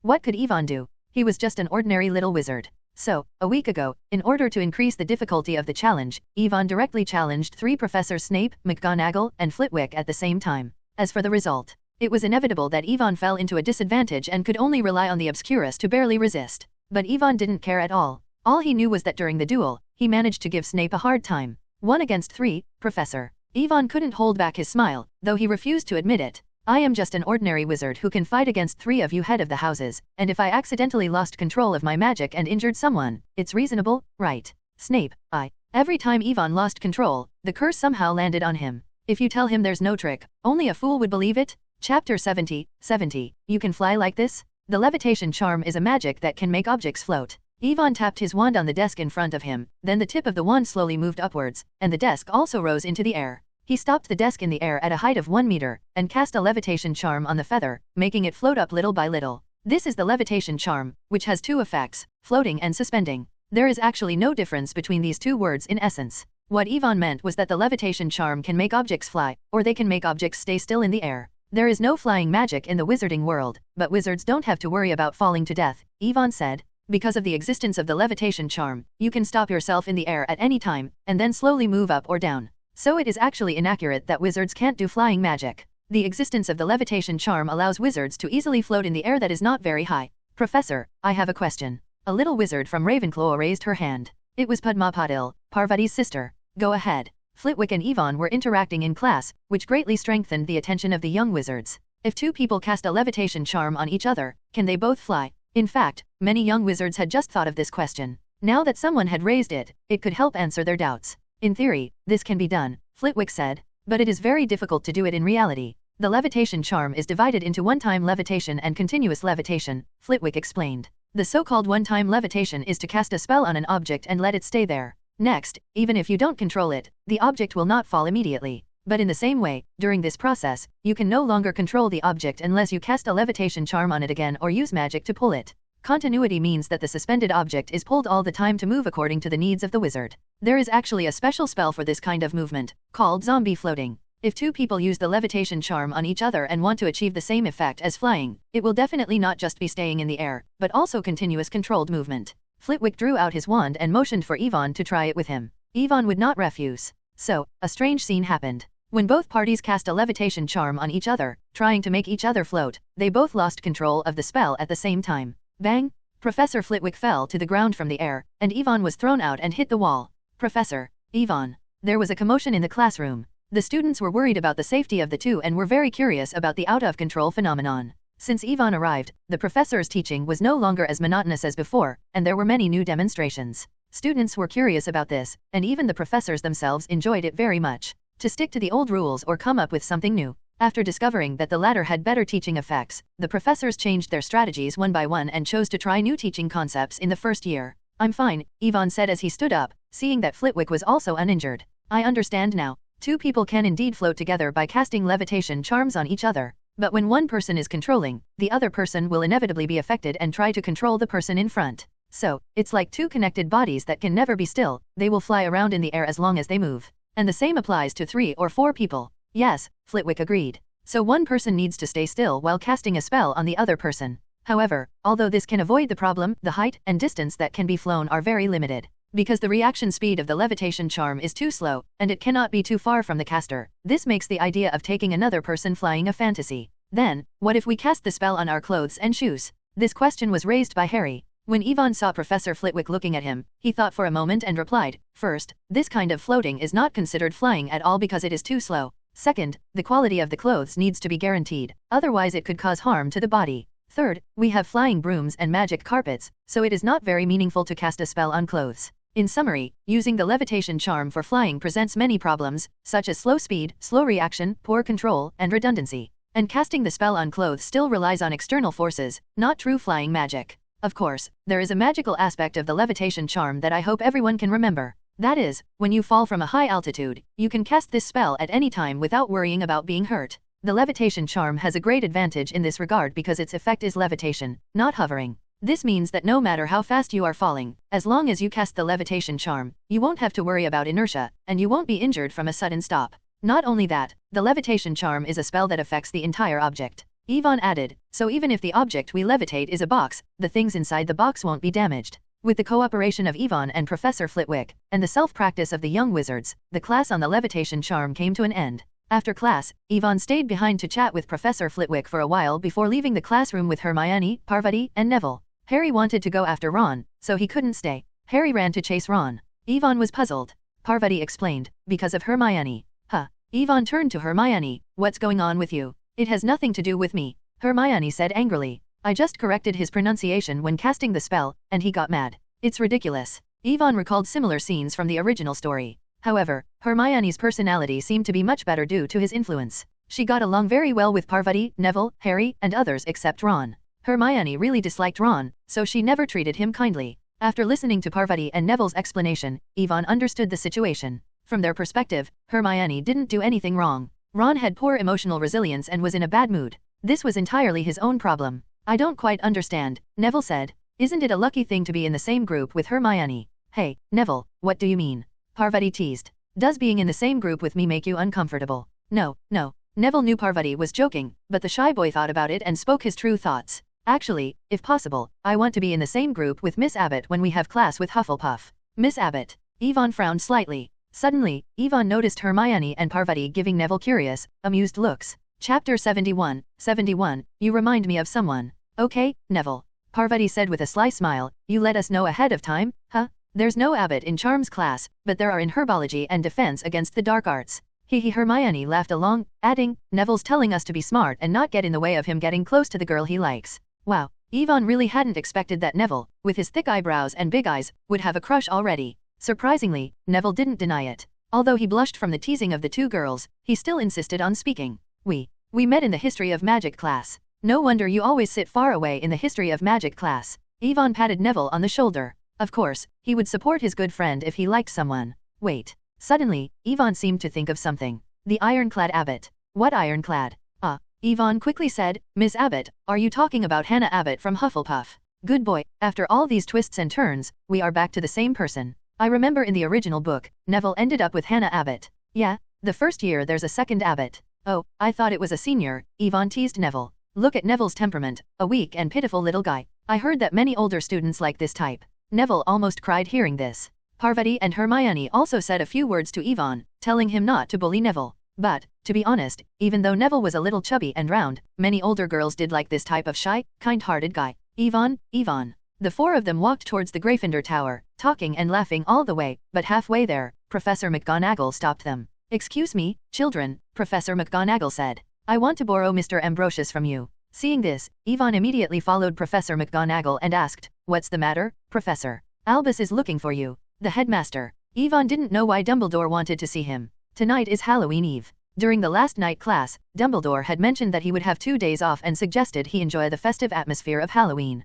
But now, Dumbledore had called for him again. Could it be because of the mysterious side? Yvonne thought to himself as he soon followed McGonagall into the headmaster's office. Albus, I brought Yvonne here. Oh, thank you for your effort, Minerva. Dumbledore was as kind and gentle as ever. When he saw Yvonne, he first apologized, saying he shouldn't have disturbed Ivan's happy time. Professor, you should just tell me what's going on. Yvonne casually took a muggle candy from the table and tossed it inside his mouth. After 2 months of getting to know each other, Yvonne and Dumbledore had become familiar with one another. Privately, they were like close friends regardless of age, and didn't beat around the bush. Is it because of the mysterious side? Yvonne got straight to the point. He really couldn't think of any other reason for Dumbledore to find him. In fact, even if Dumbledore didn't ask, he would tell him about the mysterious side.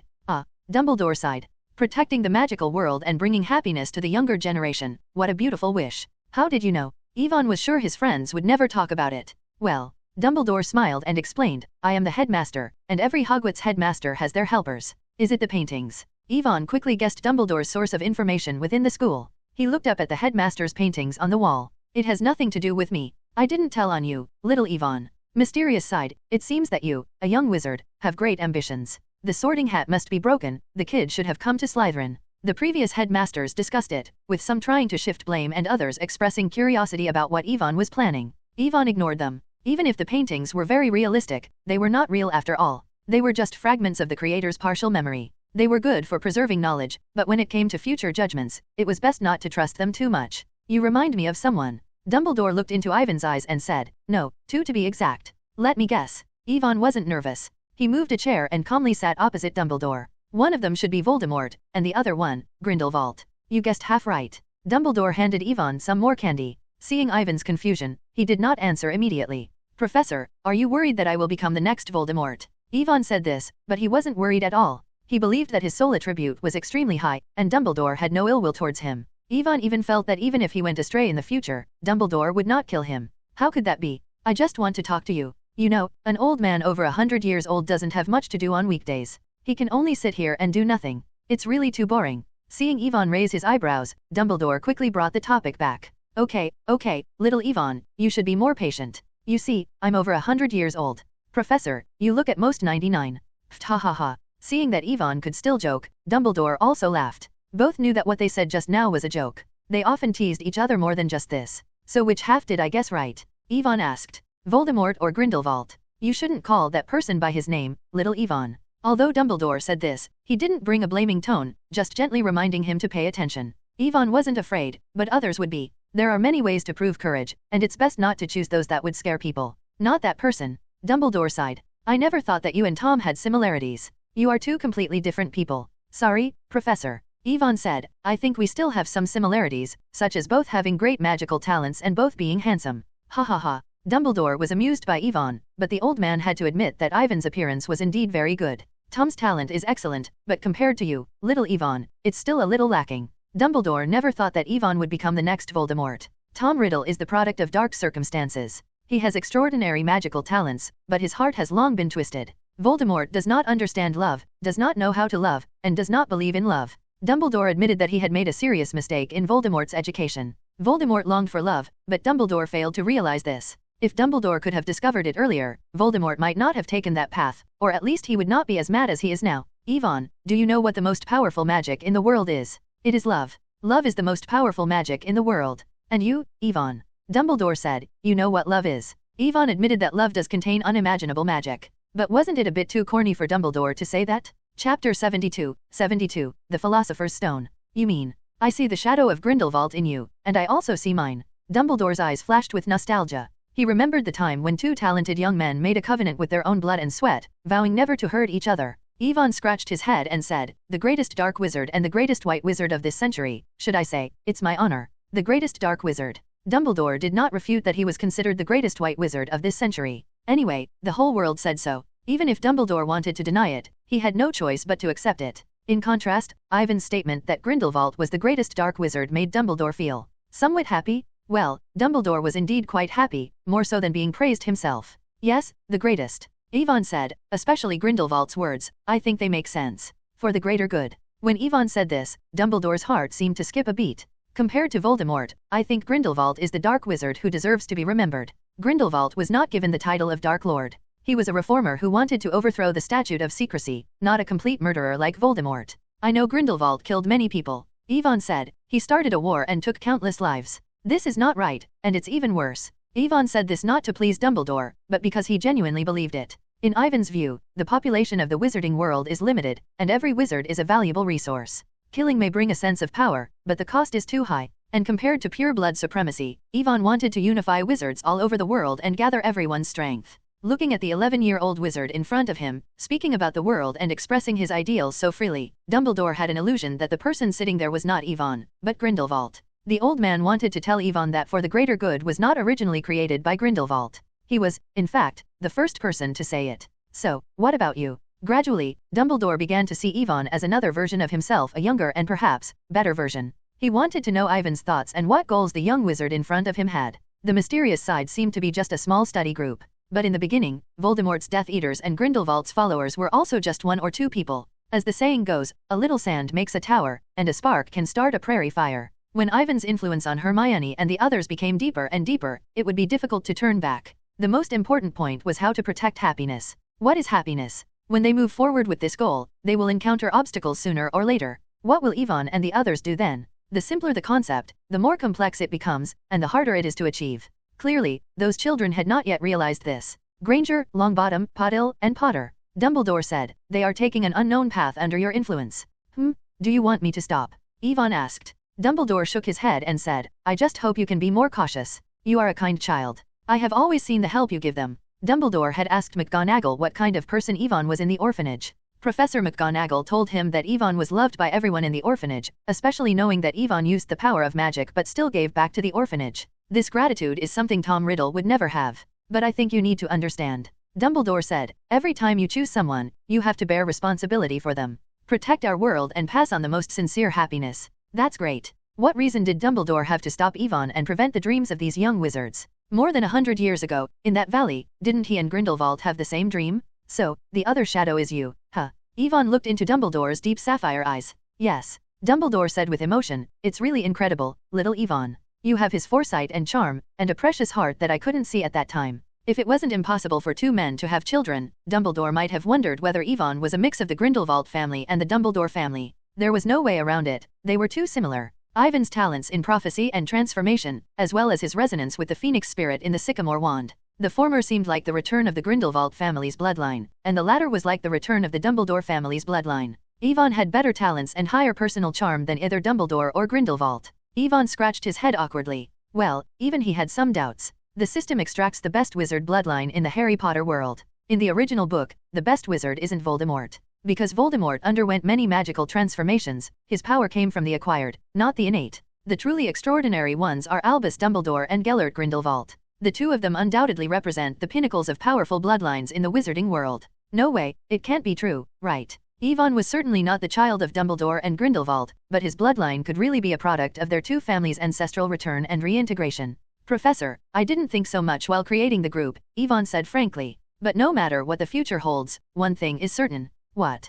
Power. Yvonne said, only by being strong can we face whatever problems arise. This is why he taught Hermione and others magical knowledge and established the secret base of the mysterious side. Ah yes, you are right. Dumbledore nodded, and he agreed with Ivan's opinion. I will try my best to improve their magical attainments. As for the future, we will know later. Ivan, let us, the younger generation, worry about the future. His words were acknowledged by Dumbledore, and the old man chose to end the topic. He already understood Ivan's stance. The rest wasn't for him, an old man over 100 years old, to decide. Giving some advice occasionally and sharing experiences was all he could do. But Dumbledore didn't think he could make the choices for Ivan. Times had changed, and he was old. The remnants of the old era only needed to provide shelter until the new seeds grew into towering trees. Oh, right. Dumbledore suddenly said, I may have some business soon and will need to leave Hogwarts. So, can we suspend the evening classes?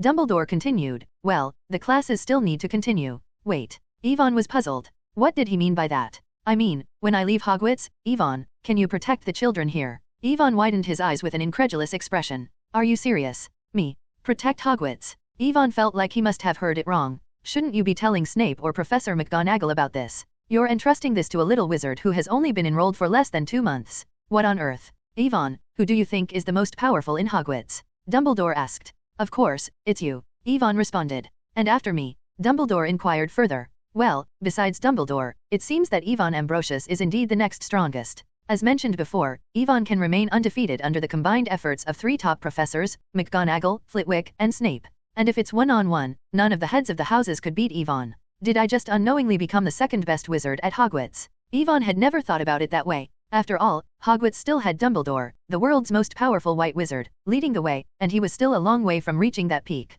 However, the truth was that the only thing Ivan couldn't compare to were those great wizards who had surpassed the limits of humanity. But when facing top wizards like McGonagall and Snape, there was indeed a significant difference between them. Where are you going? Ivan asked. Going to visit an old friend, Dumbledore replied. Do you know about the Philosopher's Stone? Of course, Ivan said, surprised that Dumbledore was being so straightforward. He even told Ivan clearly that Voldemort wanted to steal the Philosopher's Stone and that Nicholas Flamel had entrusted it to him. But the levels set up by the professors on the 3rd floor can't stop an adult wizard at all, Ivan commented. Yes, that's correct, Dumbledore nodded. He never pinned his hopes on those fairy tale-like obstacles. He explained, the real magic used to protect the Philosopher's Stone is the one I set up myself. Dumbledore's strength was beyond doubt. Even if Voldemort at his peak came personally, it would probably be impossible for him to break through the protective magic set by Dumbledore. Therefore, whether the earlier levels were easy or difficult was irrelevant. The Philosopher's Stone. Here it is, Dumbledore said, taking out a red, irregular gem from his pocket and placing it in front of Ivan, who looked on in surprise.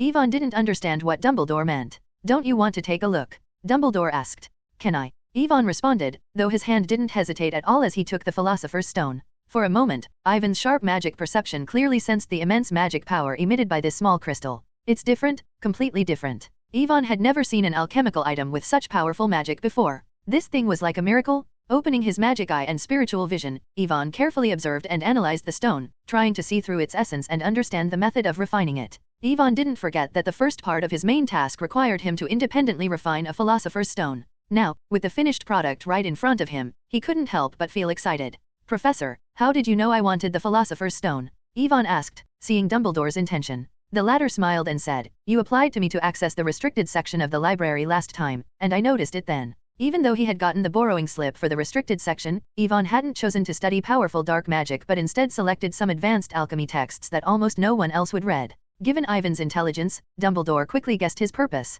Of course, the portraits definitely played a big role in this. Ivan really wanted to complain. How many spies have you planted in the school, old man? You already knew that what Harry and Hagrid brought back from Gringotts was the Philosopher's Stone. Yes. Ivan did not hide it. And my eyes, you know, I can see the future. Oh, yes. Ha, that's so, huh. Dumbledore was silent for a moment, then said, okay, then happy Halloween, go enjoy today's dinner. Ivan was stunned for a moment. He looked at the Philosopher's Stone in his hand and then back at Dumbledore. Suddenly, Ivan realized something. You don't want to take it back. Just treat it as my homework for you. Dumbledore smiled slightly. I hope you can learn something by the next time we have class. Yes, Dumbledore handed the Philosopher's Stone to Ivan. The Philosopher's Stone. This is the stone that can grant immortality. Although there are various disadvantages, the name of the 5th element and the Philosopher's Stone cannot be false. It is a key point in the field of alchemy. Voldemort dreams of getting it. On the way back to the common room, Ivan touched the Philosopher's Stone in his pocket and still felt a little dreamlike. Old Dumbledore gave it to me directly. No matter what Dumbledore's purpose was, Ivan was really moved by this trust. I can feel that he is not testing me. Ivan thought, he simply saw that I was interested in alchemy, so he gave me the Philosopher's Stone to study. Ivan never told anyone about the main task. But considering Dumbledore's erudition, it was normal for him to see that Ivan was interested in the Philosopher's Stone. Professor, when will I need to return it? Ivan had asked the last question before leaving. When I ask you for it. Dumbledore told Ivan directly that he suspected Voldemort was not dead, so he wanted to use the Philosopher's Stone as bait to lure him out. Ivan told Dumbledore that there was something wrong with Quirrell. Dumbledore had already found out at the first level. He had been waiting for Quirrell to come up and ask him for help. Through communication with Dumbledore, Ivan found that Dumbledore did not know that Voldemort was attached to Quirrell's head. He just suspected that Voldemort was still alive. As for those levels, they were originally prepared for Harry. It just so happened that Ivan had formed the mysterious side. When the time comes, you can take them to try. Dumbledore said, just think of it as a small test I prepared for your small group. Chapter 73, Bring it on. Dumbledore is really generous. Ivan could sense that Dumbledore was definitely trying to manipulate him. But what could Ivan do? Dumbledore gave too much. Ivan stroked the Philosopher's Stone in his pocket and could only say that Dumbledore was sincere. Giving Ivan the opportunity to study the Philosopher's Stone was the reward Dumbledore gave Ivan. I had always intended to make Hogwarts my base. Protecting this place is protecting my future team. In this case, Ivan naturally had to protect his alma mater. Do I fear him for not having a nose? Ivan really didn't dare to confront Voldemort in his prime. There was no way. Voldemort started with the killing curse, which was fatal. In his hands, this kind of dark magic was no different from instant death magic, and he would die if he was hit. Even if Snape cast the killing curse on Ivan, he couldn't kill him. Because Snape couldn't have the intention of truly killing Ivan. Without enough intent to kill, the power of the killing curse was naturally limited. But Voldemort is different. The noseless bastard has long fallen into darkness, and his dark magic is beyond even Dumbledore's reach. Regarding this point, Ivan did not exaggerate. Dark magic requires negative emotions as a driving force. The darker it is, the more powerful it will be. Throughout the original book, Dumbledore almost never used dark magic. This cannot be blamed on Dumbledore. Regarding dark magic, Ivan originally felt that power itself has no distinction between good and evil, and that good or bad depends on the person who controls it. However, in the world of Harry Potter, this theory does not apply. As mentioned before, white magic is the study of the external world by wizards, while dark magic is the exploration of the wizards themselves. Soul, body, blood, life, destruction. The impact of dark magic on wizards is visible to the naked eye. It will change a person from the inside out until they fall into an irreversible abyss. Ivan once asked Dumbledore, what is the key to learning dark magic? Dumbledore's answer was a strong will. Yes, the will attribute holds the power to resist the corruption of dark magic. And Ivan's will attribute is only 2 points. 2 points of will is not very low, at least dark magic like the Sectum Sempra spell can't affect Ivan. So Dumbledore did not stop Ivan from learning this magic, and even took the initiative to help him improve it so that Ivan could be more proficient. In contrast, spells like the Fiendfire Curse and the 3 Unforgivable Curses, Dumbledore clearly told Ivan that he couldn't handle the corruption of these magics right now. If Ivan really wanted to get in touch with them, he would have to wait until he was in his 2nd or 3rd year. Ivan knew that Dumbledore was genuinely doing it for his own good, so he never studied them privately. An elder at home is like a treasure. Dumbledore's experience is beyond Ivan's imagination, and it greatly prevents Ivan from going astray. If Voldemort were in his prime, I would definitely summon Dumbledore immediately. But now Voldemort is just a remnant of his soul, so weak that he even has to drink unicorn blood to survive. Ivan doesn't think there's anything to fear from such a Voldemort. It just so happens that there's such an opportunity at the end of the semester. Ivan's eyes were shining as he looked at a glass next to the aisle, which reflected the scene of the first-year house cup. There, the figures of Ivan, Hermione, Harry, and others emerged one by one. Everyone was there, and no one had lost their life because of Quirrell and Voldemort. Safety is guaranteed. Ivan suppressed the smile on his face, then what is there to be afraid of? Bring it on. There are still 7 months until the end of the semester. 7 months is enough time for Ivan to fully develop his current abilities. I hope you can be more powerful and don't disappoint me too much. Halloween at Hogwarts was extremely lively. The little wizards dressed themselves up as various dangerous creatures, and then jumped out from corners when you weren't paying attention, shouting to scare you. Of course, scaring people was often the privilege of senior students. First-year wizards like Ivan could only be used as tools for fun by seniors like the Weasley twins. Ivan. Hey, why can't you take a joke? Put us down quickly. Look, the twins who tried to scare Ivan were now hanging in the air with Levi Corpus. Happy Halloween, both of you too. Ivan watched as the two desperately tried to cover their falling robes and laughed to himself. How about this gift? My prank, does it surprise you? In 5 minutes, the spell will wear off. Be careful to protect your heads. After that, Ivan turned around and left without looking back, leaving the twins behind helplessly. Ivan, don't go. Hey, pfft hee. See you? Ivan couldn't help laughing out loud. Halloween, where you can play tricks on people at will, is really pleasant. Back in the Gryffindor common room, Ivan saw Hermione reading a book, and Parvati sticking her head out from the 2nd floor. Where are they? Ivan sat next to Hermione. The little witch saw Yvonne coming back and quickly closed the book. Neville and Harry went to find Ronald. It's about Ronald again. Yvonne was speechless. Is he still angry until now? Ronald hates our Miss Know-It-all. Parvati ran downstairs. Harry can't persuade him. It wasn't Neville and Harry who had a grudge against Hermione. They just went to play with Ronald and ask for some candy. Oh, then why didn't you go? Of course I waited for you to come back. Hermione didn't say anything, but Parvati was direct. She took Ivan's hand and said with a smile, let's go play together. My sister can't wait. Parvati's sister, Padma, is in Ravenclaw House. But the two have a very good relationship and often meet each other, and Yvonne and the others also know her. Parvati intended to let her sister join their group, but she wasn't sure how to approach it. Ahem. Hermione coughed twice, stood up, and calmly took Parvati's hand away from Ivan's sleeve. Yvonne, what did Headmaster Dumbledore want to see you about? This was a blunt change of subject, but Hermione managed it so naturally. Parvati didn't know what to say. Swearing sovereignty, is it so obvious? But she didn't care about these things. Anyway, everyone was still young, and it was still unknown who would be the final winner in the future. Chapter 74, Most Loyal Followers? Hermione just came a few days earlier. The most important thing was that Parvati was very confident in her and her sister's appearance. The two most beautiful little girls in the first year at Hogwarts. That title wasn't just for show. Hermione was indeed very smart, but she didn't seem to know how to handle things outside of her studies. The little witch who hadn't yet realized this wasn't taken seriously by Parvati. There is a saying that women dress up to please themselves. Since Hermione didn't seem to care about her image in front of Yvonne, Parvati understood that her relationship with Yvonne hadn't reached that stage yet.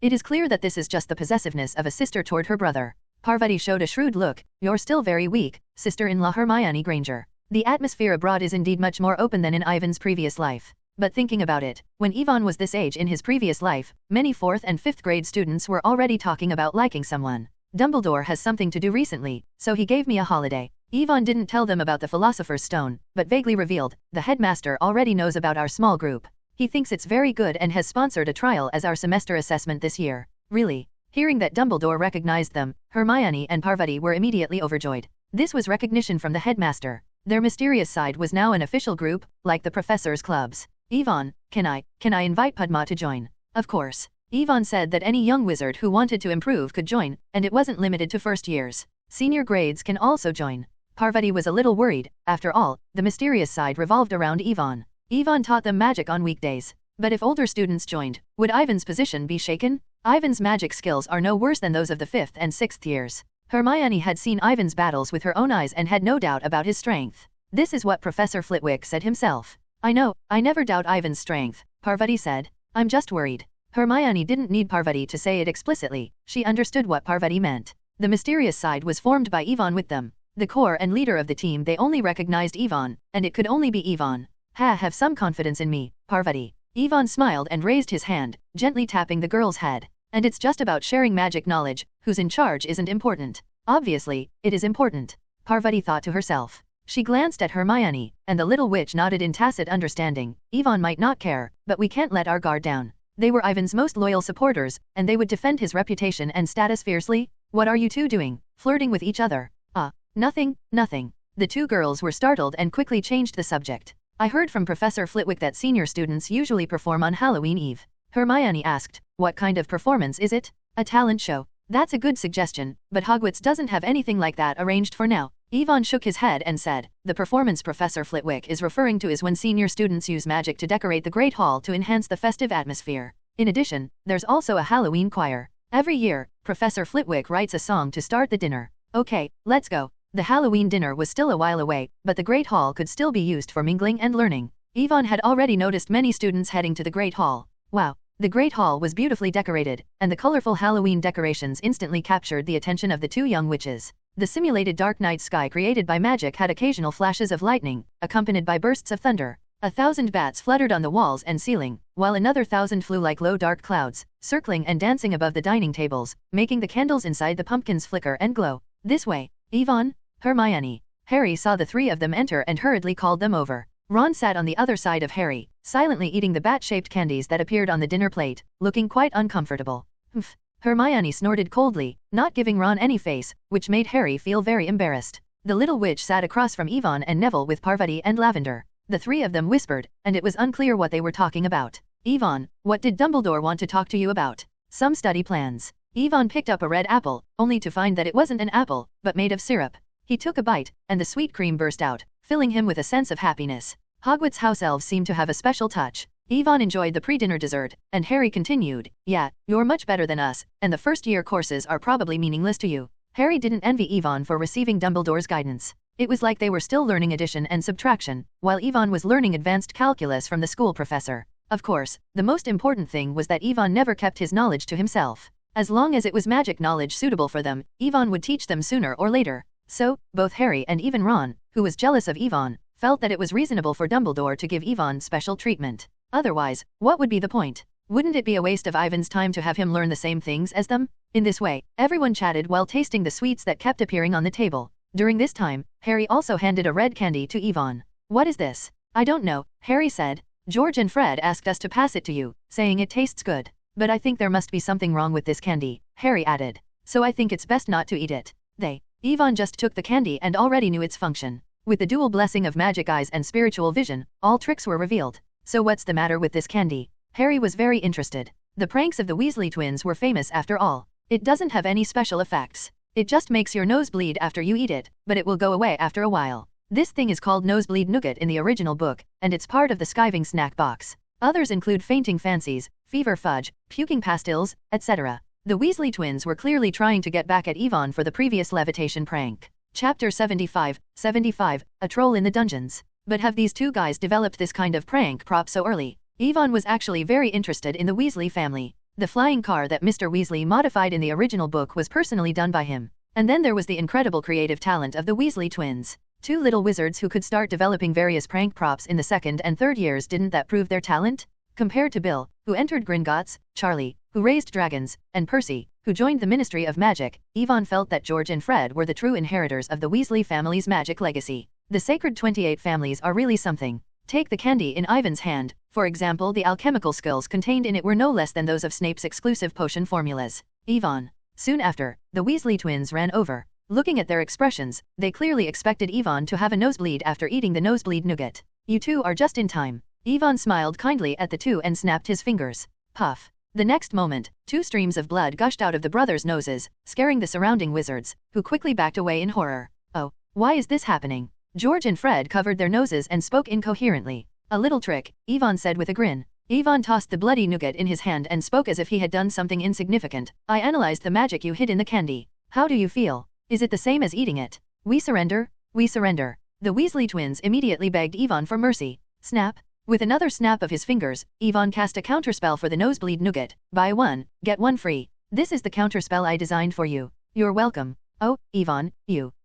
You're a genius. Frightened by Ivan's gaze, George quickly changed his words. You should be with us. Yeah. Fred added, I really want to trade little Ronnie for you and let you be our brother. Ronald will be sad if you say that. Little Ronnie won't be sad. That's right. The twins, who had a sad face a second ago, were now arm in arm with each other and began to tease their younger brother. If he had the last name Ambrosius, he would probably wake up laughing in his dreams. Yvonne was speechless. Ronald was still sitting there. Was it really okay to say such things in front of your own brother? But Yvonne looked at Ron and found that he was still eating candy calmly, not caring about the sarcasm of his two brothers. You are probably used to it, right? Yvonne knew that the twins were just joking. He threw the candy back to George and said, if you develop such props in the future, it is best to prepare the counter curse in advance, otherwise it may be dangerous. Danger? How could it be? The Weasley twins widened their eyes, seemingly unable to understand what Yvonne meant by danger. Well, this is also the difference in cognition between Yvonne and the little wizards who grew up in the magical world. In the eyes of ordinary people, it is a very scary thing to have brain tumors all over the body, missing arms and legs, and swollen heads and tongues.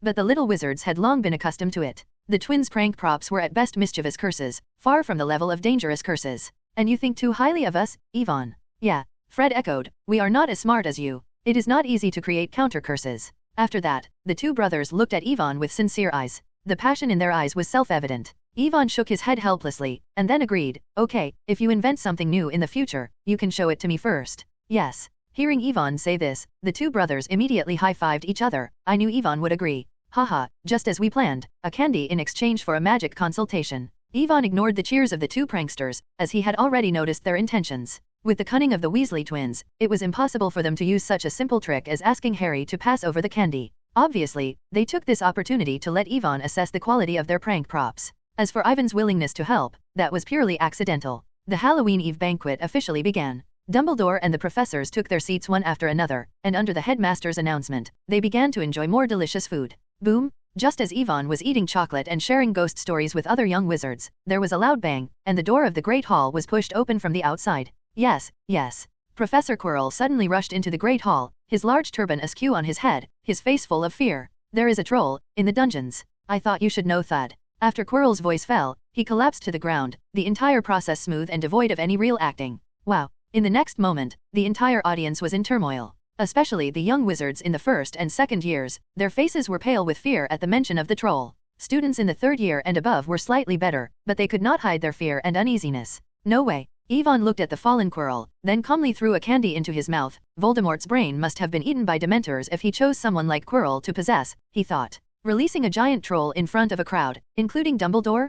And expecting this to lure Dumbledore away, it showed that Voldemort hadn't taken Dumbledore seriously at all. What was even funnier was that the Philosopher's Stone was now sitting safely in Ivan's pocket. Why would Quirrell go to the third floor? Was he just hoping to gawk at Fluffy, the three-headed dog? Quiet. Dumbledore stood up, and his commanding voice resounded throughout the hall, successfully calming the students' commotion. Prefects, the old man said in a low voice, immediately instructing them to lead the students of each house back to their dormitories. After speaking, Dumbledore glanced at Ivan, who gave a nod to indicate that the Philosopher's Stone was secure. Looking at Quirrell on the ground again, even Dumbledore couldn't help but twitch his mouth slightly. What kind of stupid plan is this? Do you really think I'm a fool? Follow me? Don't get separated, first-year students? As long as you listen to my instructions, you don't have to be afraid of any giant monsters. Okay, follow me closely. Unfortunately, before Ivan could make any move, Percy had already started to arrange for the students to evacuate. Make way, the first-year students have to go. Excuse me, I'm the prefect. Ivan looked around and saw that Harry, Hermione, and the others were all there, so he stopped worrying.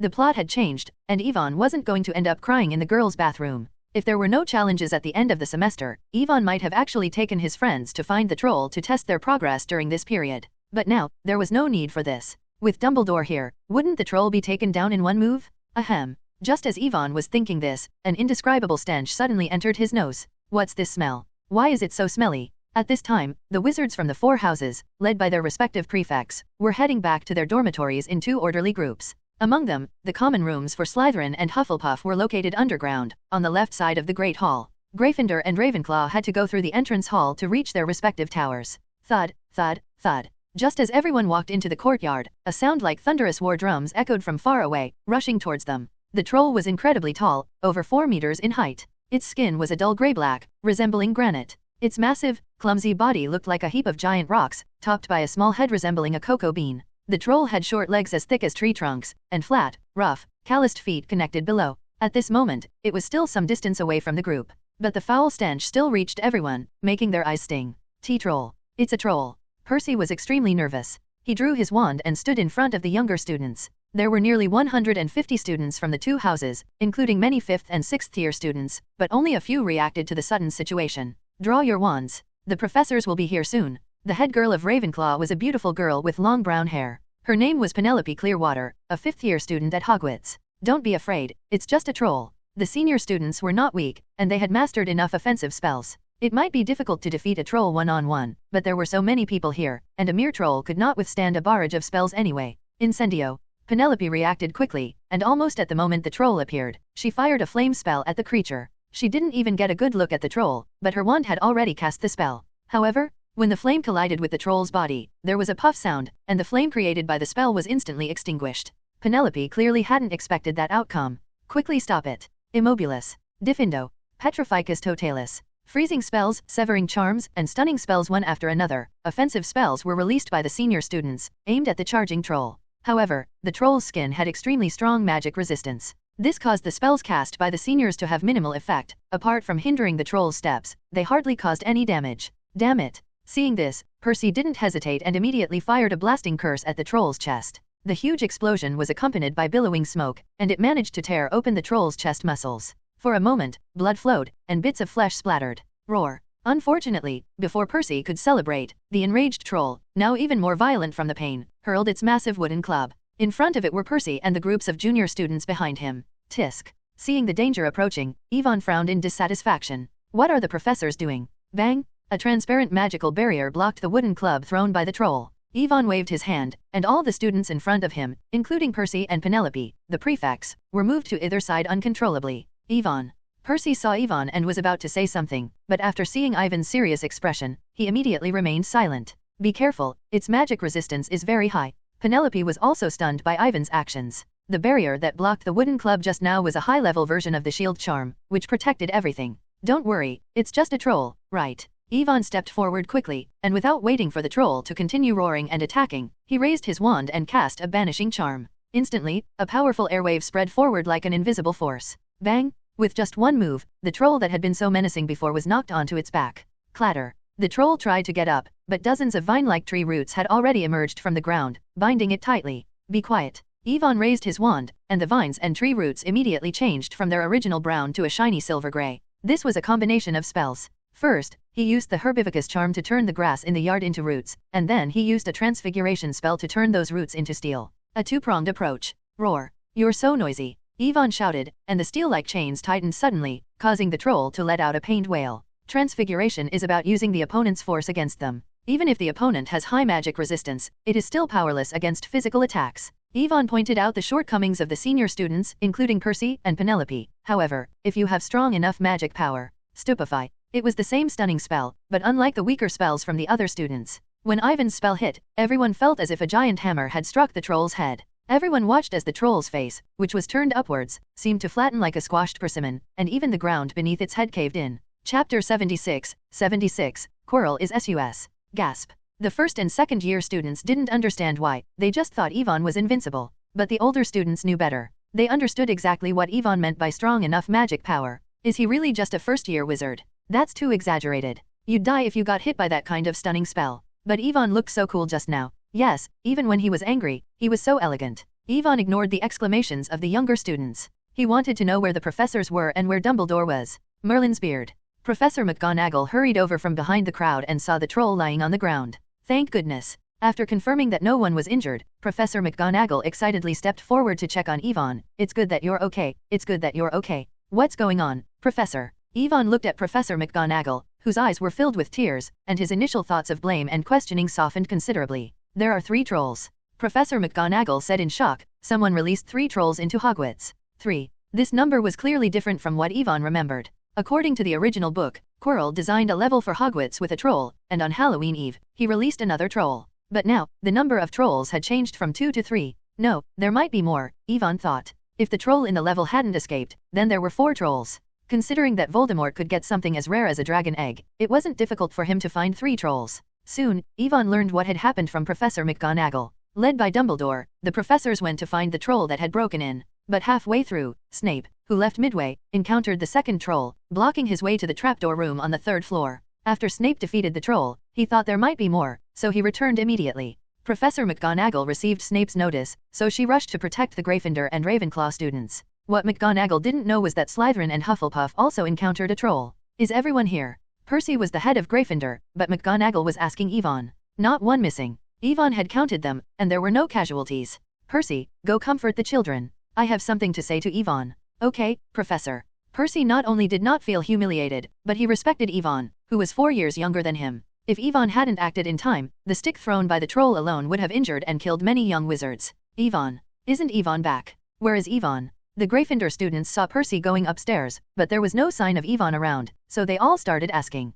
After the battle just now, the students of Ravenclaw and Gryffindor, whether they were seniors or juniors, were now convinced by Ivan. He was not afraid of danger and remained calm. At the critical moment, he not only protected everyone, but also defeated the terrible troll with a crushing attitude. Even though they had returned to their respective dormitories, Ivan's previous actions were still echoing in the hearts of the young wizards. Elegant. Too elegant. Ivan's smooth spellcasting was magnificent and exquisite. This gave Ivan a special temperament in addition to his gentle, knowledgeable, and reliable image, a sense of security. Yes, a full sense of security. It seemed that as long as Ivan stood there, they would be fearless. Ahem. Percy was a little embarrassed because he was the head of Gryffindor. Professor McGonagall has something to tell Ivan. However, the young wizards still didn't want to leave. They needed to see Ivan go upstairs and be with them before they could feel at ease. At the door, Ivan was asking McGonagall in detail about what happened tonight. The news from Professor Sprout, who went to assist, also came in, and they had also encountered a troll. So there are not only 3 trolls, but 4. Unexpectedly, even the 3 trolls were not all of them. Ivan was sure that these trolls must have been put in by Voldemort controlling Quirrell. No one else would be so bored as to come to Hogwarts and cause trouble except him. Of course, the most important reason was the memory of the original book. But, why? Yvonne couldn't understand Quirrell or Voldemort's train of thought. In the original book, a troll was let in to lure Dumbledore away, to attract his attention, and attempt to steal the Philosopher's Stone. What is the situation now? Snape obviously also thought of the luring strategy. But what did Voldemort want to do with the other 3 trolls? One of them was to attract the attention of Dumbledore and the professors, and that part shouldn't have changed. Of the remaining 2, one troll blocked Gryffindor and Ravenclaw on their way back to the dormitory, while the other blocked the young wizards of Slytherin and Hufflepuff. Suddenly, a thought flashed through Ivan's mind like an electric current. Is Voldemort looking for me? The more he thought about it, the more Yvonne felt it was possible. No way. Am I being targeted by Voldemort? Yvonne suspected that Voldemort might be trying to confirm the identity of the powerful wizard who fought Snape a month ago. He must have checked all the professors through Quirrell. Obviously, the eerie power of the Obscurus was definitely not in any of the professors. In this way, even if he was unwilling to admit it, Voldemort could only place his suspicion on the young wizards in the school. So, that explained what just happened. The 2 trolls blocked the students of the 4 houses and attacked them. The trolls have strong protective magic, and ordinary spells can't break through, Professor McGonagall told Yvonne, explaining that the 2 trolls that attacked the students had been specially modified and were more powerful than ordinary trolls. It is basically certain that Voldemort's target is me. Next, Yvonne shared his suspicions with Professor McGonagall. He did not mention Voldemort explicitly but replaced it with a certain dark wizard, indicating that someone had noticed the magical fluctuations that night and had designed this crisis because of it. Who is it? Professor McGonagall was furious. What she could not tolerate was her students being put in danger. She did not blame Yvonne. Yvonne had done nothing wrong. The blame lay with the dark wizard hiding in the school, the one who deserved to be imprisoned in Azkaban. Yvonne, do you have any suspects? I think. Yvonne considered it, and finally decided to reveal a little. Professor Quirrell seems the most suspicious. There was no way around it. Yvonne was not afraid of Voldemort's remnant soul. But what about the other young wizards? After 2 months at Hogwarts, Yvonne had really grown fond of this mysterious and warm magical school and enjoyed his daily life with Hermione, Neville, Parvati, Harry, and others. Yvonne did suppress the Obscurus, but its dark power still affected him. However, since entering Hogwarts and being accompanied by the young wizards, Yvonne clearly felt that the power of the Obscurus had become much softer. Since I know everything, why should I follow the original plot? Wouldn't it be easier to just expose Quirrell and let Harry deal with Voldemort's remaining soul directly? Chapter 77, Quirrell on the Run. That way, Voldemort's problem could be solved, and Dumbledore would also gain valuable experimental data. It would prove that the magic of love within Harry was indeed Voldemort's nemesis. As long as this protective magic remained, Voldemort couldn't harm Harry. The fundamental purpose of the first part of the original story, aside from training Harry and the trio, was precisely this. Professor Quirrell? Why? McGonagall frowned slightly. Yvonne, why do you think Quirrell is suspicious? As soon as the words left her mouth, McGonagall seemed to realize something and asked, did you see it? The see here naturally referred not to seeing with his own eyes, but to a prophecy. Yvonne must have discovered the mastermind through a vision? Yes. Yvonne did not predict Quirrell's plan, but he was now almost 100% sure that it was Quirrell's doing. Even if it wasn't Quirrell, there was definitely something wrong with him, and it was always a good idea to catch him. So, Yvonne admitted to the result of the prophecy without hesitation. Okay, McGonagall believed Yvonne. But for such a significant matter, I think it still needs to be decided by Professor Dumbledore. That's right. Yvonne did not refuse. I trust Headmaster Dumbledore. Soon after, the two found Dumbledore, along with other heads of houses, including Snape. Dumbledore had not returned to the headmaster's office but chose to gather in the hall. The old headmaster looked very upset, and Snape said, Quirrell obviously has a problem. I saw him heading to the 4th floor. But we have no concrete evidence. Severus. Dumbledore was very angry because someone had broken the rules of the game. As the most powerful white wizard in the world, he found it difficult to accept that someone would dare to covet Hogwarts. However, Dumbledore and the Dark Wizards had always maintained a tacit understanding. You can come in and cause trouble, but everything has a limit, and that limit is that you can't hurt the children. In the original book, Voldemort acted secretly to avoid a head-on confrontation with Dumbledore. Yvonne didn't know what had gone wrong with Voldemort this time, but he dared to challenge Dumbledore's authority so openly. He sent out 4 trolls at once, targeting the young wizards. Clearly, this had crossed Dumbledore's bottom line. In the book, Voldemort's intention was to distract everyone by letting out a troll. It just happened that Hermione was in the bathroom. This time he indeed targeted the children by letting many trolls. Yvonne saw it. Snape looked at McGonagall in confusion. He was stunned for a moment but soon understood. Boy, your prophecy. Let's not talk about the prophecy. I think the most important thing we need to do now is to find Professor Quirrell. At the very least, we need to call him over. Dumbledore might tolerate Quirrell, but Yvonne couldn't. I believe that the title of professor is not a reason for immunity. Everyone should be questioned. The existence of Quirrell had seriously endangered the safety of Hermione, Neville, and the other young wizards. If he could launch an attack once, there would be a second and a third time. For this unstable element, Yvonne wanted it dealt with swiftly. He had made up his mind. As soon as Quirrell arrived, Yvonne would ask him to remove his turban and expose Voldemort completely. Although Voldemort was in a special state between life and death, making him impossible to eliminate entirely, it would at least make the first school year much easier. The boy is right, Dumbledore, Snape said. Additionally, I am willing to hand over my wand and accept questioning. I agree. Me too. Professors Flitwick and Sprout also expressed their opinions, as did Professor McGonagall. They had a clear conscience and were not afraid of being investigated. On the contrary, if any professor refused, it would mean that they had something to hide. All right. Seeing this, Dumbledore no longer hesitated and instructed McGonagall and the others to notify all professors to come to him immediately. After they left, Dumbledore asked, "Are you sure, Yvonne?" The old man had noticed something odd in Ivan's words. He hadn't directly answered Snape's question about an accurate prophecy. "I can't see his past. There is a powerful magic blocking my sight," Yvonne said. But who else could it be except Quirrell? He should have noticed his poor acting skills and the dark magic emanating from his body. "Headmaster, you must have noticed it long ago." Yes, Dumbledore admitted. Dumbledore had indeed noticed it, but he had assumed Quirrell was cursed and hadn't considered the possibility of Voldemort's possession. At most, he suspected that Quirrell might be colluding with Voldemort and could be a Death Eater. "I've been waiting for him to ask me for help," Dumbledore said. He would never give up on any student. "You know, Quirrell used to be a very good child, a talented Ravenclaw. But when I saw him again this year, he seemed like a different person." Dumbledore looked disappointed, as it seemed that yet another good child had fallen into darkness. "But, Professor," Yvonne said, "can't you see there's something wrong with Quirrell?" "Ah," Dumbledore explained, "perhaps from your perspective, Quirrell's excuses and behavior appear strange. But, believe me, many things in the wizarding world are far more incredible than Quirrell's explanations." Quirrell's excuses were indeed strange, but the wizarding world was full of bizarre occurrences. Yvonne, having come from the Muggle world, and as someone who had read the original story in his previous life, could easily spot the inconsistencies. If Yvonne had been a native wizard, he might not have doubted Quirrell's words. What really made Dumbledore feel uneasy was the malice radiating from Quirrell. "Then why did you hire him as a professor?" Yvonne asked. "I mean, you allowed a man with strange magical energy to enter Hogwarts." "You misunderstand, Yvonne," Dumbledore said helplessly. "When I interviewed Quirrell, he wasn't like this."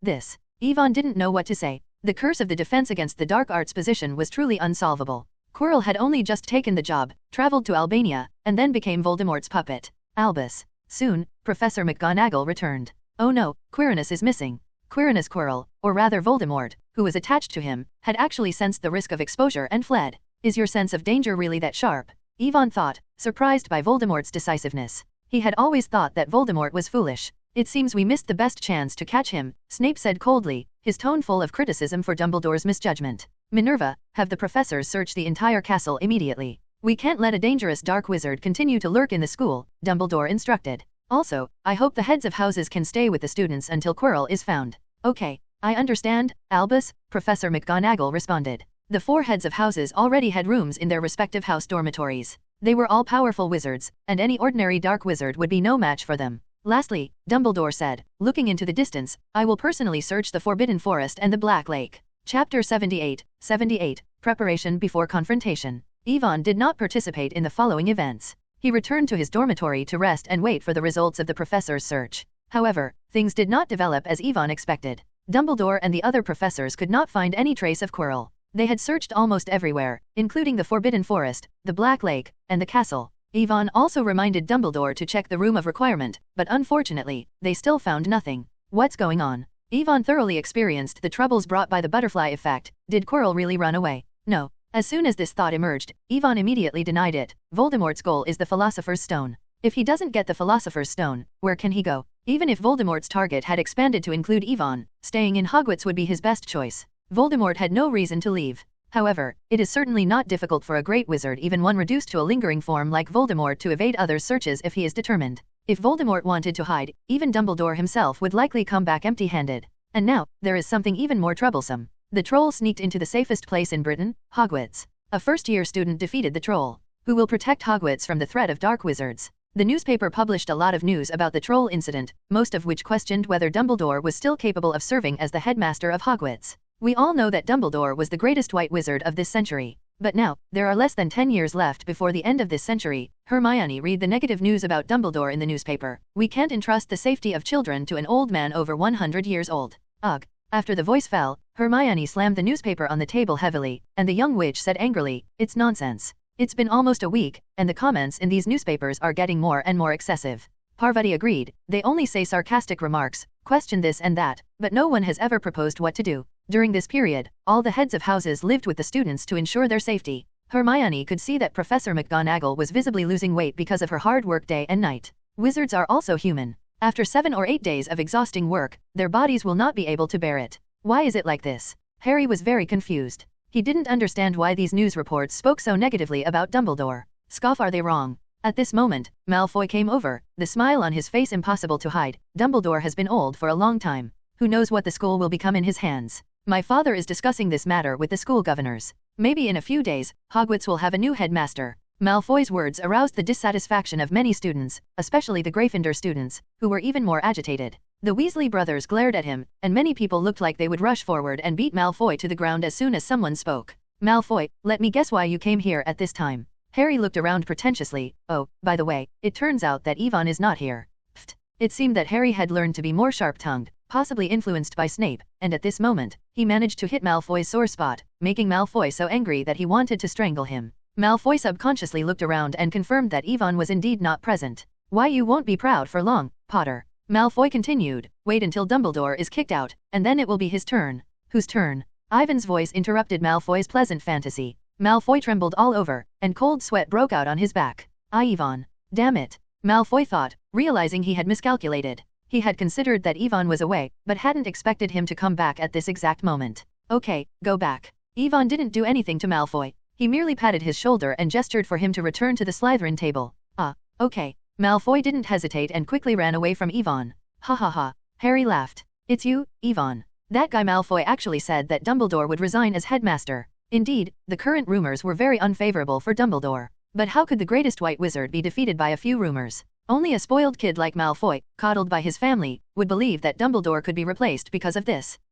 Hermione noticed that Ivan's face looked a bit off and asked, "What's wrong, Yvonne? Is something bothering you?" "No way," Parvati said in horror. "Is it really true, what Malfoy said? How is it possible?" Harry immediately became anxious. He looked at Yvonne, hoping to get a definite answer. "It's impossible for Hogwarts to change headmasters just because of that," Yvonne reassured them. Others might not know, but Yvonne was well aware of Dumbledore's weight in the wizarding world. There is only one person in this world who could influence Dumbledore's decisions, and that was Dumbledore himself. Unless Dumbledore was willing, no one was qualified to tell him what to do. However, the problem now lies here. Voldemort has been gone for almost 10 years, and I didn't expect his followers to still have such a great influence. No, it should be that these people have been holding grudges for a long time, Yvonne thought to himself. They didn't cause trouble before because Dumbledore was so highly respected. Now that there's an opportunity, they're acting immediately. These people's little schemes are despicable, but Yvonne had to admit that Voldemort had truly exploited Dumbledore's weakness. Too many parents have sent howlers holding Headmaster Dumbledore accountable, Yvonne explained.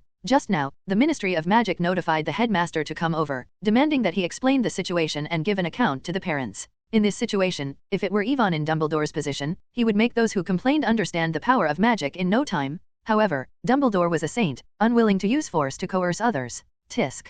Voldemort knew Dumbledore's style all too well. Taking advantage of the emotions of the parents and aligning with the Ministry of Magic's orders, Voldemort easily managed to lead Dumbledore away. Old Dumbledore had already anticipated this moment. He found Yvonne and the other professors and asked them to take care of Hogwarts during his absence. If nothing unexpected happens, the unexpected will come. Yvonne was certain that all of this had been planned by Voldemort from the beginning. If he wants to take action, there's no better time than now. Yvonne doesn't know what Voldemort will do, but Yvonne is not afraid of Voldemort. As the saying goes, magic is power. Yvonne is confident that he can fight Voldemort, who has not yet resurrected. Especially considering the support of the other heads of houses and Harry's protection against Voldemort, Yvonne told himself that there was no reason to lose. The most important thing is that all of us can attend the final feast safely. Yvonne thought that Voldemort had no idea how powerful the power of fate was, and he was destined to lose to him. "You seem out of it. Are you really okay?" Hermione asked. "Don't worry," Yvonne replied reassuringly. Yvonne had been keeping a close watch on Hermione, Neville, and the others these days. If Voldemort harmed anyone else, Yvonne would be angry at most.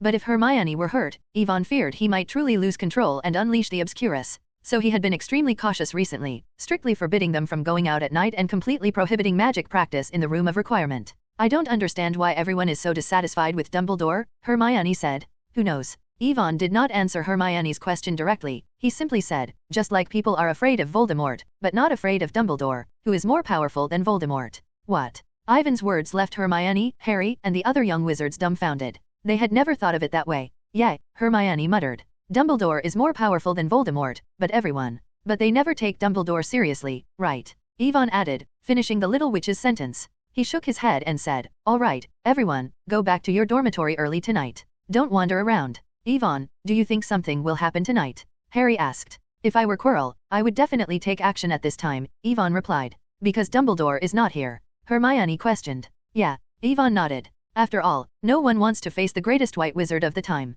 "Hermione," he said, beginning to organize the things on the long table, "let's go. Wait for me." Seeing Yvonne get up to leave, Hermione hurriedly followed. Neville and Parvati were also there. The four of them were part of a small group, always advancing and retreating together. Yvonne planned to return to the dormitory to rest. If nothing unexpected happened, there would probably be a fierce battle tonight. Therefore, Yvonne needed to conserve his energy and adjust himself to be in the best condition. Soon, the time came to 7 o'clock in the evening. In Ivan's dormitory, Neville and Parvati were playing wizard chess, and Hermione was reading a book to pass the time as usual. Caw caw caw caw caw. It was pitch black outside the window, and the wind was strong, making the windows rattle. Yvonne frowned slightly. He was beginning to doubt whether Voldemort was really going to make a move. According to Dumbledore, he should be back by 8 o'clock tonight. There are less than 40 minutes left. If Voldemort doesn't take action, he'll miss the best opportunity. Yvonne thought this as he looked at the dark window again. Unfortunately, just like before, he couldn't see anything. "I'm completely in the dark." There was no way around it. Tom Riddle and Harry were the protagonists of this world, and their influence was quite significant. Ivan's prediction was still valid in the general direction, but it was almost impossible to analyze the fate of the two. At least for now, Yvonne couldn't reach the level of prying into Voldemort's fate. Bang! Suddenly, the door was pushed open, and everyone was startled. Hermione and Parvati pointed their wands at the door reflexively. Harry. Seeing that it was Harry standing at the door, the girls did not lower their wands. This was Ivan's request. Because of the existence of Polyjuice potion, simply looking at someone's appearance could not prove their identity. What happened, Harry? Yvonne could see the traces of magic left by the potion on the wizard, and the Harry in front of him was indeed himself. Ron. What about Weasley? Ron is missing. Harry's news surprised everyone present. Hermione asked, "Are you sure he didn't just run off somewhere to play?" "Here." Harry took out a note with a paragraph written by Ronald on it. Yvonne took the note and read it. To summarize the content, if they didn't want Ronald to get into trouble, Harry was to go to the Forbidden Forest alone to meet him. Voldemort has made his move. Yvonne frowned slightly, quickly understanding Voldemort's intention: kidnap Ronald and lure Harry to the Forbidden Forest. As for how Ronald was kidnapped, it was likely the Imperious Curse. Yvonne did not blame Ronald for being careless. An 11-year-old wizard would have been a 4th-grade primary school student in his previous life. Hermione, go inform Professor McGonagall. With Dumbledore not here, the top fighting force at Hogwarts consisted of the 4 heads of house and Yvonne. It was simply impossible for Harry to go to the Forbidden Forest alone. Yvonne. Harry was visibly nervous. "If I inform the professor, will it be Harry?" Yvonne said calmly, "If we inform the professor, Weasley might be in danger, but if I don't, both you and Weasley will be in danger." By informing the professor, Ronald's safety was uncertain, but at least Harry's safety could be ensured. "I know you can't accept it, but courage is not a reason for recklessness." If it weren't for Yvonne, Harry would have likely rushed into the Forbidden Forest alone. 2 young wizards unprepared for such a dangerous situation would have stood no chance without proper support. Yvonne didn't see anything wrong with making the decision to involve the professors. Harry was not particularly cunning or calculating. It was already impressive that he was willing to take risks for his friend's life. "Fortunately, you still knew to come find us." Yvonne patted Harry's shoulder, signaling him to calm down and reassuring him, "Don't worry, Ron will be sitting next to you at the final dinner." "Really?" Harry felt relieved upon hearing Ivan's assurance. Ivan's predictions had been so accurate that it was hard to doubt them, and Harry's trust in Yvonne was unwavering. "Let's go." Yvonne waved his wand, and a ball of silver-white light flew out from the tip. This was the Patronus charm he had just learned. Since he was not yet proficient, the Patronus was not fully formed, just a ball of silver light. The Patronus had the function of transmitting messages, and the person Yvonne intended to notify was Snape, the most capable professor in Hogwarts besides himself. "Let's go, Yvonne. We must make more preparations, Harry." Yvonne didn't elaborate as he led Harry towards the Forbidden Forest. He had asked Hermione to find Professor McGonagall, not to have her come to the Forbidden Forest to rescue them, but to remain at Hogwarts to prevent Voldemort from using another tactic to lure others away. Voldemort wanted the Philosopher's Stone, and his target had been under the trapdoor on the 3rd floor. But that was the original plot, and Yvonne was not certain that Voldemort would still follow that plan. Moreover, the Philosopher's Stone was with Yvonne, so going after it would be pointless for Voldemort. He would come up empty-handed. As for calling Snape, it was for added safety. Yvonne wasn't afraid of Voldemort and was prepared to face him directly, even bringing Harry Potter, who was Voldemort's nemesis. However, having Snape as backup would certainly be more reassuring. Chapter 79, Snape, he's still alive? Yvonne, why did Ron go to the Forbidden Forest on his own? On the way, Harry followed Yvonne, asking about the doubts that had been bothering him. "I think it's the Imperious Curse, one of the 3 unforgivable curses," Yvonne explained. People under the Imperious Curse act as usual, but their words and actions are under the control of the caster. Harry shivered upon hearing about such a spell. The thought of being controlled by someone else and living a life worse than death sounded terrifying. I heard that people under the Imperious Curse are not only not in pain but feel very happy, Yvonne continued, explaining the Imperious Curse further to alleviate Harry's tension. Impervious. Silencio. Featherlight Charm. The Forbidden Forest was pitch dark under the night sky, with the wind howling. Though it wasn't raining, the cold wind still made them shiver. Yvonne cast multiple protective spells on himself and Harry, then ventured into the Forbidden Forest. Both of them were under the Disillusionment Charm, and with the Silencing Charm in place, their movements were silent so much so that even Hagrid, who was guarding the Forbidden Forest, did not notice them. Yvonne, where do you think Ronald could be? Harry asked, holding on to Ivan's hand to avoid getting lost. With Yvonne around, Harry wasn't worried about anything. After all, Yvonne seemed to be omnipotent. Even if there was a risk of danger, as long as Yvonne could win in the end, Harry wouldn't hesitate. Not sure, Yvonne replied. Harry, listen to my command later, and don't act rashly. Yvonne was fairly certain that Voldemort's purpose in orchestrating this was targeting him specifically. Otherwise, how could Harry have found out about Ronald's disappearance with just a note? It didn't even specify where Ronald was in the Forbidden Forest. Only Yvonne had the ability to locate the exact point. Yeah, Harry nodded, well trained by Yvonne and prepared to obey his orders. Revelio. Yvonne cast the spell, and golden footprints began to appear in the forest, tracing Ronald's path and outlining his figure with magic.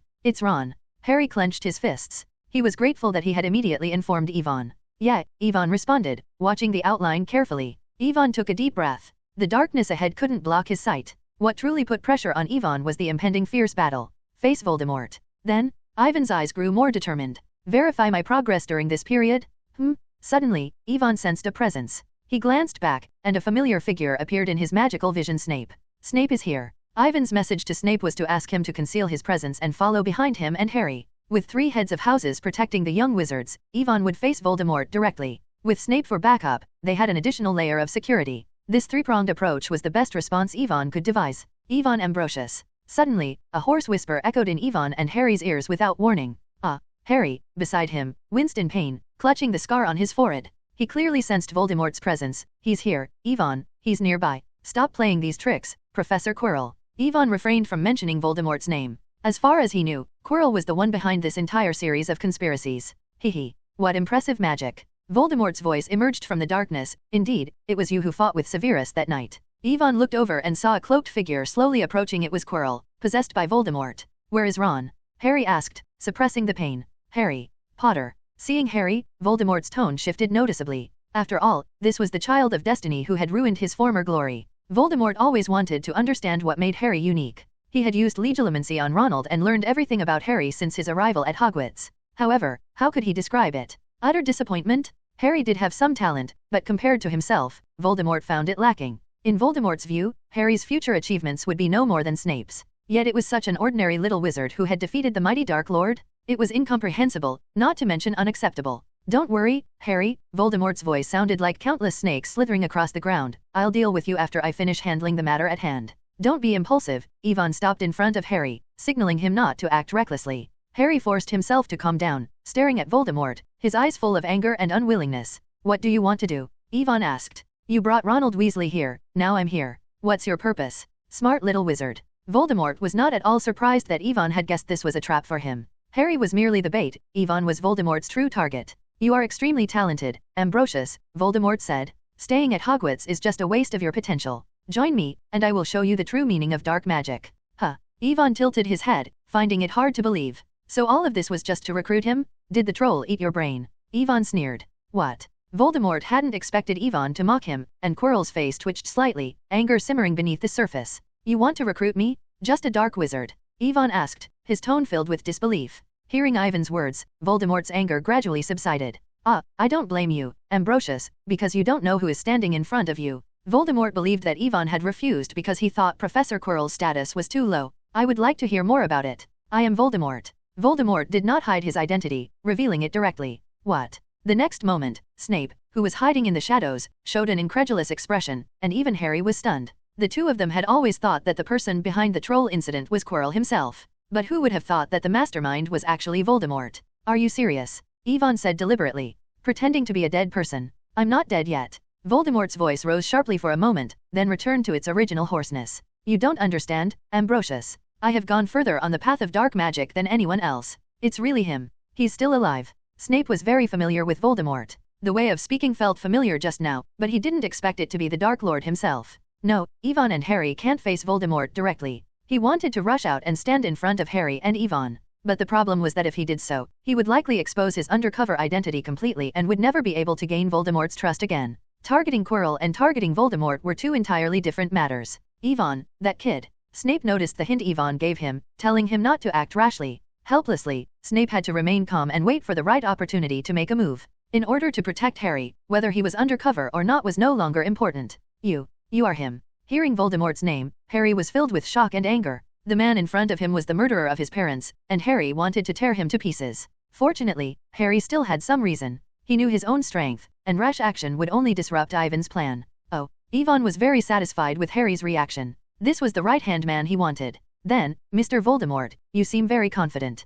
Chapter 80, Future White Lord vs Dark Lord. Well, Mr. Voldemort, why do you seem very confident? What? I mean, Yvonne took a step forward and waved his wand behind him, skillfully creating a huge light shield to protect Harry. Harry was Ivan's secret weapon to deal with Voldemort after all. Until it was needed, Harry had to remain unharmed. The once dignified Dark Lord has now become a pathetic leech. In Ivan's eyes, the silver-gray light flickered slightly. You really disappoint me, Tom. You. Voldemort's pupils shrank slightly. The way Yvonne called him Tom was exactly like Dumbledore. No, impossible. Before Voldemort could figure out whether Yvonne was somehow connected to Dumbledore, a red light suddenly illuminated the darkness in front of him. Conf Ringo. Yvonne cast the spell, and the power was so overwhelming that even Voldemort was momentarily taken aback. Damn it. Voldemort, his mind still disturbed by the use of Tom, quickly dodged. The blasting curse passed by Voldemort, and the resulting flames and roar instantly engulfed everything within a 40 to 50 meter radius behind him. This power. Voldemort felt his understanding of magic quivering, somewhat unsettled. Because the destructive force of this blasting curse did not look like something a young wizard who had just entered school could wield. No, to be precise, even the blasting curse was? A first-year wizard actually knew a high-level destructive spell like the blasting curse. Dumbledore. Rather than believing that Yvonne possessed such talent, Voldemort was more inclined to think that the Yvonne in front of him was actually Dumbledore in disguise. Is this unacceptable? Is the Dark Lord only capable of this much? I'll kill you while you're weak. Yvonne continued casting offensive spells, using overwhelming firepower to suppress Voldemort. His spells were so powerful that they looked like entirely different spells despite having the same name. Boom, boom. For a moment, even Voldemort was beaten back by Yvonne and fled in disgrace. Bloody hell. Voldemort felt pain in his current body. He was possessing Quirrell. But this body was too fragile. He couldn't muster much magic power, and it was very sluggish. How could he be so powerful? As a last resort, Voldemort had to use apparition multiple times to avoid Ivan's relentless bombardment. Is hiding all you can do? It seems that the Dark Lord is just this powerless. Each of Ivan's words was like a blade, piercing into Voldemort's heart. Is that all you can do? That's enough. Voldemort could no longer bear Ivan's ridicule and fired a green beam of light from his wand, Avada Kedavra. You can't take it, can you? Yvonne had already prepared for the killing curse. Ha! A stone wall rose in front of Yvonne, and the green light of the killing curse collided with the stone wall, blasting out a shower of rubble. The immense power left a deep pit on the surface of the stone wall. However, this level of damage was far from completely destroying the stone wall and reaching Yvonne. Is this Voldemort's dark magic? So strong. Yvonne was secretly shocked. This was his first time coming into direct contact with Voldemort's killing curse. Even through a stone wall, Yvonne could still clearly feel the immense and unimaginable negative emotions contained in the killing curse. There was something Voldemort had said that was true. He had gone further than anyone else on the path of dark magic. If this were Voldemort in his prime, there would be no use in trying to block his killing curse with anything. Yvonne had originally thought that the killing curse was not particularly troublesome. As long as he could find something to take cover behind, there was nothing to fear. However, this idea was completely overturned after Yvonne witnessed Voldemort's killing curse firsthand. Voldemort's killing curse is extremely terrifying. It can even directly destroy physical objects. You know, the essence of the killing curse is a beam of light. You can block the direct beam, but the green light that escapes also carries some characteristics of the killing curse. The green light of ordinary people isn't enough, but Voldemort's. Yvonne felt the true horror of this Dark Lord, that can really kill someone. Avada Kedavra. Another green beam shot out, even more violent than the previous one. Expelliarmus. Yvonne did not hesitate, completing the spell in a flash. Boom. Then, two beams of light, one red and one green, collided in the air, and powerful magic surged in all directions. Boom. A circular shockwave exploded from the point of collision, crushing the earth and trees like dead wood. What's going on? This is impossible. Yvonne and Voldemort both exclaimed in their hearts. Yvonne couldn't understand Voldemort's current power. He was just a remnant soul, so how could he continuously cast such a powerful killing curse? As for Voldemort, he was utterly shocked by Ivan's power. A first-year student who had just entered school less than 2 months ago, matching him in a magic battle? What a joke? No? Voldemort's pupils shrank slightly as he noticed the point of collision moving toward his position. Am I being overpowered by him? Magic in the wizarding world is about quality, not scale. Maybe Voldemort was very weak now, but the essence of magic would not change. In a magical duel, even Snape, hiding in the dark, wouldn't dare face Voldemort's killing curse head-on. Why? What are you? Voldemort could not accept such a result. He shouted angrily, trying to understand the secret behind Ivan's strength. Is this unacceptable, Tom? Tisk tisk, you truly disappoint me. While saying this, Ivan pressed down his wand, and even more terrifying magic poured from its tip, causing the point of intersection to move toward Voldemort even faster. Ah! Voldemort roared in anger, trying to regain control, but it was nothing more than an outburst of incompetence. Ivan's magic attribute was 5 points, but every attribute granted by the system was at its peak. Dumbledore's magic level is above 5 points, but not a full 6 points. The old headmaster's level is just 1 step away from reaching 6 points after experiencing the trials of life and death. Such magic can be considered barely half a step towards 6 points. In contrast, Voldemort's magic was obtained through numerous dark magic transformations. Both were at magic level 5, but Voldemort's was only at the middle level of magic 5. As for Ivan, his magic level 5 is at its peak, still above Voldemort. Of course, Ivan is still young, and the potential of his magic level 5 has not been fully realized. Currently, his power is roughly comparable to Voldemort's at his peak. Even if Ivan is stronger, the difference is limited. But it's enough. A little advantage can lead to a huge gap. This is the reality of the wizarding world. Dumbledore. Seeing the light approaching, Voldemort glared fiercely at Ivan before breaking the magical connection with a roar. Pop! With the crisp sound of a firecracker, Voldemort's figure disappeared. He ran away. When Harry saw Voldemort vanish, his face flushed with excitement. Voldemort was beaten away by Ivan. Chapter 81, Ravenclaw's Crown. Harry was in disbelief. What had he just witnessed? Ivan had fought evenly with Voldemort, the dark wizard that all feared, whose name no one dared to even whisper. No, to be precise, Ivan should be considered the victor in this battle. He had defeated Voldemort. This boy. Snape was equally shocked. He had fought against Ivan before and knew just how hopeless it felt to go up against him. It was that overwhelming sense of powerlessness. No matter how hard you fought, even giving your all, you could only watch helplessly as the torrent of magic closed in on you. He must have been holding back, Snape thought. Seeing how Ivan had just suppressed Voldemort like that, Snape was now convinced that during their previous duel, Ivan had definitely gone easy on him. Ivan, you won. You defeated Voldemort. Harry cheered excitedly from behind, but Ivan remained motionless. At that moment, his mind was entirely focused on the golden glimmer he had seen on Voldemort's forehead before he vanished. What was Voldemort wearing on his head? Ivan had a vague suspicion, but the thought was too terrifying to fully accept. Could it have been a crown? No way. When this thought crossed Ivan's mind, he immediately took a sharp breath. Ravenclaw's diadem. One of Voldemort's Horcruxes. Things were spiraling out of control, completely out of control. Wasn't the plot of the first part supposed to be a light-hearted adventure where 3 kids solve everything, and Harry manages to outwit Voldemort? But now, it seemed that Quirrell had been entirely overtaken by Voldemort's lingering soul. That powerful killing curse. And Voldemort suddenly acting like a completely different person, with complex schemes and manipulation.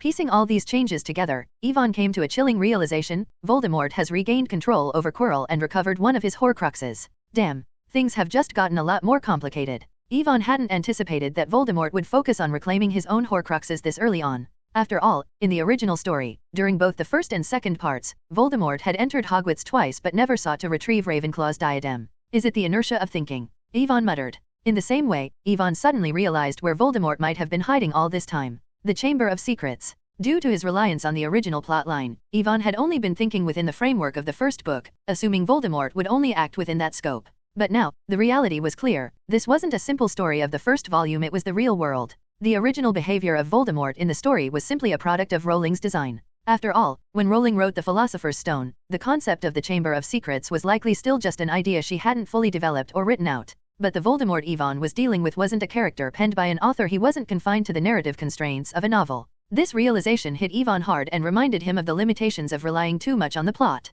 If he continued trusting the original story, he might get by for now, but there could be much bigger issues in the future. Ivan, where's Ron? Have you seen him? Harry's voice pulled Ivan from his thoughts. He looked up and quickly cast a spell to locate Ronald. Snape still didn't reveal himself, continuing to remain hidden in the shadows, silently watching over the two. Soon, Ivan and Harry found Ronald Weasley lying on the ground in the Forbidden Forest, covered in dirt. Despite being in such a gloomy and dangerous place, Ronald's eyes were wide open, his mouth slightly curled into a contented smile, as if he were lost in a beautiful dream he didn't want to wake from. What happened to him? Harry asked, worried. That's what happens when you're under the Imperius curse, Ivan explained. It makes you feel like you're floating, incredibly happy. But after waking up, people under the curse often feel the happiness was hollow, and they end up resenting ever experiencing that false sense of joy. Let's take him back and get him to Madame Pomfrey, Yvonne instructed. Since he hadn't yet learned the dark magic necessary to counter the Imperious curse, he could only use the levitation charm to carefully float Ronald back to the castle. Upon returning to Hogwarts, Yvonne immediately sought out Professor McGonagall. Thankfully, Hermione had stayed close to the professor, just as Yvonne had hoped. He had been concerned that this could be another ploy using Harry to lure him away while capturing Hermione to use as leverage against him. However, it seemed Voldemort had grown overly confident. He believed that once he confronted Yvonne directly, his mastery of magic would easily overwhelm him. But Voldemort hadn't anticipated that Yvonne possessed enough power to match him, or even defeat him while he was in a weakened state. Professor McGonagall, has Headmaster Dumbledore returned yet? Yvonne asked, his voice calm but alert. Not yet, McGonagall replied, her concern growing as she listened to Yvonne recount what had just transpired. When Yvonne revealed that Voldemort had returned and that they had engaged in a battle, Professor McGonagall's face went pale, nearly frozen with shock. Are you certain it was him who returned? She asked, struggling to fully comprehend the weight of his words. McGonagall didn't want to believe it, but Ivan's judgment was rarely questioned. The other professors trusted him enough to take his words seriously. It's basically true, Yvonne said. You know my magical power. Although I had some advantages in the duel with him, the difference wasn't that great. Yvonne was a naturally gifted wizard, and there were only a handful of people in the British wizarding world who could match him today. It was him, no mistake, he confirmed. Yes. Snape added, even if he turned to ash, I could still recognize him. Yvonne appreciated Snape's support but couldn't help but think, turned to ash? He chuckled inwardly, Professor, you do remember that Voldemort is possessing Quirrell, right? Where is Dumbledore? Snape's frustration was clear. The Dark Lord is not something we can deal with alone. Where did he go at such a critical time? Snape's irritation with Dumbledore's absence was shared, and Yvonne took the opportunity to explain what Dumbledore had told him before leaving. In other words, Dumbledore should be back in about 10 minutes, Yvonne noted, checking the time. With that, Yvonne suggested that Snape and Professor McGonagall return to protect the other students, while he stayed behind to inform Dumbledore about Voldemort's return. Good evening, Fawkes, Yvonne greeted, walking into the headmaster's office and settling naturally into Dumbledore's chair, as though he belonged there. The portraits of the former headmasters and headmistresses hanging on the walls observed Ivan's actions and began to murmur among themselves. Look at how comfortably he sits there, one of the portraits said, with an amused tone. You can see the ambition in this boy. Albus has already given his approval, another voice added. Perhaps we should nurture a good relationship with him. He might just become headmaster someday. The paintings continued their chatter, watching Yvonne with curiosity and anticipation. Yvonne ignored the portraits and continued to play with Fawkes. Perhaps Yvonne was onto something. His bloodline might indeed carry not only Merlin's lineage but also the ancestors of the Dumbledore family. Otherwise, how could Fawkes, a phoenix known for its loyalty to Dumbledore, be so friendly toward him? After spending time closely observing the two phoenixes, Yvonne noticed a few distinct differences between Dumbledore's Fawkes and his own phoenix. Firstly, in appearance, both phoenixes were stunning, but Fawkes had darker plumage, whereas Ivan's phoenix had a brighter, more radiant glow. Fawkes also had a larger wingspan, while Ivan's phoenix boasted 5 elegant, vivid tail feathers. The most important difference lay in their abilities. Fawkes seemed to specialize in healing and defensive magic, while Ivan's phoenix was geared more toward offense. Whenever Yvonne used his sycamore wand and resonated with his phoenix, the magic he cast was noticeably more powerful by at least 50%. This difference wasn't as simple as holding or not holding a wand, it was more nuanced. It was as if holding the same wand with the phoenix's magic dormant versus holding it when the phoenix's power was fully awakened made all the difference. Old Dumbledore sure is taking his time, Yvonne muttered, feeling a bit restless. Chapter 82, Horcrux. With nothing else to occupy himself, Yvonne pulled out the book Dumbledore had given him, High-End Spell Decryption, and began to read while he waited. During this time, Fawkes flew onto Ivan's shoulder, as if he wanted to read along with him. They got along harmoniously until clusters of green flames suddenly rose from the fireplace. Ah, I come back to see a sight like this, Dumbledore remarked as he entered.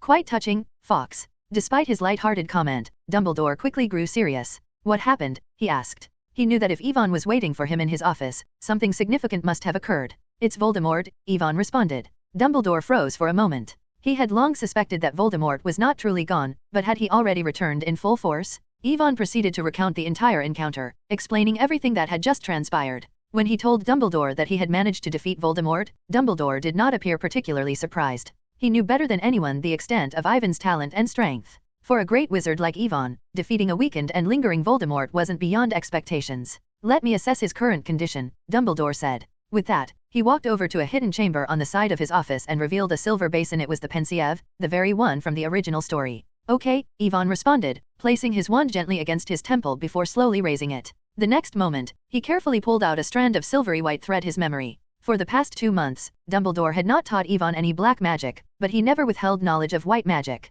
Whenever Ivan had a question, Dumbledore would write him a note and allow him to select books from the restricted section. The two had developed a mutual understanding. Ivan would not venture into black magic without guidance, and Dumbledore, in turn, trusted him. Now, as Dumbledore used the Pensieve to watch Ivan's battle with Voldemort up close, he remained calm and observant. "What is that?" Dumbledore murmured as the memory revealed the end of the battle. He too noticed the flash of gold under Voldemort's hood. It looks like a crown. Ravenclaw's diadem had always been considered a mere legend. It was said that Ravenclaw's daughter had taken it and hidden it away 1,000 years ago. Since then, its whereabouts had remained a mystery. Dumbledore had never laid eyes on it. Ivan, having only seen it in the movie from his previous life, couldn't confidently say whether the crown they were seeing was indeed the real Ravenclaw's diadem. Is it a magical item? Dumbledore speculated, stepping into Voldemort's shadow in the Pensieve, examining the crown more closely. Even though it was just the memory's influence, Dumbledore could still sense the immense magic contained within the crown. "I don't know either," Ivan replied. "But I suspect the reason Voldemort could wield such power is because of it."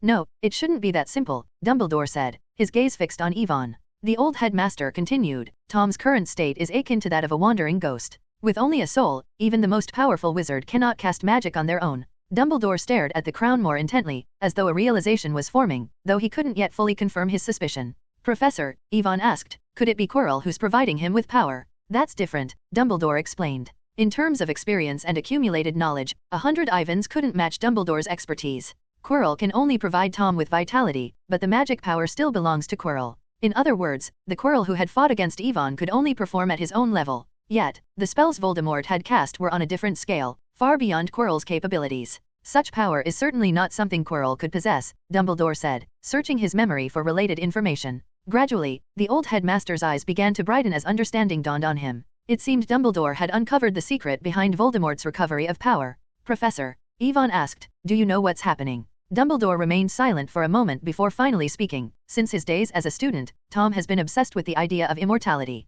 And in the magical world, there are more than a few ways to escape death. Throughout history, many brilliant wizards have dedicated their lives to discovering ways to achieve immortality. Numerous magical methods have been developed for this purpose. In fact, there are dozens of such related magics stored in the restricted section of the Hogwarts library alone. "Are you concerned about me?" Ivan saw Dumbledore's hesitation and smiled. "I think the Philosopher's Stone is great. Immortality, who wouldn't want to live forever?" But if it was only about living forever, Ivan thought he could follow in the footsteps of Nicholas Flamel. Given his talent and age, Ivan believed it wouldn't be too difficult for him to create his own Philosopher's Stone someday. As for becoming old, with his cheat, he is sure he'll find another discovery in his prolonged life. Dumbledore noticed this thought in Ivan's words, which is likely why he had given Ivan the original Philosopher's Stone for study in the first place. "You are right, Ivan," Dumbledore smiled apologetically. He understood what Ivan was implying. Voldemort sought more than just eternal life. What he truly desired was everlasting dominance and unmatched power. This desire of Voldemort's differed greatly from Ivan's philosophy. It was one thing to seek immortality, but being driven by the fear of death was something else entirely.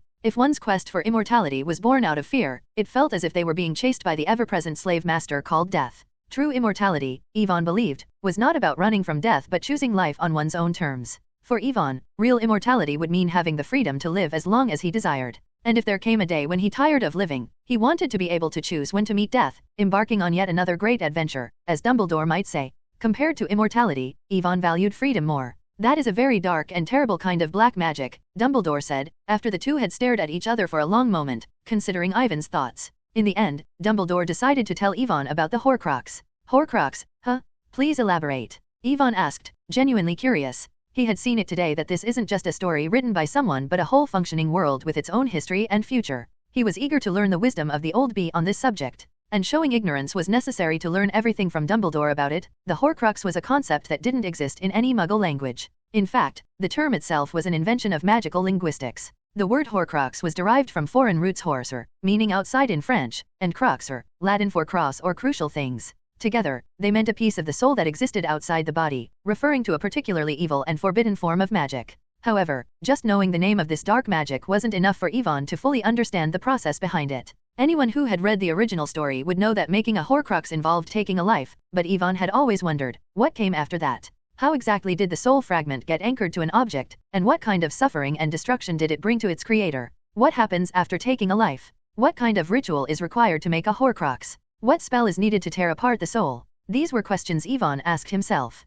Even details like the timing, location, and environmental requirements were never revealed in the original story. tearing the soul apart. Dumbledore's face showed clear disdain as he explained the concept of the Horcrux. I'm sorry, Professor, Yvonne interjected, but to me, the soul is the most precious part of who we are. To sever a piece of it just to avoid death, Yvonne shook his head in disgust, seems like an incredibly foolish thing to do. If Tom had thought like you, Dumbledore said with a bittersweet smile, perhaps he would not have ended up the way he has. The headmaster was pleased to see that Yvonne could understand the gravity of it all. Death, Dumbledore continued softly, is but a great adventure. We can delay its arrival, but that's all. However, Dumbledore's tone became more serious, this is still just a theory. Although he suspected the item Voldemort was hiding was a Horcrux, Dumbledore couldn't be absolutely certain. Our priority now, he said, is to find Tom as soon as possible. And that was the problem. Dumbledore had no idea where Voldemort might be hiding. Yvonne wasn't afraid of Voldemort. In Voldemort's current weakened state, Dumbledore could easily handle him with one hand tied behind his back. But Voldemort wasn't a fool. He understood how powerful Dumbledore was, and now, after being bested by Yvonne, Voldemort was likely to slither into hiding, like a maggot burrowing into the bone, scheming and lurking in the shadows. I think I might know where Voldemort is hiding, Yvonne said, meeting Dumbledore's gaze. The old man's eyes lit up with interest. Did you foresee it? Dumbledore asked carefully. Yes. Yvonne didn't actually see it, but he didn't mind chalking it up to his Prophecy-Magus abilities. But before we go, Yvonne added, we'll need the help of our Mr. Savior, Harry. Chapter 83, Secret Chamber. Harry. To be precise, it's Parseltongue, Yvonne said. Headmaster, do you know about Slytherin's Chamber of Secrets? Slytherin's Chamber of Secrets. Dumbledore's voice trailed off as Ivan's words stirred old memories. Do you know where the Chamber of Secrets is? Yes. Yvonne didn't need to explain how he knew. He attributed it all to his prophetic abilities. But to open the Chamber of Secrets, you need Parseltongue. I see. Dumbledore immediately understood. The person who opened the chamber 50 years ago was Voldemort. As the headmaster of Hogwarts, Dumbledore was well aware of the legends surrounding the Chamber of Secrets. It was said that Slytherin had left a monster in the chamber to rid Hogwarts of those with impure blood, the Muggle-born students. Take me there, Dumbledore said quietly. Although Parseltongue is a rare gift, it can be learned. Wait, what? Yes, if you have a good head and have lived a long life, not even the sky is the limit. Well, you only need 50 years of practice every day. So, fortunately, this old man indeed knows a little Parseltongue, Dumbledore added with a small smile. The old headmaster was a man with an exceptional mind and terrifying talent who had mastered countless languages, including Parseltongue. Professor, you are truly knowledgeable, Yvonne remarked. But before we proceed, I believe we need to make some preparations. I mean, are you familiar with the basilisk? The monster in the Chamber of Secrets is a basilisk. Dumbledore was genuinely surprised. Myrtle's death 50 years ago was swift, not a case of petrification, and there were numerous spells that could have caused it. Even Dumbledore hadn't immediately connected her death to a basilisk. The basilisk is a highly dangerous magical creature, Yvonne explained. Legend says it comes from the magical egg laid by a 7-year-old rooster under Sirius in the sky, and it's hatched by a toad. Yvonne continued, the eyes of a basilisk possess deadly magic. Anyone who looks directly into the basilisk's eyes will die instantly. Except for the phoenix, because the phoenix cannot die, Yvonne added. Fawkes. Dumbledore immediately understood the importance of this. He mentioned Fawkes, the phoenix, as a safeguard. Fawkes, upon hearing his name, was clearly delighted. He flew down from the guardrail and perched on Ivan's shoulder, happily preening his feathers. Fawkes really likes you, Yvonne, Dumbledore observed with a smile. I've always been liked by small animals, Yvonne replied with a grin. Dumbledore smiled meaningfully. Except for me, I've never seen Fawkes be so friendly with anyone. Yvonne wanted to ask, what are you hinting at, old man? Oh, by the way, here's something else, Dumbledore said, pulling out a pair of glasses from somewhere and handing them to Yvonne. What's this? A pair of magical glasses that can effectively resist the basilisk's gaze, Dumbledore explained. As long as you don't look at the basilisk for more than 3 seconds, you won't be harmed by its magic. The dangerous aspect of the basilisk is its deadly gaze, so once that's addressed, it's just another larger magical creature. You even have something like this. Yvonne was impressed. With Dumbledore's vast experience, he must have encountered situations involving creatures like the basilisk before. Being prepared seemed natural for someone like him. And what about you? This kind of magic item is quite rare. I only have one, Dumbledore admitted, but he handed it to Yvonne. This was Dumbledore's way of protecting Yvonne, while also demonstrating his confidence in his own abilities. A mere basilisk? The White Wizard of the Wizarding World, don't take it seriously at all. Thank you, Yvonne said, not acting overly polite, and he put on the glasses right away. The glasses seemed to have the added function of correcting vision. Although Yvonne wasn't nearsighted, everything became much clearer after he put them on. The two walked through the quiet corridor. The school was silent, with teachers and students avoiding going out due to the chaos caused by Voldemort. Of course, Yvonne couldn't be sure whether the Weasley twins would actually abide by the rules. Soon, Yvonne and Dumbledore arrived at the bathroom where the entrance to the Chamber of Secrets was hidden. Faintly, Yvonne could hear Myrtle crying from within. Professor, how about we assign our roles? Yvonne suggested with a smirk.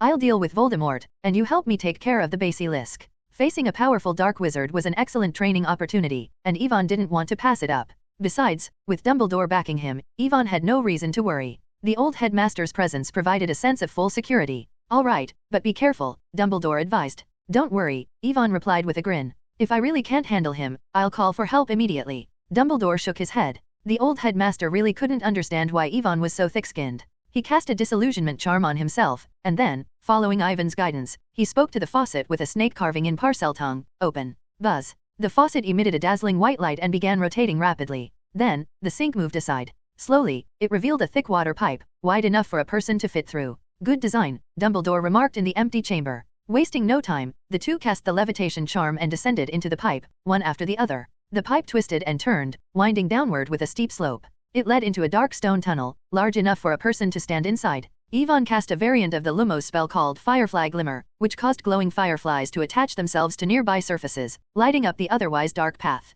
Paw-pat-pat. Ivan looked down and saw piles of small animal bones, like mice, scattered across the floor. A bit further ahead, a massive snake skin lay coiled in the tunnel. Its green, glossy texture marked it as the shed skin of a venomous serpent. This basilisk must be over 20 meters long, Ivan estimated as he observed the massive snake skin. If it's truly Slytherin's pet, it could be a snake king that's lived for over 1,000 years. Even Dumbledore had never heard of a basilisk surviving for such a long time. These pipes, Dumbledore remarked, noticing the intricate network of tunnels running through the castle. The old headmaster could scarcely believe that a 1,000-year-old basilisk had been living beneath Hogwarts, able to roam freely through the pipe system of the entire school. The thought sent a shiver down even Dumbledore's spine. Ha! Slytherin, did you truly intend to kill Muggle-born wizards? Ivan wondered aloud. If that's the case, then this must be the earliest and most extreme pure-blood supremacy case ever recorded, right? Ivan, when we discuss matters like this, it's important to first understand the root of the problem, Dumbledore replied thoughtfully. They were still enveloped in a soundproof barrier, ensuring no one, especially Voldemort, could hear their conversation.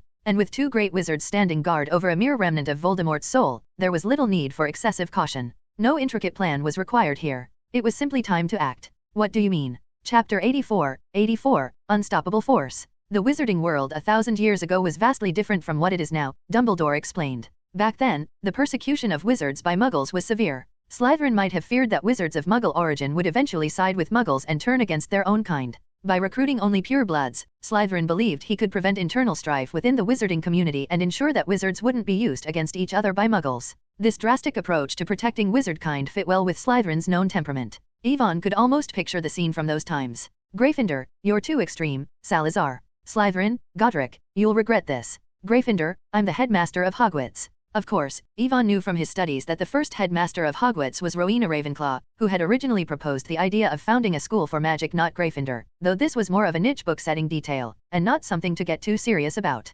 Suddenly, it seems like the Big Four had quite the dynamic back then, Ivan thought, imagining the frequent debates between Gryffindor and Slytherin. I bet they played the "you'll regret this" game quite a lot. In fact, Ivan leaned toward agreeing with Dumbledore's assessment. After all, if Slytherin had truly been killing students, how could Gryffindor have remained his close friend? Soon, the two arrived at the end of the tunnel. A solid wall stood before them, carved with two entwined snakes, their eyes gleaming with large emeralds. It seems we've arrived, Headmaster, Ivan remarked as he stood in front of the wall. In the stillness, a hissing sound, reminiscent of a serpent, echoed through the space. Using Dumbledore's command in Parseltongue, the two snakes parted, and the stone wall cracked down the middle, sliding slowly to either side. What lay before them was a vast chamber. Stone pillars, each intricately carved with serpentine figures, supported the ceiling that seemed to disappear into the dark void above. The entire room was bathed in an eerie, greenish mist, casting strange and elongated shadows all around. Ivan's gaze moved upward, where a colossal statue loomed. The figure had a wizened, monkey-like face, with a long, sparse beard that nearly reached the hem of its stone-carved wizard's robe.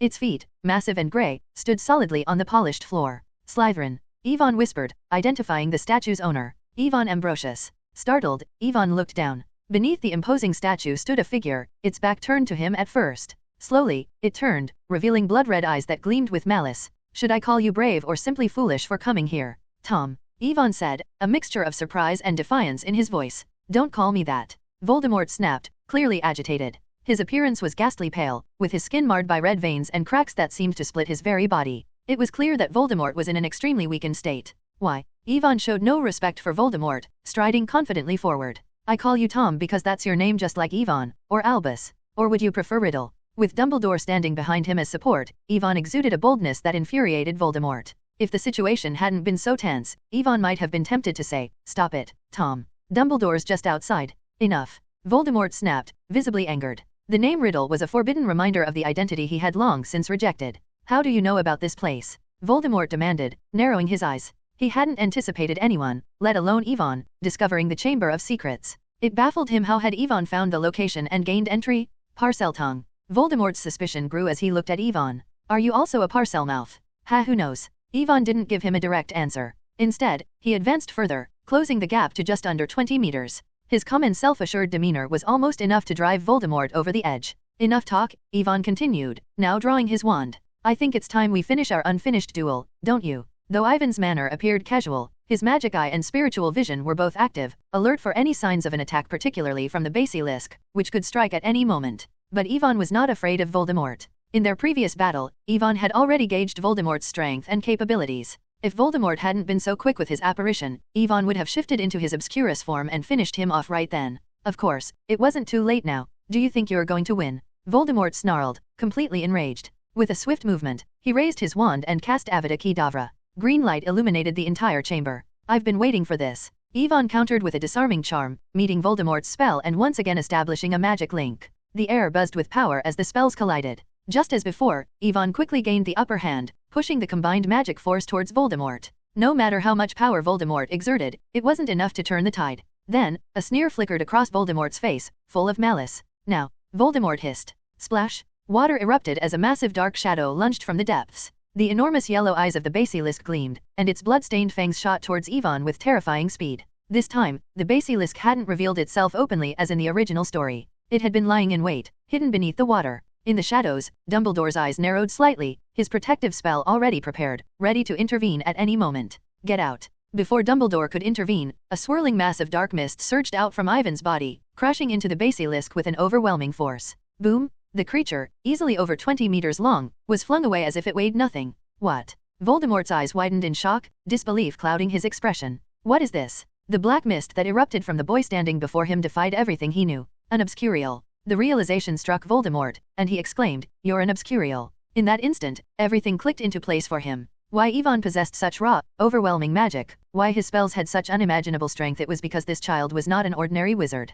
He was hosting an Obscurus and controlling its power. "Incredible," Voldemort muttered in a tone mixed with awe and fear. "There truly exists someone like you." Voldemort severed the magical connection between them, fully grasping the gravity of the situation. Facing an Obscurial who could unleash uncontrollable destructive power at any moment, he regretted underestimating Yvonne earlier. 11 or 12 years old. Voldemort's voice trembled with astonishment. "You've survived, an Obscurial who has lived beyond 10 years. When Voldemort was at Hogwarts, it had been during the height of Grindelwald's power. Though the story of Credence, the most powerful Obscurial, was kept secret, especially in America, it remained a dark chapter in magical history. Few outside those involved knew the true extent of that power. Voldemort had studied the nature of the Obscurus and its host, the Obscurial, and understood its terrifying potential. Destruction without limit, an unstoppable force. Voldemort thought, his mind swirling with the implications of Ivan's power. Chapter 85, True Fiendfire. "We should be on the same side, Yvonne." Voldemort extended his offer once more. "You know the curse of the Obscurus. Join me, and I will help you break the curse so you can live." To be honest, Voldemort was terrified of Yvonne. But if Yvonne could be recruited into the Death Eaters, with such a powerful ally, once Voldemort regained his full strength with the Philosopher's Stone, what could Dumbledore possibly do against them? Together, they would be unstoppable. As for the possibility that Yvonne might become a threat in the future, to Voldemort, that wasn't even a concern. He had Horcruxes, granting him multiple chances to rise again if needed. Yvonne, on the other hand, had only one life. Sooner or later, Voldemort would bring him under control. "Is that all you ever say?" Yvonne couldn't help but feel exasperated. He had no idea where Voldemort got the audacity to keep trying to recruit him. "You're barely clinging to life, hiding like a rat in the sewers." While speaking, Yvonne maintained control over the black fog with his other hand, keeping the basilisk restrained and pinned in place, rendering it unable to move. Throughout the entire exchange, Yvonne didn't even bother to face the basilisk, depriving it of any opportunity to attack. Hiss. She. On the other side, Voldemort was about to continue his attempts to manipulate Yvonne when a melodic, piercing cry echoed from the sky, and his expression changed drastically. Phoenix. Fawkes appeared, locking eyes with the basilisk. Swooping down with graceful precision, the phoenix struck with its sharp beak, piercing both of the basilisk's eyes. "No!" Voldemort let out a furious roar, filled with anguish. He knew that his most significant threat to Yvonne had been neutralized by the phoenix. With its eyes destroyed, the basilisk was now just an enormous beast. While its skin still had high magical resistance, Ivan's transfiguration skills were more than enough to subdue it. Thanks, Fox. Ivan seized the perfect opportunity, manipulating the surrounding water to bind the basilisk's massive body. With a flick of his wand, Ivan cast a freezing spell, turning the water into solid ice, trapping the basilisk's half-frozen, blinded form. Tom, maybe you should worry about yourself more than your pet, Ivan quipped.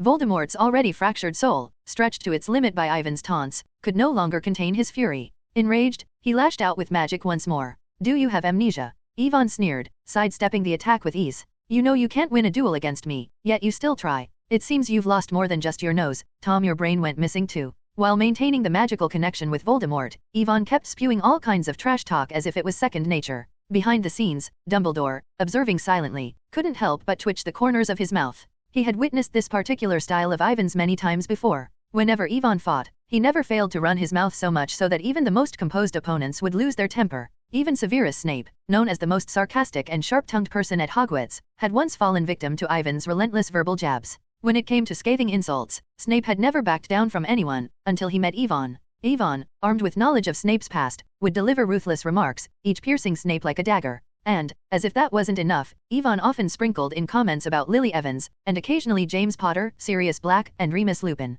It was as if Ivan was peeling apart Snape's darkest memories and feeding them to any onlookers. I heard your mother wasn't much of a looker, Ivan said with a sly grin. So, I guess you got those dashing good looks from old Tom Riddle, huh? No wonder you wanted to make yourself unrecognizable. As he spoke, Ivan multitasked, effortlessly suppressing the basilisk, maintaining his magical duel with Voldemort, and delivering barbed insults without missing a beat. At least you won't have to see that annoying face in the mirror every day. Shut up. You deserve to die, Ambrosius. Voldemort's rage boiled over. Never in his life had he wanted to kill someone as much as he wanted to kill Ivan right now. He abandoned all concern for Quirrell's deteriorating body, summoning flames filled with a terrifying, malevolent aura in his hands. Now, can you take this on? Ivan's eyes narrowed as he recognized the flame, fiend fire. At first, the flame was only the size of a fist, but within moments, it surged up to the chest of the Slytherin statue, spreading in all directions with terrifying speed. Boom! The aura of destruction expanded wildly. In Ivan's magic vision, the black and red, viscous magic spread like molten tar, threatening to devour the entire world.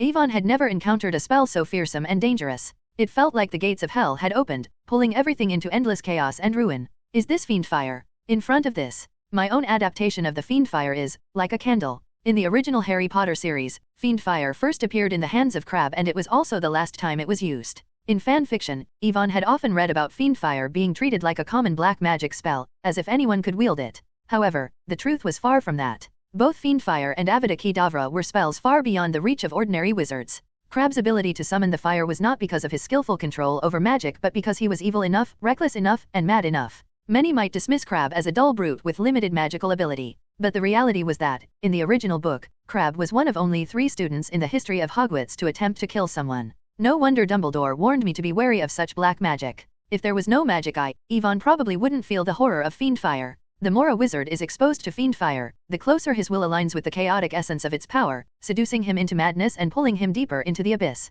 Sizzle, sizzle, sizzle. Ivan raised his wand, summoning golden light to form a barrier against the raging fiend fire. His eyes locked onto Voldemort, who stood behind the inferno, laughing a chilling, twisted laugh. Voldemort's blood-red eyes gleamed with malice, and the wand in his hand guided the uncontrollable flames, keeping them in place through sheer force of will. The fiend fire crawled across the floor, consuming the pool, the sculptures, and the walls. There was no burning process, no crackling wood or scent of smoke. Everything it touched disintegrated into ash, feeding the fire's insatiable hunger. It grew larger and larger, morphing into a massive fire dragon that towered tens of meters high. Roar! The fire dragon seemed to be in perfect sync with Voldemort's will, coiled like a predator and fixing its glowing eyes on Ivan. This is my final offer. Voldemort's voice was cold and commanding. Surrender, or die. Ivan couldn't help but admire Voldemort's mastery over the fiend fire. It was no small feat to control such destructive magic. Fiend fire is a magic that respects no one, not even the wizard who conjures it. Once released, it becomes a force of pure destruction, obeying only the caster's absolute will. In other words, if you can't stop the fiend fire of this level, then you can't control it.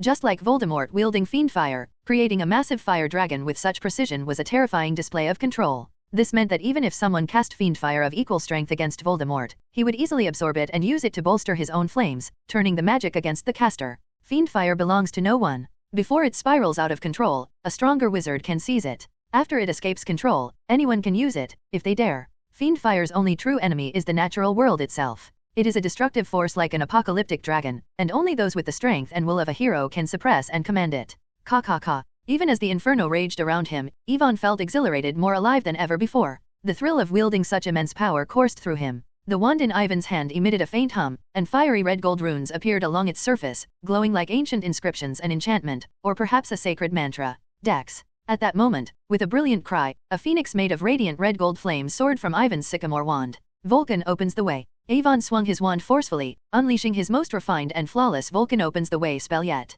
What? Voldemort's pupils constricted in disbelief. In front of him, the once ferocious and terrifying fire dragon seemed to be severed by an invisible sword. The next moment, the fire dragon split cleanly down the middle, from the center of its brow to its tail. The red gold divine bird soared into the air, devouring the flames as it grew larger, expanding at a speed visible to the naked eye. Damn it! Voldemort was stunned, quickly summoning the other half of the flames to prevent them from being overtaken by Ivan's magic. The Fire God spell. How? Dumbledore actually taught you this spell. Vulcan opens the way was a spell originally created by Dumbledore as a variant of the Firestorm spell, granting absolute dominion over any flame. Voldemort had once witnessed Dumbledore use this magic firsthand. With just a flick of his wand, the flames from a forest fire stretching dozens of miles had parted, making way as if bowing to the will of the fire god walking upon the earth. And now, this very spell was being wielded by a first-year wizard. Is that a phoenix? Meanwhile, the old headmaster, observing the duel between Ivan and Voldemort from the shadows, stood in stunned disbelief. His gaze fixed on the scene, the red gold phoenix rising within the flames, circling the sky gracefully and lowering its tail as if to shield and protect.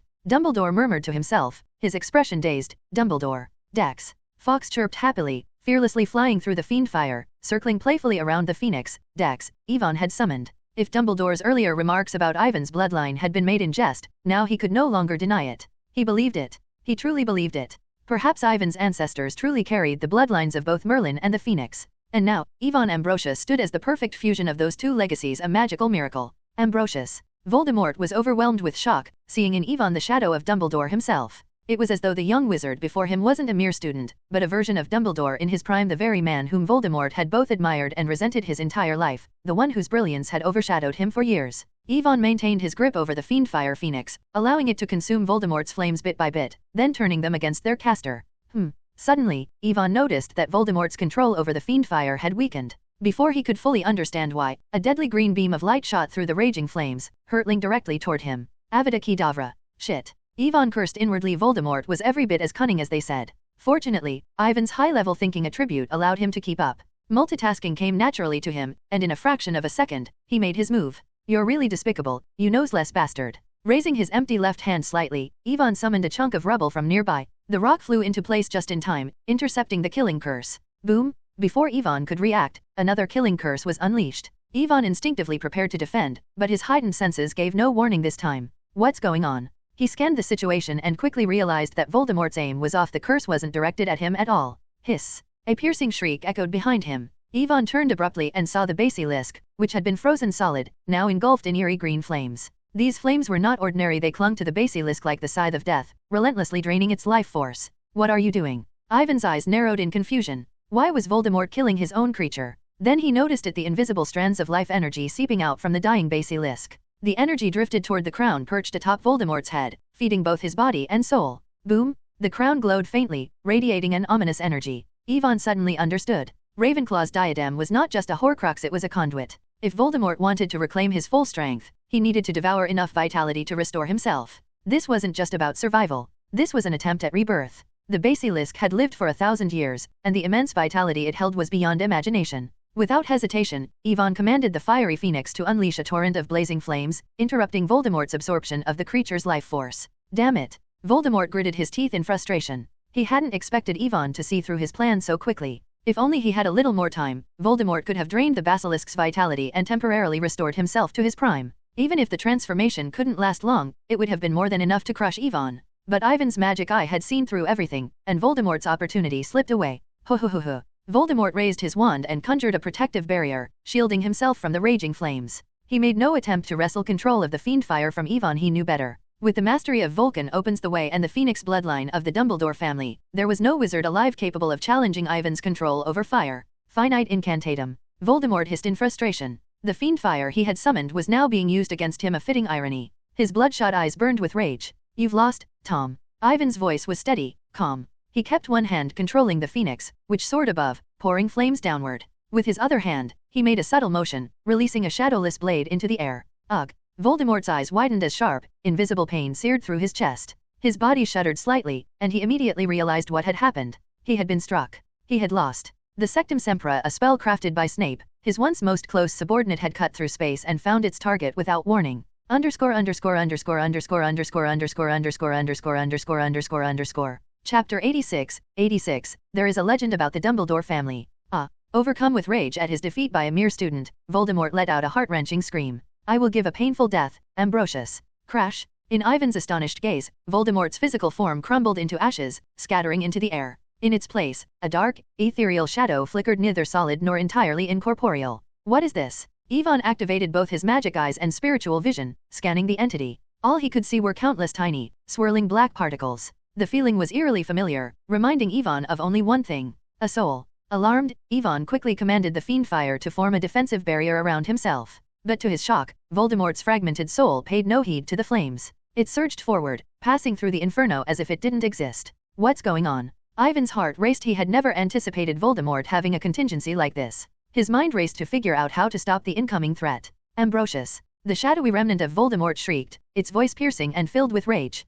It moved with terrifying speed, closing the 20-meter distance in the blink of an eye, clawed hands reaching for Ivan's throat. Fuck, fuck, fuck, fuck. Expecto Patronum. Just as Voldemort's soul was about to strike, Dumbledore stepped in front of Ivan. The old headmaster raised his wand, and the silver-white light flowed out from the tip of the wand like a stream of water. In an instant, it transformed into an exquisite phoenix, blocking Voldemort's shadow. Dumbledore. Voldemort recognized Dumbledore instantly. He roared in fury, but the barrier of light held him back, preventing him from advancing. Boom! The black mist as dark as ink surged out of Ivan's body, sensing the host's danger. It wrapped around him protectively, ready to defend its master. Voldemort's fragmented soul recoiled, floating backward in a hurry. It paused midair, glaring with hatred at both Ivan and Dumbledore, before slowly dissolving into the encroaching flames. Complete achievement: defeat the Archmage. Unique. Defeat the Archmage. Requirement: defeat an Archmage in a one-on-one duel, once only. Achievement reward: 1 AP. What is that? And how the fuck am I supposed to block that? Ivan ignored the system prompt that had suddenly appeared.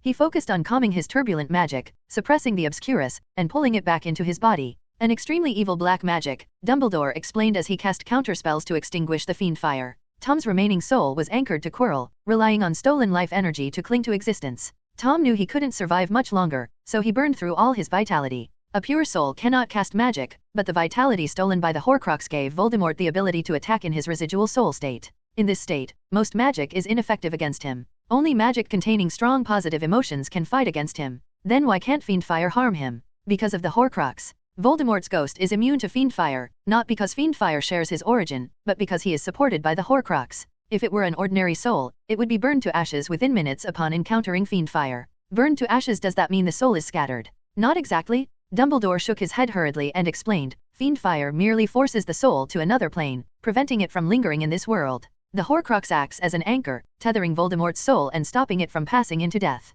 I see, Ivan said in realization. Without destroying the Horcrux, we can't fully kill Voldemort after all. Then why does the Patronus Charm work? The Patronus Charm is one of the oldest and most powerful defensive spells available to wizards. It not only repels Lethofolds and Dementors but also serves as a means of long-distance communication and reconnaissance. In addition, a fully formed Patronus can resist all magic born from negative emotions. The negative emotions referred to here are not anger or destructive desires but rather pain, fear, loneliness, and similar feelings. You mean Voldemort's current state is like killing 1,000 enemies but injuring 800 of himself. The agony of merging his soul with a mass of negative emotions must be unimaginable. And according to Dumbledore, although Fiendfire cannot destroy Voldemort's residual soul, he still has to endure the excruciating pain of the flames burning through him. Is there no way to seal Voldemort's residual soul then? Sigh. Indeed, there isn't. Dumbledore looked equally troubled. The Horcrux is the root of the problem, and Voldemort's wandering soul is more like a fragment of consciousness. The relationship between them is incredibly complex. Some might assume that the residual soul represents Voldemort's true self, and sealing it would mean sealing all the Horcruxes.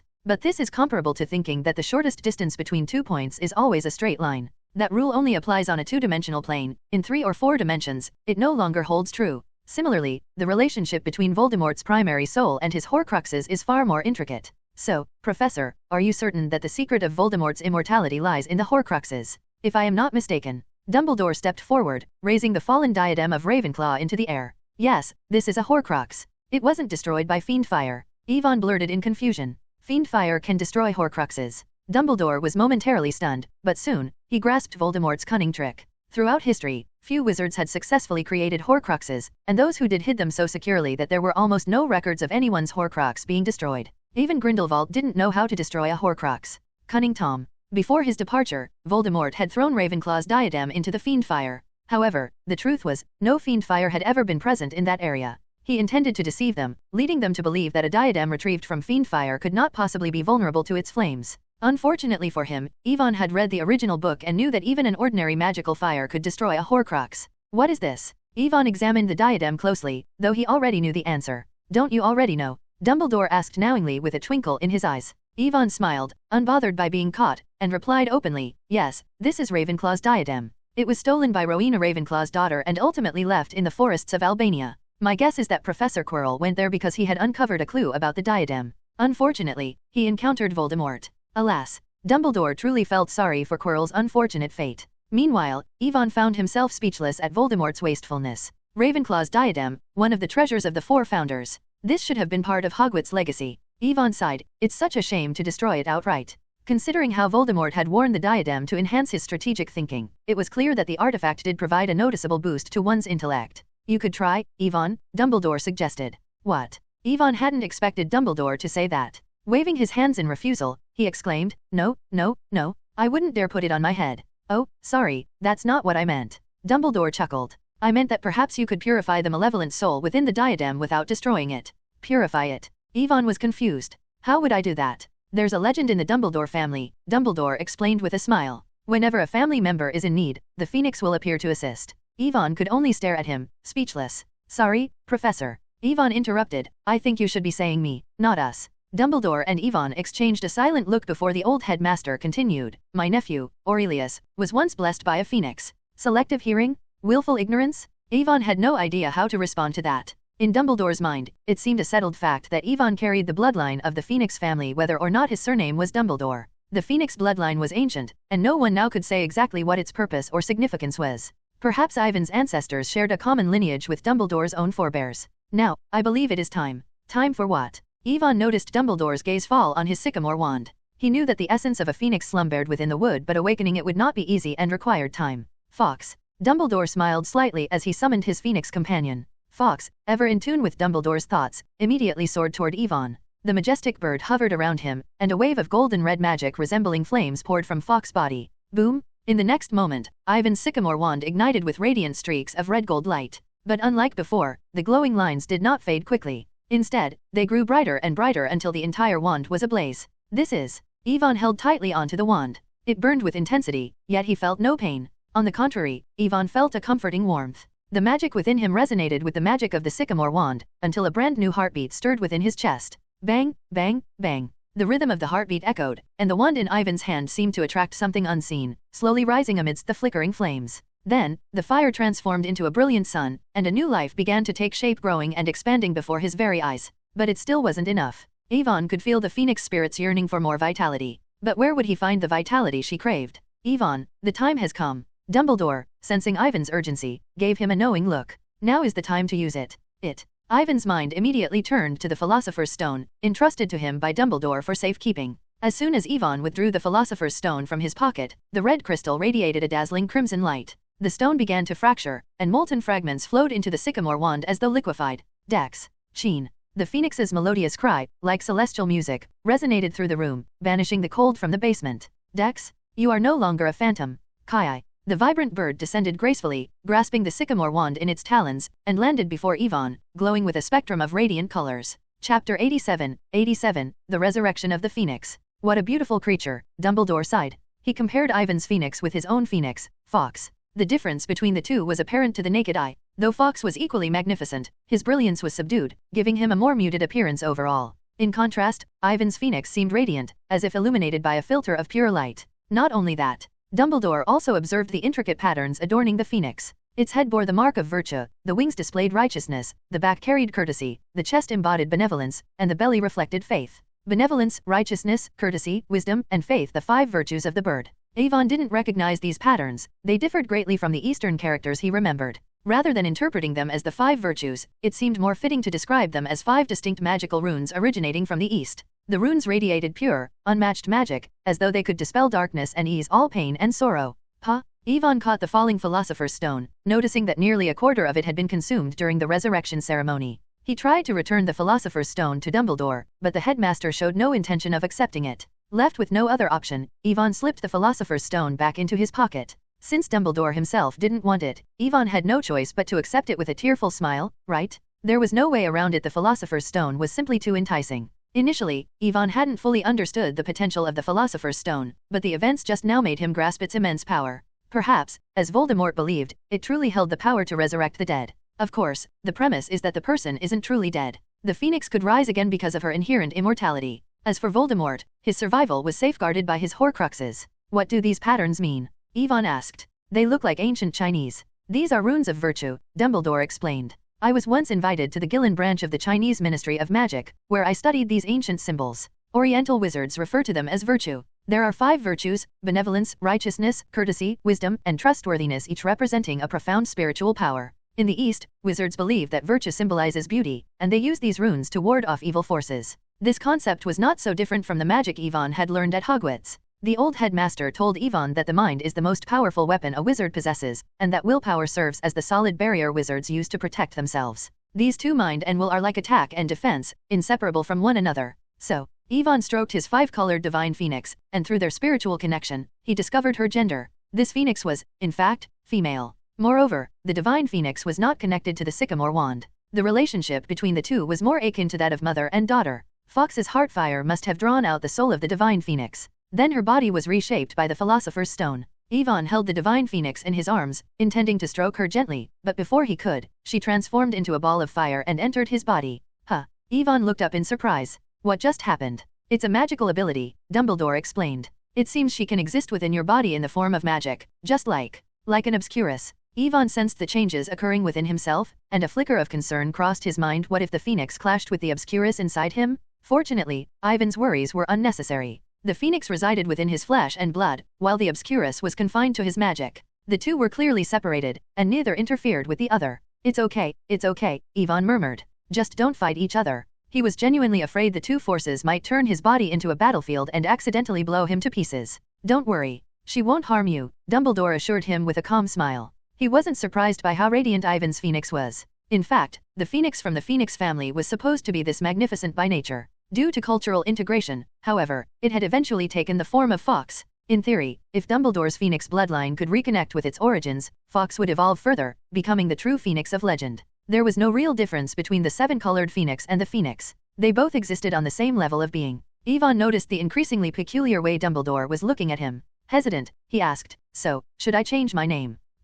Dumbledore chuckled. "Ivan Dumbledore? Oh, that's splendid. You are just like Credence after all." The old headmaster seemed to have stumbled upon something amusing. His smile bloomed like a daisy, and the look he gave Ivan was one of pure affection. Ahem. Ivan waved his hands repeatedly. "Forget it. Really not considering it." Dumbledore didn't seem the least bit concerned. He could easily declare that Ivan was his grandson or even great-grandson. No one would question it anyway. With the phoenix accompanying him, the proof was undeniable. Besides, the Dumbledore family had no heirs left. Dumbledore was certain his brother wouldn't object to passing the family inheritance to Ivan. In fact, the Dumbledore family's wealth is still quite substantial. The Ambrosius family, just like the 4 founders, has no money in Gringotts. And I myself can be called a multimillionaire by your Muggle standards. Beyond anything else, Dumbledore himself had amassed a vast fortune, not to mention the Dumbledore family's accumulated wealth over the past 1,000 years. To be honest, Ivan found himself tempted. Fortunately, his willpower was strong enough to resist the alluring prospects offered by the old headmaster. Let's focus on the Horcrux.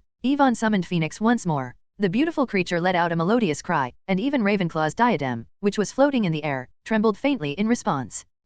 Seeing this, Ivan asked hurriedly, could it be that the power of the phoenix can purify the curse on the crown? This, Dumbledore said with a smile, is the difference between a phoenix and the phoenix. Although Voldemort's Horcrux was formidable, the flame of the phoenix could purify it completely without harming the crown. Go, Ivan commanded without hesitation, and Dex sprang into action. Just as Dumbledore had predicted, the flame of the phoenix enveloped the diadem. The crown itself remained unchanged, but thin wisps of black smoke drifted off it. Voldemort's agonized wails echoed in their ears as the dark magic was burned away. Ivan allowed Dex to continue purifying the crown, watching carefully. The phoenix burned it for a full 3 minutes, until Ivan's magical sight detected no trace of corruption. Only then did he call Dex back, the radiant bird retreating into his body. Is that it? Ivan inspected the diadem closely. Dumbledore, appearing utterly confident, picked up the crown with his bare hands. Headmaster, Ivan exclaimed, startled by the gesture. Don't worry. It's no longer one of Voldemort's Horcruxes, Dumbledore reassured him. He then asked Ivan if he wanted to keep the diadem for research. The old headmaster's affection toward Ivan was unmistakable, like that of a doting grandfather. Forget it, Ivan said with a slight grimace. He had no desire to wear something that had once been tainted by Voldemort's soul. Even if the diadem could truly grant wisdom, Ivan had no interest in such a tainted object. Seeing Ivan's distaste, Dumbledore could only take the diadem back. He planned to place it in the headmaster's office as a relic of one of Hogwarts' founders, to be passed down through generations. Okay, let's fix this place up. Together, Ivan and Dumbledore cast the Reparo spell, working to repair the Chamber of Secrets, which had fallen into ruin during their battle. During this process, they also had to deal with the lingering curse left behind by Voldemort's Fiendfire. Fiendfire's destructive magic was exceptionally difficult to handle and required significant effort. It was far more complicated than ordinary magical or physical damage. Fortunately, neither of them was ordinary. With their mastery of advanced magic, they managed to reverse the damage caused by the Fiendfire. After a quarter of an hour, Dumbledore led Ivan out of the Chamber of Secrets. Instead of retracing their original path, they used fox magic to appear in the headmaster's office via a special type of apparition. This magic, Ivan, recalling what he had read in the original book, remarked, Hogwarts doesn't allow apparition, but the restriction only applies to wizards, not magical creatures.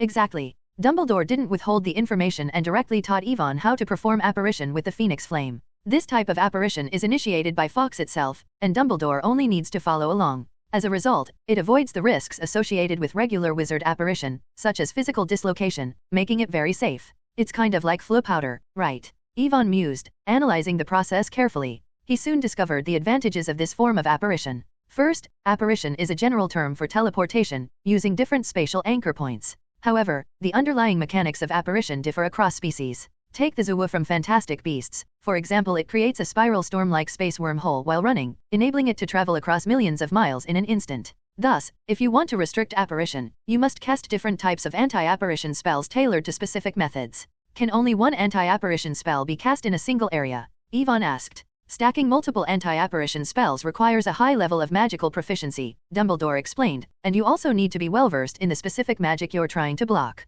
Layering anti-apparition spells functions like a blockade on space itself. Even creating a single spatial block is challenging, and constructing double or triple blockades is far more complicated. Moreover, wizards can't perform the type of apparition used by house elves. And, as Dumbledore pointed out with a smile, wizards don't generally spend their free time preparing defenses against rare creatures like the Zoo or Phoenix. I can't wait, Ivan whispered eagerly. Apparition space magic was one of the forms of magic he most longed to learn. However, Dumbledore thought Ivan was still too young to attempt it and wisely refrained from letting him try it recklessly. But now, with Phoenix opening the way, Ivan only needed to step through the door. Ahem, Dumbledore coughed, reminding Ivan not to be too ambitious and to practice within the headmaster's office first. Ivan accepted the suggestion eagerly. Thus, within the small confines of the headmaster's office, bursts of flame flickered as Ivan and Dex repeatedly teleported around. Puff! Sparks flew everywhere as Ivan and Dex reappeared, one hovering above and the other below the entrance door. With another burst of flame, they apparat again, reappearing right in front of Dumbledore, narrowly missing his beard, which sizzled from the heat.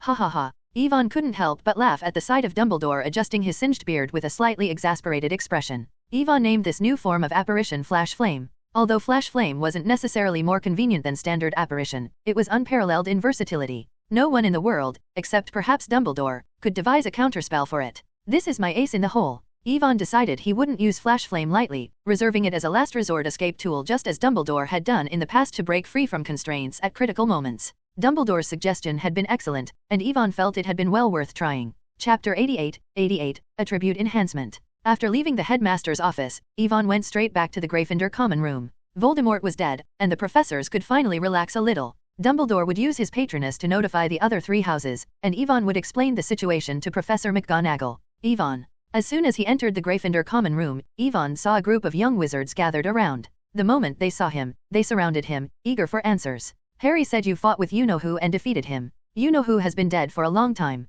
That was just a dark wizard pretending to be him. Right, Ivan? Hearing the chatter, Ivan immediately realized what had happened. Harry had witnessed the battle in the Forbidden Forest, and upon his return, he must have told the Gryffindor students that Ivan had driven Voldemort away. However, they couldn't bring themselves to believe that Voldemort had still been alive. They preferred to believe it was simply a dark wizard impersonating him. Harry. Yvonne spotted Harry, who seemed hesitant in the crowd, and gave him a knowing look before explaining to everyone, yes, that was just an imposter. We all know that you know who died 10 years ago. At these words, the Gryffindor students breathed a collective sigh of relief. Seeing this, Yvonne shook his head helplessly. The British wizarding world had been living in fear of Voldemort for so long. Just imagine if Yvonne had told them the truth that it really was the Dark Lord. How terrified would these young wizards be to hear that Voldemort was still alive? And how could their parents feel comfortable sending their children to Hogwarts? After all, Harry still didn't fully grasp the workings of the wizarding world. He viewed Voldemort with the same rigid perspective as Muggles, and Yvonne could already predict how his own reputation would evolve among the Gryffindor students.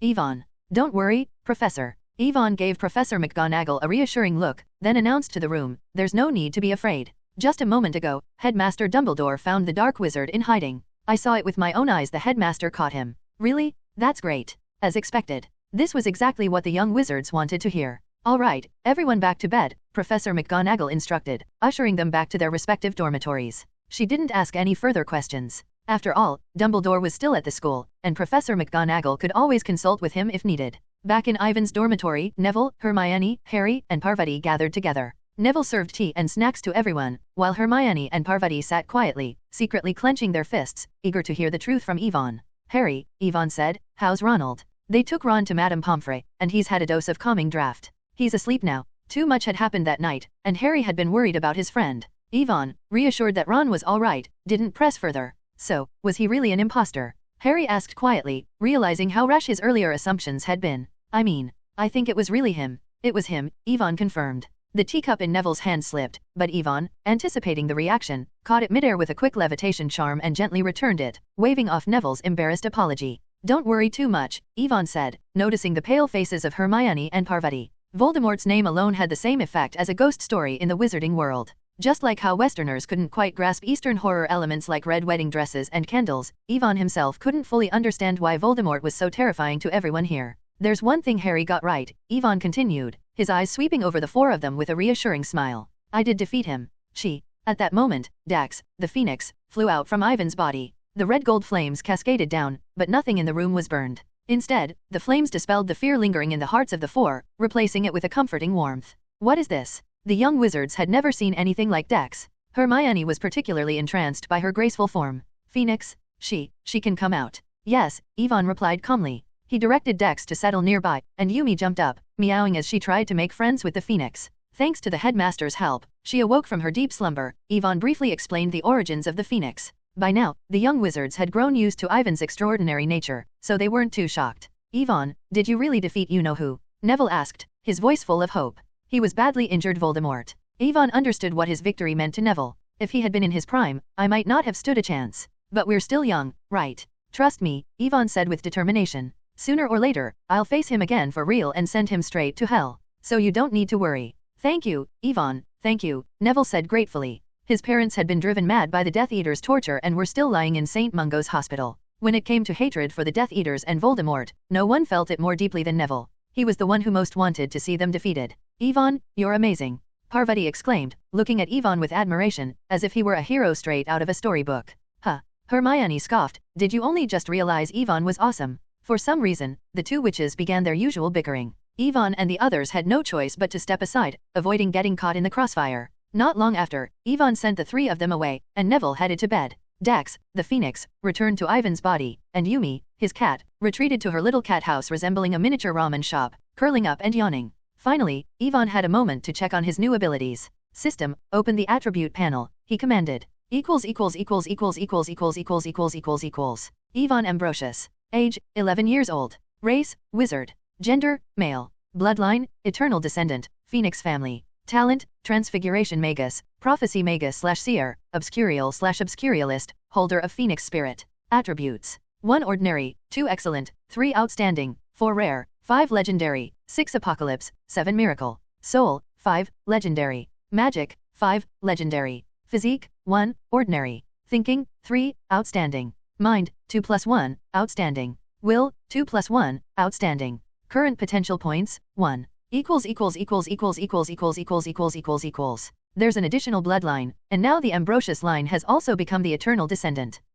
Suddenly, Yvonne noticed the change in his mind and will attributes, which had shifted from the original 2 to 2+1. What's going on? Ivan examined the details carefully and eventually focused on the newly acquired talent, Holder of Phoenix Spirit. The next moment, a piece of information surfaced in Ivan's mind. Holder of the Phoenix Spirit. Description: you can summon a phoenix as a companion, and she will provide you with special protection. Protection effect: mind attribute +1, will attribute +1. Note: this effect is only applicable to attributes at legendary and below.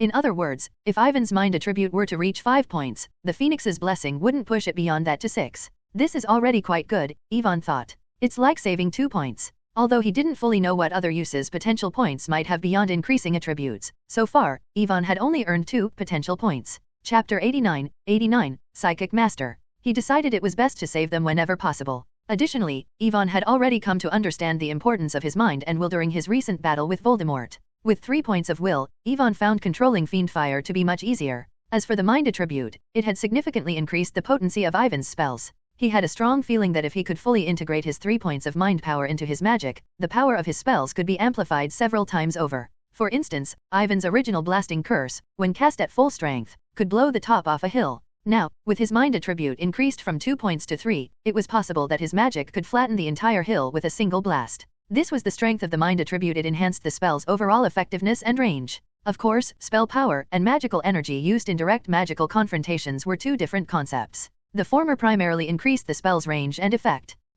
Ivan looked over his attributes thoughtfully. Where should I allocate points next? His soul and magic attributes had already reached the legendary level, and potential points could no longer be used to enhance them. For that, he would need experience points. Unfortunately, Ivan had no idea where to find experience points. The remaining 3 attributes mind, will, and thinking are all at 3 points. Initially, Ivan had planned to focus on increasing these 3 attributes. But now, he had changed his mind. While his mind attribute was powerful, Ivan had yet to fully harness the potential of the 3 points he already had. If he couldn't utilize the extra power in the short term, it wouldn't make much sense to increase it further just yet. So, Ivan turned his attention to his physical attribute. The physical attribute is only 1. At first glance, increasing a 1-point physical attribute by just 1 more points seemed insignificant. However, Ivan decided to give it a try. He had nearly figured out the effects of his other 5 attributes, but the exact mechanism of the physical attribute still eluded him. Since mind and will have saved me 2 potential points, even if 1 point gets wasted here, it won't hurt. Of course, there's no such thing as truly wasting attributes.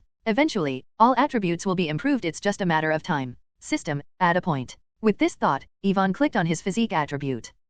After adding the point, Ivan observed the panel for a while, seeing no immediate change. He lay down on his bed and tried to carefully sense any changes within himself. I don't feel anything, Ivan muttered, frowning slightly. He didn't feel any stronger or notice sharper senses. Just as Ivan was growing puzzled, he heard a faint, almost mosquito-like whisper near his ear. Yumi is so hungry, I want to eat dried fish, meow. Ivan was stunned for a moment. He seemed to have just heard Yumi, his cat, and something about dried fish. What's going on? Before he could fully process it, another vague memory fragment surged into Ivan's mind. In the snow-white ward, a man and a woman lay quietly in bed. A boy sat beside them, holding his grandmother's hand, tears welling in his eyes. However, the scene soon dissolved into smoke. When the image cleared again, Ivan saw himself waving his wand and knocking down a dark, indistinct figure.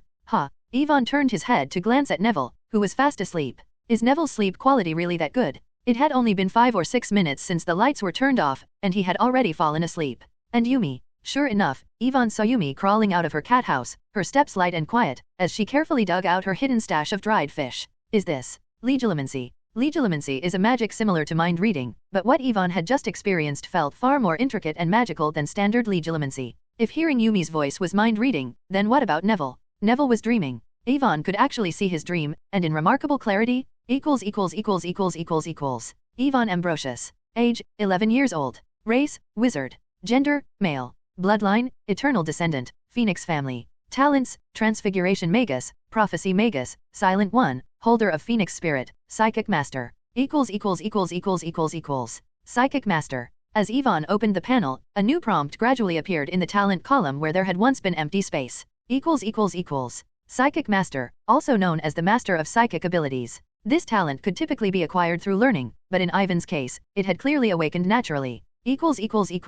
So, increasing my physical attribute can activate new magical talents. This thought crossed Ivan's mind briefly before he quickly dismissed it. No, it can't be that simple. The physical attribute likely isn't just about physical strength. Ivan speculated that the physical attribute might refer to magical vitality, the fusion of magic into the wizard's body. I remember Ollivander once said that the main difference between wizards and magical creatures is that wizards are still human, whereas the flesh and blood of magical creatures contain magic power. With that in mind, Ivan stood up, walked toward his closet, and re-entered the secret realm. He was not far from the exit, but he stopped nearby and began testing spells without using a wand. Protego. Protego Totalum. Ultimate Protego. Ivan didn't use his Sycamore wand for the 3 defensive spells. As a result, Protego was successful, but Ultimate Protego remained inactive. As for Protego Totalum, Ivan could feel that he had almost cracked the spell, but due to his magic flow not being smooth enough, it failed. I actually did it. Despite 2 spells failing, Ivan was still thrilled. The physical attribute is allowing my body to channel magic more effectively. Ivan had previously believed that his ability to cast wandless magic was solely due to the strength of his magic power. But now, he realized that wasn't entirely the case. 1 point in physique might seem insignificant, but it was this single point that allowed Ivan's flesh and blood to achieve a certain harmony with magic power. Now, with his physique attribute increased to 2 points, Ivan could feel a distinct smoothness in how his magic flowed. If I keep adding points to my physique, my body itself could become a vessel for magic power, enabling me to cast spells directly. At that point, Ivan thought, his 10 fingers could serve as his magic wands. At 4 or 5 points in physique, I'll be able to completely break free from the limitations of a wand and become a true master.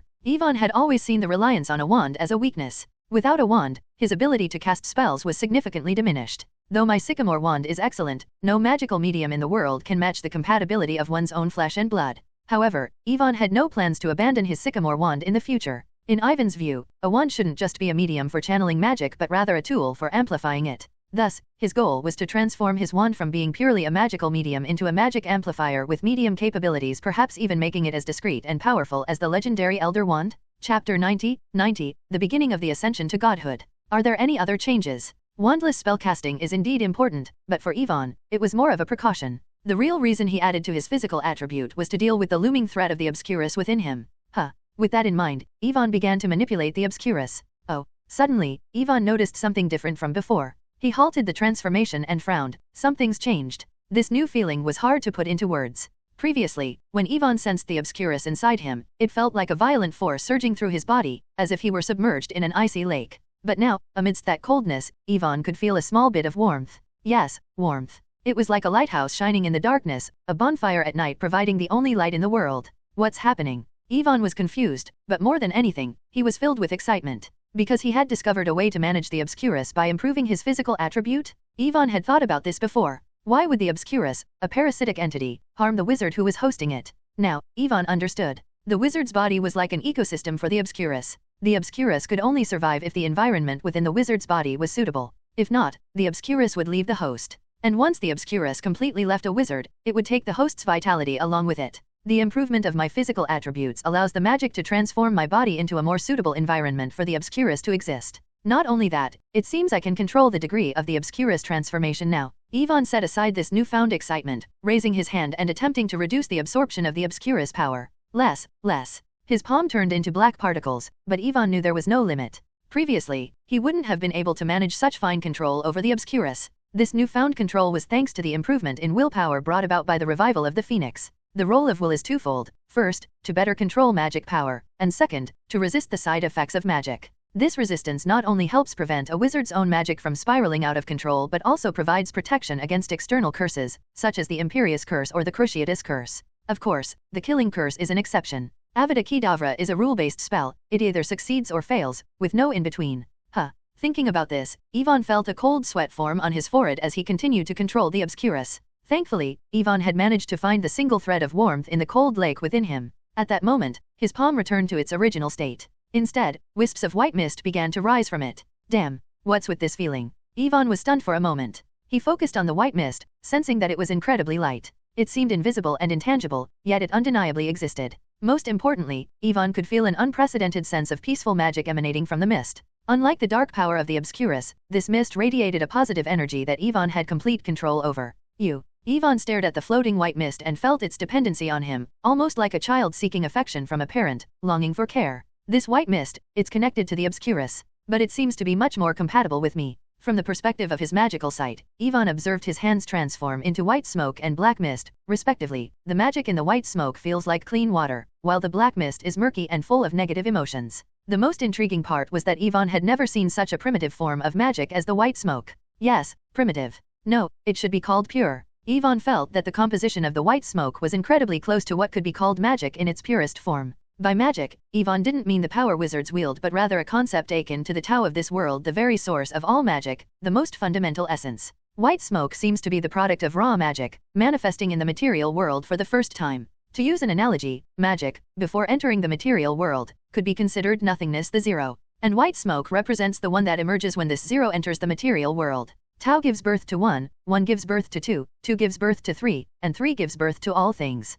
With this thought, Ivan began to manipulate the few wisps of white smoke, which resembled the result of a cigarette being lit. Boom! In the next moment, the white smoke ignited, transforming into a bright red flame. But that wasn't the end. The flame then morphed into water, which solidified into ice before shattering into transparent wisps of wind. Finally, a large amount of soil materialized from the wind, quickly forming a small mound at Ivan's feet. Earth, water, wind, and fire, the 4 basic elements. Ivan was extremely excited, though he managed to suppress his surging emotions. Just as I suspected, this white smoke is the embodiment of pure magic in the material world. In fact, the Obscurus could also be considered the magic of the One. However, it was far too chaotic and violent to complete the task of evolving all things. The Obscurus is a magical entity, and it can merge with other forms of magical energy, Ivan thought. The flesh and blood of matter become the black mist of energy, and the Obscurus is also a magical creature. There was no doubt in Ivan's mind that he had touched upon the realm of magical transformation. Even Animagus transformation can only change a wizard into a non-magical animal, but the Obscurus bypasses that entirely.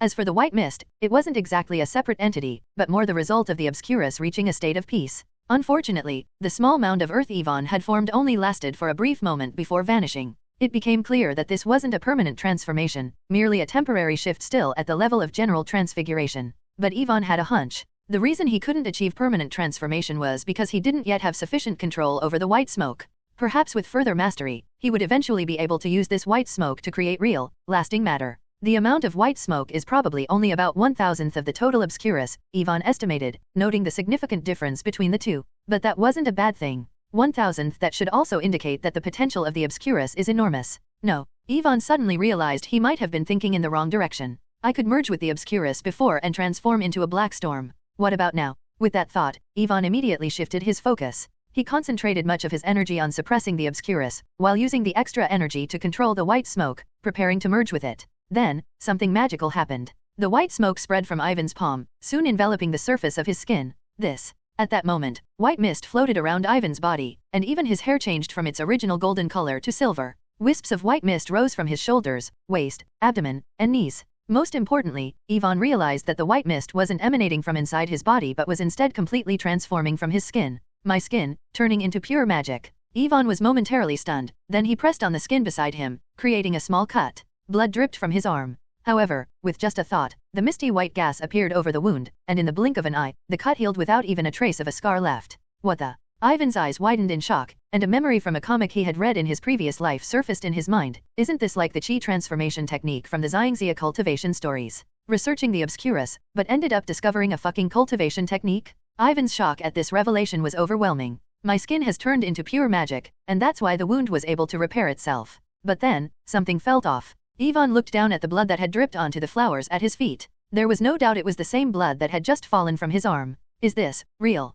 Through his magical sight, Ivan could see that the blood didn't contain any magic, meaning it wasn't simply a magical transformation. It was real blood, actual flesh and blood, not an illusion created by magic. Permanent transformation. Ivan's shock was justified. If this were just a simple magical transformation, the moment the blood left his body, it should have turned back into magic and dissipated. But the blood remained. Which raised an important question: where did the additional flesh and blood in Ivan's body come from? Magic. Ivan realized the truth, exclaiming in astonishment, the white smoke can reshape my flesh and blood, and it's not temporary, it's a permanent transformation. And not only that, Ivan's body was now fused with magic itself. This meant he was no longer merely a mortal, he had become a magical creature. In this way, the white mist not only allows for permanent transformation but also magical transformation. If I continue starting from the skin, then to the limbs, and eventually to the internal organs, everything within me could eventually turn into this white mist. At that point, Ivan would become an embodiment of magic itself. He would be magic. If I could really achieve that. Ivan couldn't help but recall a phrase from a comic he had once read: this is the path to immortality. Magic is eternal, and the mist indestructible. Immortal, everlasting? I am magic, and my thoughts are magic. As he envisioned such a future, Ivan couldn't help but feel a surge of excitement. Fortunately, with a will score of 3, he quickly suppressed his rising emotions. It's too soon for such thoughts. Being overly ambitious can be dangerous. For now, Ivan could only turn the most superficial tissues of his body into magic. A magical incarnation, a state of reverse life, different paths to the same goal. The two concepts were indeed very similar, transforming from the limbs to the internal organs, and finally turning the entire body into chi, achieving complete reverse life. However, the protagonist in the comic failed the third level, never reached immortality. But Ivan was different. Magic is magic, and chi is chi. Chi is one, but magic is a force that does not belong to this world. This doesn't mean that innate chi is inferior to magic. Ivan's point was that even if one's entire body were transformed into chi, becoming innate chi, it would still be going from one form of existence to another. How much acquired chi one had cultivated would be equivalent to how much innate chi they possessed after the transformation. It's merely a change in state and quality. In contrast, magic power isn't something that can be acquired through training, nor does it need to be cultivated. Magic is created from nothing, and it is infinite by nature. It's as if Ivan had an endless energy source behind him. If he wanted to, he could create a mountain, a river, an ocean, or even an entire world. Of course, that was only theoretical. Whether Ivan could reach such a level or even if the idea of turning his entire body into a magical form was feasible remained to be explored. But in dreams, if I can't achieve it in reality, can't I have everything in my dream? The concept of cultivating his obscurus magic and attaining immortality was just a theory. Much like Ivan's current magical incarnation, it all depended on him in the end. Ivan decided not to conduct any further tests for now. You must know that too much is as bad as too little, and Ivan had plenty of time, so there was no need to rush. Let's go back. Returning to the dormitory, Ivan resealed the wardrobe. To ensure no one accidentally opened it, Ivan not only physically locked it but also cast an anti-unlocking charm. Time quickly passed, and the next day arrived. You seem really happy. In the Great Hall, Hermione noticed Ivan's unusually good mood, as he had been smiling all morning. Is it that obvious? Ivan was indeed quite happy. After all, he had solved his biggest problem. Is it because of Harry? Ivan was caught off guard, not expecting Hermione to say that. No, I'm happy because I found a way to heal my body last night. Healing your body? Hermione quickly realized what he meant. She lowered her voice, but the excitement in her tone was unmistakable. Really? Yes, Ivan confirmed with a nod. That's wonderful. We won't have to worry about it anymore. It's fantastic. Yeah. Ivan smiled and nodded but then changed his mind and asked, You just mentioned Harry? What's going on with Harry? It happened last night, Hermione explained. Remember, before you returned from Dumbledore's office, Harry was telling everyone that you had defeated him. Now the whole school knows. Hermione seemed troubled by this. She felt that Ivan should keep a low profile for a while. Of course, she wasn't upset with Ivan personally. The young witch just believed that Ivan had enough strength, and fame could easily follow. She thought he should focus on immersing himself in study rather than drawing attention.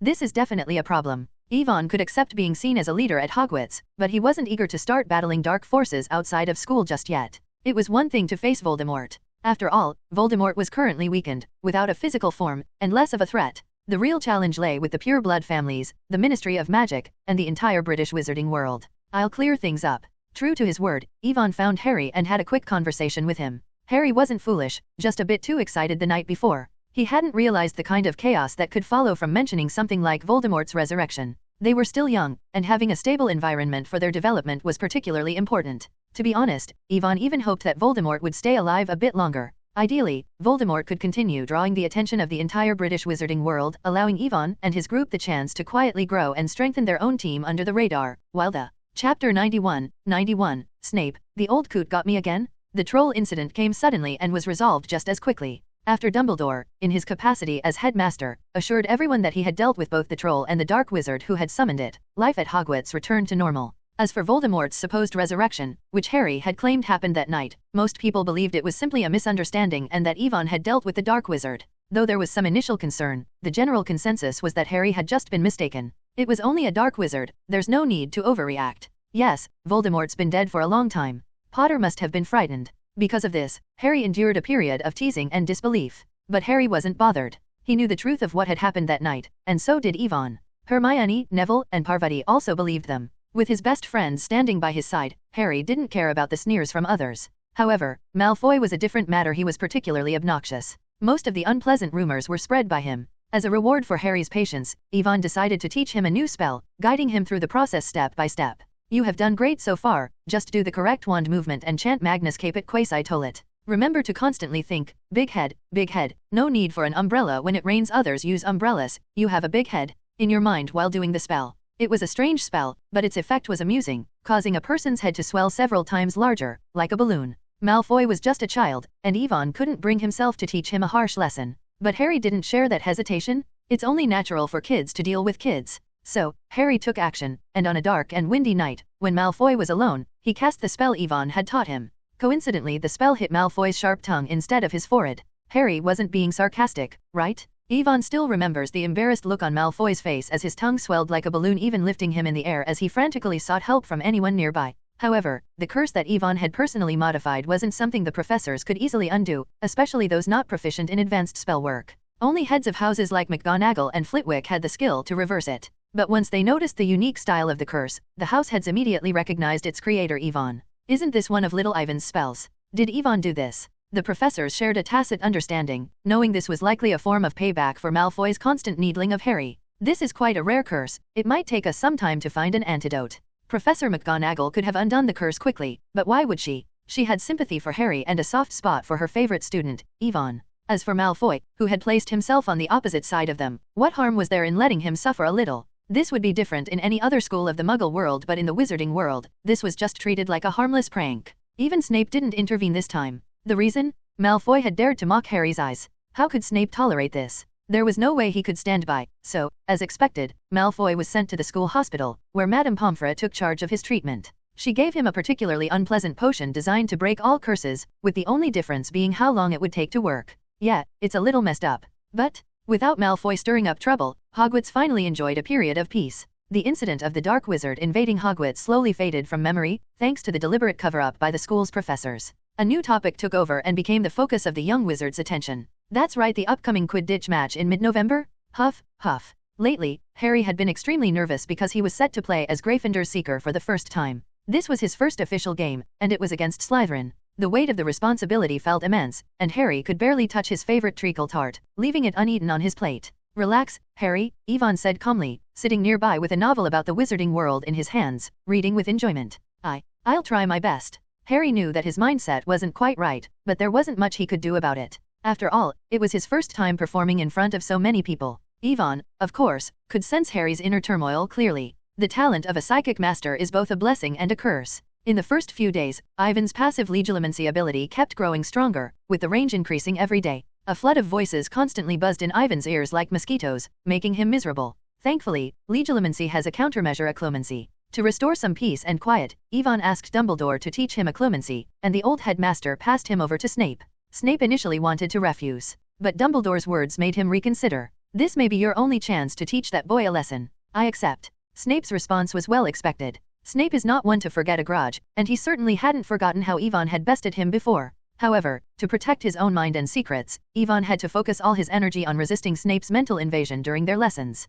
But Ivan's concerns proved to be unnecessary. With the Obscurus residing in his body, any mental intrusion was met with a formidable defense. The dark force of the Obscurus would devour any foreign spirit that tried to invade his mind. And now, there was also the presence of the Phoenix. Ivan's Phoenix would never allow anyone to tamper with his memories. As a result, Snape not only failed to exact any revenge but also fell victim to Dumbledore's plan once again. That old bastard. During the memory invasion, Snape found himself overwhelmed by both the Obscurus and the Phoenix. After a whole night of struggle, and with his willpower at 3 points, Yvonne demonstrated an unparalleled talent in occlumency. After just one lesson, Yvonne had successfully grasped the basics of occlumency. The next step would require persistent practice, as Yvonne needed to fortify his mind to resist external intrusions. What are you reading? Harry asked, hoping to change the subject. He had noticed the book in Ivan's hand. Break with a Banshee. Unlike the typical magic books with mysterious titles, this one seemed more like a biography. It's a novel, and it's well written, Yvonne replied. He knew the author of the book, Gilderoy Lockhart, who would later become Harry's defense against the dark arts professor in their second year.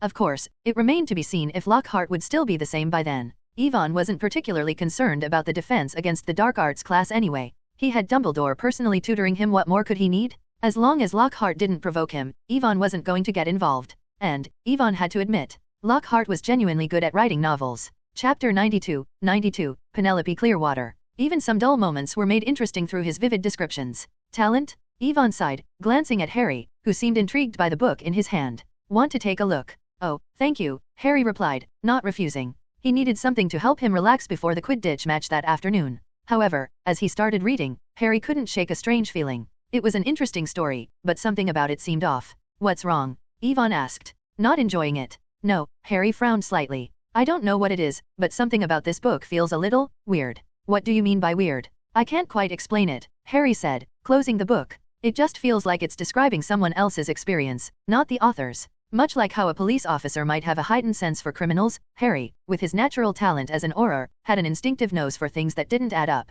Good eye, Yvonne said, impressed. But it's probably best not to mention that everywhere. Why? Because of who wrote the book, Yvonne replied knowingly. Gilderoy Lockhart. He has a large group of fans in the wizarding world. Yvonne stood up, patted Harry on the shoulder, and said with a smile, if we don't want to get beaten up by crazy ladies, we'll have to keep the truth about him to ourselves for now. Huh. Harry didn't quite understand what Yvonne meant. What truth? Is there something wrong with this Lockhart? But despite his confusion, Ivan's light-hearted comment did the trick. Harry's mood noticeably lightened. Looking at the treacle tart in front of him, Harry suddenly felt his appetite return. I'm in the mood to eat again, this is great. After leaving the Great Hall, Yvonne decided to take a walk by the Black Lake. On his way past the Gryffindor table, Yvonne noticed Hermione whispering with Parvati, Lavender, and Padma. The girls seemed to have their own little secrets, and when they saw Yvonne approaching, they simply glanced up and returned to their quiet conversation. Yvonne didn't interrupt or call Hermione over. He understood that the little witch needed her own space. In fact, Yvonne was quite pleased to see Hermione getting along so well with her friends.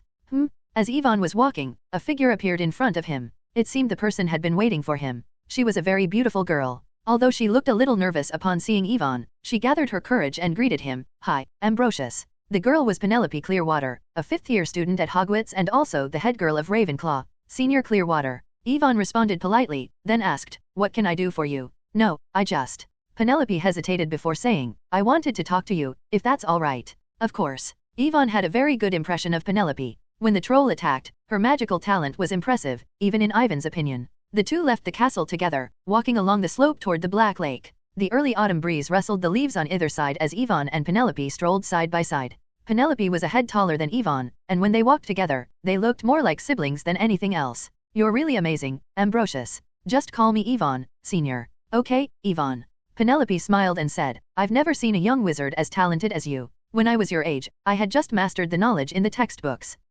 Yvonne felt that Penelope was being a bit humble in a boastful way. Actually, it's already impressive to have mastered the first-year textbooks right after starting school. Everyone says that. But I feel, Penelope continued, that I've fallen behind. Fallen behind? I heard that you come from the Muggle world, Yvonne. Well, Yvonne replied, to be precise, I'm an orphan, so yes, it's accurate to say I come from a Muggle background. Sorry. Penelope hadn't expected Yvonne to be an orphan, and she felt a bit embarrassed. Her initial admiration for his extraordinary talent was now accompanied by a deeper respect. To have been born in an orphanage and yet be so gifted and so humble only increased Penelope's admiration for him. It's all right. That's all in the past. Yvonne placed his hands behind his back, slowing his pace. He glanced at Penelope and smiled. We have to look forward, don't we? You're right.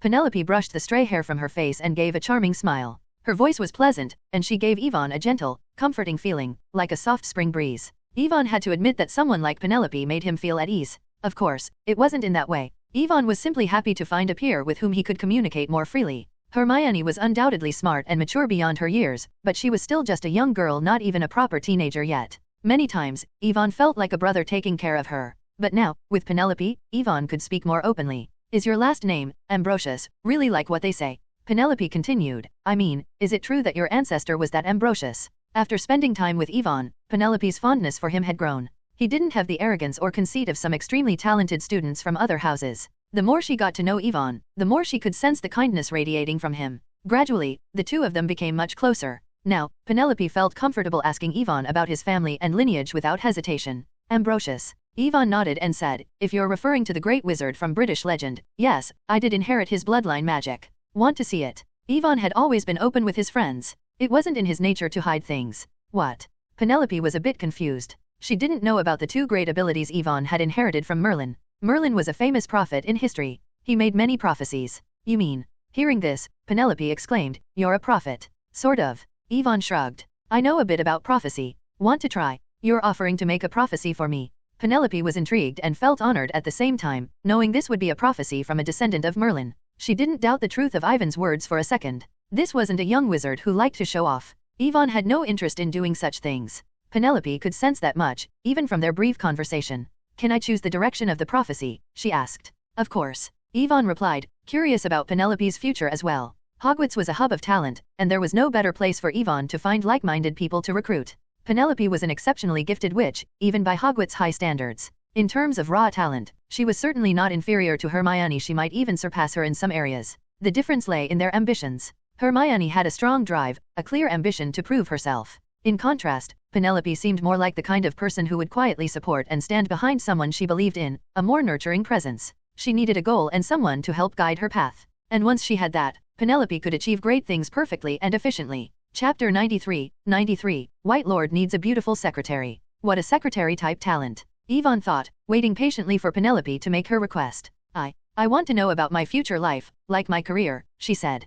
As Yvonne had expected, Penelope's wish was simple. She wanted to know about her future profession. This kind of practical, law-abiding thinking was common among most wizards. All right. Yvonne smiled slightly and gestured toward the lake beside them. A sphere of water floated up in front of them, then slowly shifted, turning into a water mirror that reflected their faces. What is this? Penelope asked. It's better for you to see the prophecy with your own eyes than to hear my explanation, Yvonne said, his eyes glimmering with silver. As he spoke, the image in the water mirror began to change. It showed a woman in a trench coat, around 17 or 18 years old, walking down a busy street. That's me, Penelope whispered. She recognized the woman immediately. It was her, but a few years older. Clearly, this was a glimpse of what she would look like in the future. Where is she going? The scene in the water mirror shifted, and Penelope saw herself walking into a building where many wizards were gathered. The Ministry of Magic. Will I work at the Ministry of Magic in the future? She asked, a hint of excitement in her voice. However, before Penelope could fully process her excitement, the scene changed to a dim office. In that office, her future self wore glasses and sifted through stacks of documents, looking tired and clearly unhappy.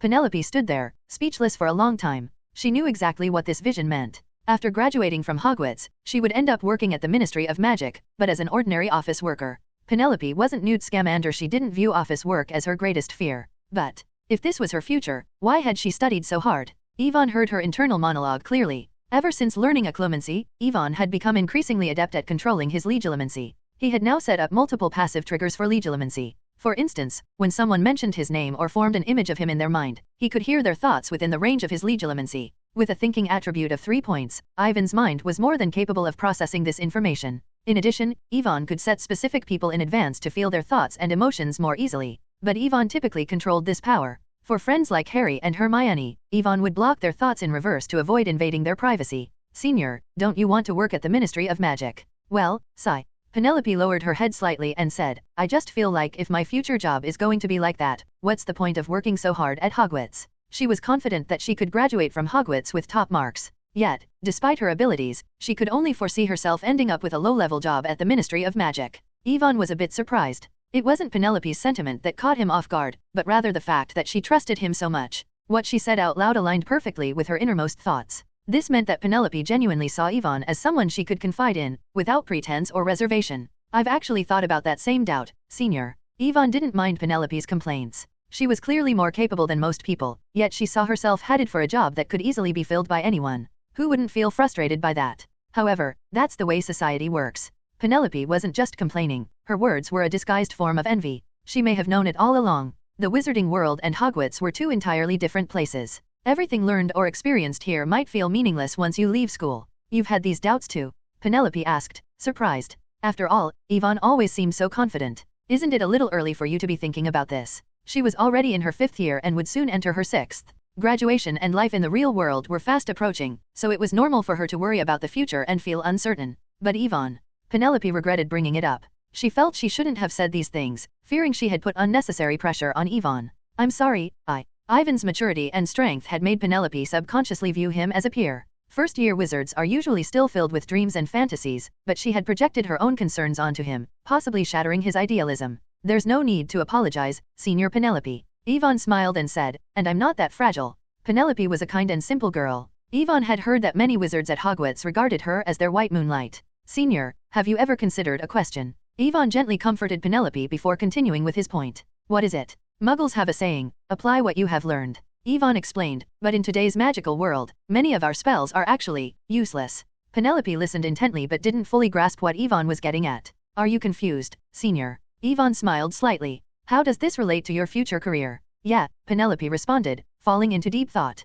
She truly didn't understand. But Ivan's next words left her stunned. Senior, when you asked me to tell your fortune, what you really wanted to know was your future income, right? Penelope hesitated, trying to find the words. She wanted to hide her embarrassment, but in the end, she could only lower her head in shame. There's no need to feel embarrassed, Yvonne reassured her. Every wizard likes gold galleons. I like them too. Penelope didn't love money for the sake of it, she was simply worried that after graduating from Hogwarts, she wouldn't be able to find a good job to support herself. Are both your parents muggles? My mother is a witch. Penelope, being half-blood, explained, my mother fell in love with my father, so she gave up magic and chose to live in the muggle world. Her father had been an ordinary man with an ordinary job, so, while the Clearwater family wasn't struggling, they couldn't be described as wealthy either. But when Penelope was 5 or 6 years old, her father passed away. My mother is an outstanding Hogwarts graduate, Penelope continued, but the muggle world doesn't recognize those qualifications. To muggles, my mother is like someone who never even finished elementary school. As a result, she couldn't find a decent job in the muggle world.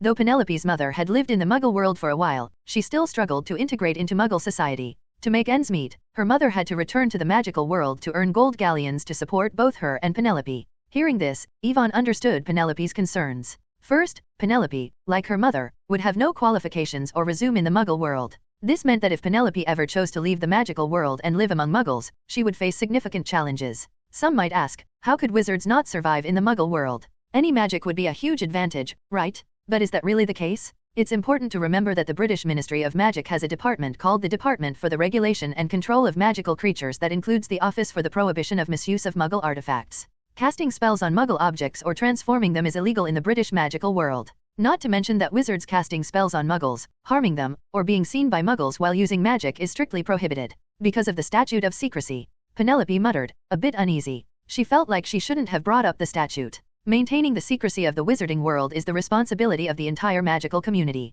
Anyone who dares to break the rules can be held accountable, possibly even sent to a place like Azkaban. Ahem. Yvonne coughed lightly, and they exchanged a look of mutual understanding. They both silently agreed to steer clear of the statute of secrecy topic. It had become a sensitive issue. After the first wizarding war that had shaken the world decades ago, no one dared to question the statute openly. Do you know how many wizards there are in the British wizarding world? A few thousand, probably over 3,000, but less than 4,000. Yes, around 3,000 or 4,000. Yvonne continued, then how many jobs are there in the Ministry of Magic? The British Ministry of Magic may have a grand name, but the number of wizards they manage is at most 3,000. In Ivan's previous life, even a slightly larger village would exceed that number of people. Do you understand, Senior? Yvonne asked. There are only so many jobs available for wizards, and the number of positions is limited. This presents a significant problem. Wizards from Muggle backgrounds have no foundation in the magical world, and certainly no savings. If they want to live in the wizarding world, they must compete for the few available jobs.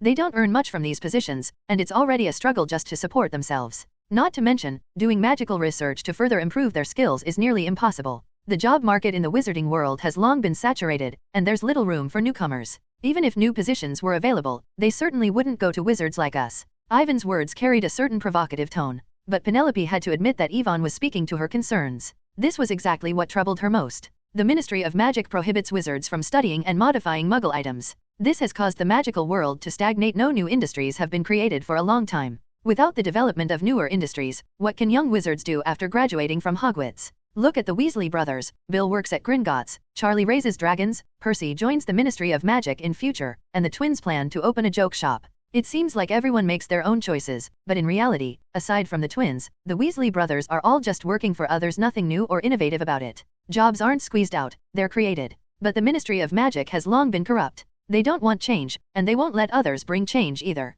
If anyone questions their methods, they point to the statute of secrecy. Anything you do could increase the risk of exposing the wizarding world. They won't allow us to do what we want. If we insist on pushing for change, they'll send people to arrest us. And even if they can't catch us, they'll use the law to stop us. Ivan's words, like a sharp sword, tore through the last bit of self-deception Penelope had. We'd end up becoming enemies of wizards everywhere, seen as the villains who threaten the balance of the magical world. Then, what if we return to the Muggle world? Penelope's hands trembled slightly. She lacked the courage and the ability to resist such authority. Let's not even talk about whether we'd want to return to ordinary life after experiencing the magic of the wizarding world. Yvonne continued, let's talk about survival. How would they make a living if they returned to the Muggle world? It's the same issue. Without the proper identity or education recognized by the Muggle world, wizards like them would struggle to live there. Of course, if your parents are wealthy in the Muggle world, just ignore everything I've said, Yvonne added with a slight smirk. I'm just worried about this. Penelope looked at Yvonne expectantly, wanting to know what he would do. She had already realized that Yvonne wasn't exactly a law-abiding person. But so what? Ivan's thoughts echoed the unspoken desires of countless young wizards, things they wanted to say but didn't dare to. Ahem. Noticing that Penelope was starting to be swayed by his words, Yvonne quickly cleared his throat. First of all, I need to clarify something. What is it? Penelope asked. Well, actually, I'm quite wealthy. Yvonne continued. I mean, I have a lot of Muggle currency. Over there, I'm a rich man. Huh. Penelope's mouth fell open in disbelief, looking almost adorably confused. Of course, I earned all that Muggle money myself, Yvonne added with a smirk. Penelope was momentarily speechless. She suddenly felt that all her concerns about the future and the uncertainty she had voiced earlier now seemed trivial for Yvonne. Ivan's expression seemed to say, what you're worried about isn't even a problem for me. Isn't it just about making a living? Isn't Muggle currency still money? Yvonne could easily live a luxurious life in the Muggle world and continue his magical research in the wizarding world. The Ministry of Magic may forbid wizards from transforming Muggle objects, but they don't prohibit wizards from purchasing Muggle goods. Food, clothing, daily necessities, even cars and houses. There's nothing stopping a wizard from buying these. As long as magic isn't used to tamper with Muggles or in front of Muggles, the Ministry of Magic can't intervene. Penelope was left speechless. She suddenly realized she didn't know her junior, Yvonne, as well as she thought. How much did you make? She asked, her tone filled with doubt. Yvonne claiming to have earned a lot of Muggle money was hard for Penelope to believe. After all, her mother had tried everything to make ends meet in the Muggle world and hadn't earned much. Even her father, before he passed, was just part of the ordinary working class. How much could Yvonne, an 11-year-old, have possibly made? Ahem. Seeing her skepticism, Yvonne replied, well, probably, hundreds of millions of pounds. Hundreds of millions. The number almost shocked Penelope to death. How did you do that? How old are you to have made so much money? At first, I bought lottery tickets, Yvonne said casually, as if it were no big deal. My ability to see prophecies allows me to see winning lottery numbers. That alone was enough to astonish Penelope. But I only used that method once, just to earn some startup capital. Though using prophecies didn't break any secrecy laws, it would still attract attention from Muggles. After all, winning the lottery repeatedly would be too unbelievable. If anyone started thinking that Yvonne had some kind of special ability, the Ministry of Magic would likely intervene, suspecting that he had exposed the existence of magic. Yes, the Ministry of Magic could be that fucked up. Any action that might reveal the existence of magic and wizards could be considered a crime. After I got my initial capital, I started learning about finance. Do you know about stocks, senior? Yes, Penelope replied, though she didn't know much about them. She was familiar with the concept. There's also real estate, funds, securities, and some emerging industries I've chosen to invest in, Yvonne explained briefly, outlining his business plan. In this whole process, I didn't use magic just this. He pointed to his head, referring to his knowledge from his past life. Though there were many differences between his previous life and his current one, the major trends remained the same. For instance, it was now 1991, and Christmas was approaching. The dissolution of the Soviet Union was just around the corner. And for this moment, Yvonne had already pulled out all his liquid assets, preparing to take full advantage of the opportunity and watch his wealth skyrocket. If everything went as planned, by the time he returned from the Christmas holiday, Yvonne could legitimately call himself a billionaire. And just to clarify, this 10 billion wasn't in RMB, but British pounds. And not just any pounds, but 1991 British pounds. In short, Muggle currency would soon be little more than a string of numbers in Ivan's eyes, and it would only continue to grow. Bloody fucking hell. Penelope was completely stunned. She had thought Yvonne was just exceptionally talented in magic, but she hadn't expected him to know so much about the financial world of Muggles. The senior didn't know that Yvonne was about to take advantage of the Soviet Union's collapse, but even the wealth he had already accumulated, hundreds of millions of pounds, was more than enough to leave her in shock. Chapter 94, Weasley, a test. The two chatted by the lake for a while until Hermione and the others found them. In the afternoon, there was a Quidditch match between Gryffindor and Slytherin. Yvonne and Hermione didn't quite understand the excitement of Quidditch, but Neville and Parvati were full of enthusiasm. Besides, Harry was their friend and a member of their group, so Yvonne felt obligated to attend the game. As the match progressed and Gryffindor team members began getting injured and falling from their brooms, Yvonne started to see just how brutal the sport could be. But he remained silent. For wizards, such injuries weren't much different from a regular foul in a Muggle football match. Additionally, Yvonne had to admit that Quidditch was indeed a very exhilarating flying sport. If he had to compare it to something, Quidditch wasn't like football or basketball, it was more akin to racing, an extreme sport that demanded full concentration and fueled a rush of adrenaline. What a pity, Yvonne thought. Since he knew how to fly using magic, he would never truly experience the thrill and excitement of Quidditch.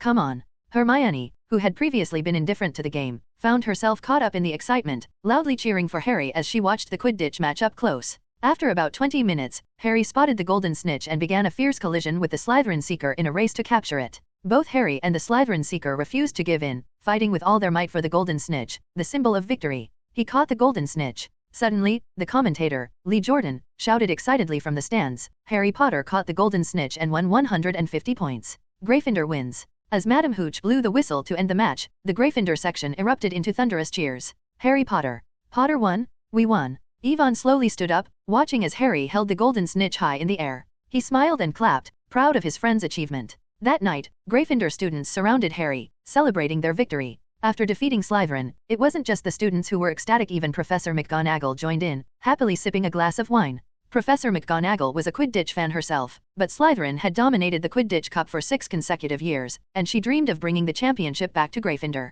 In fact, she had been so determined to help the team that she bought Harry a Nimbus 2000. "Congratulations," Yvonne said to Harry after the celebration party. "How does it feel?" "It's the happiest moment of my life," Harry exclaimed, unable to hide his joy. He promised that he would continue to work hard and help Gryffindor win the championship. "Yvonne," Harry began, a bit hesitantly after the excitement had settled, I want to bring Ron to join us. I don't know if that's okay. Have you two reconciled?" Since Ronald had been placed under the Imperious Curse and spent nearly a week in the school hospital, Yvonne hadn't paid much attention to him. However, during that time, it seemed like Ronald and Harry's friendship had returned to normal. "Yay," Harry nodded. "He wants to apologize to you." "Apologize?" Yvonne asked, a bit puzzled. "I don't think we've had any serious conflict, have we? So, there's no need for an apology," Yvonne said plainly. "As for joining the mysterious side, I'm bringing in a newcomer tomorrow, and we can test them both together." To join the mysterious side, one had to pass a test devised by Yvonne, the founder. The test didn't solely focus on magical talent. In fact, Yvonne valued character and one's personal goals more than raw talent.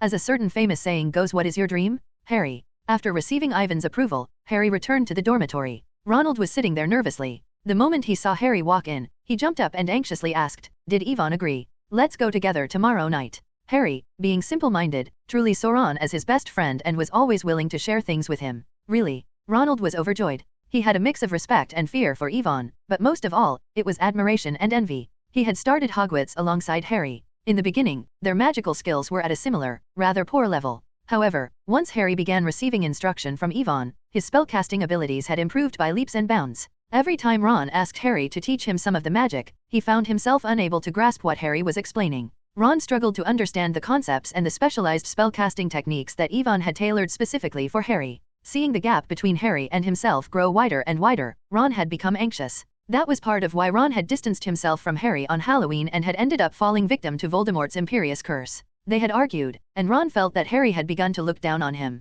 "Yvonne really is amazing. He can see through us so easily," Harry said with admiration. "But Ron, you need to be ready. Ready. To join the mysterious side, you'll have to pass Ivan's test." T-test. When Ronald heard the word test, he panicked. He had thought that, with Harry's close relationship with Yvonne, he could simply join without any formalities, just a word from Harry would be enough. Harry was surprised by Ronald's reaction. "What's wrong? What's the issue?" Ronald hesitated. "I'm just a bit nervous." "Don't worry, Ron," Harry reassured him, knowing Ivan's character well. Yvonne was strict at times, but it was always to push them to improve. "You'll definitely pass." Perhaps because of the time he'd spent with Yvonne, Harry had come to understand some of Ivan's subtleties and hints. The so-called test was mostly a formality. Harry briefly considered whether or not to tell Ronald the truth. But seeing the anxiety on Ronald's face, Harry hesitated. He had already noticed some underlying issues with Ron. Ronald struggled with feelings of inferiority, something that stemmed from being part of the Weasley family. As the youngest brother, Ronald had almost always used hand-me-downs. He had hardly ever owned anything that was truly his. But the thing was, Harry thought to himself, "I'm the same?" Before coming to the wizarding world, Harry's life had been far worse than Ronald's. Not only had Harry lost his parents, but his only relatives treated him with cold indifference and cruelty. To be honest, Harry couldn't understand why Ronald was jealous. If Ronald really envied him, Harry would gladly trade places with him. "If you want, I'll give you this scar," he thought. Who, given the choice, would want to be the boy who lived with a cursed scar? "But, didn't I join Ivan's study group a long time ago?" This was what frustrated Ronald the most. He had been part of the group from the beginning, so why should he have to take a test now just to join again? "Ron, you..." Harry didn't know what to say. He wanted to tell his friend, "This is the test Yvonne has set for you," but the words didn't come out. Now, Harry felt a bit uncomfortable himself, like there was something stuck in his chest that he couldn't express. "That's because you quit first," he thought. Harry was beginning to regret agreeing to Ron's request. Chapter 95, I think you can be the Minister of Magic. In the beginning, Yvonne had treated everyone fairly, never showing any favoritism toward or against Ronald.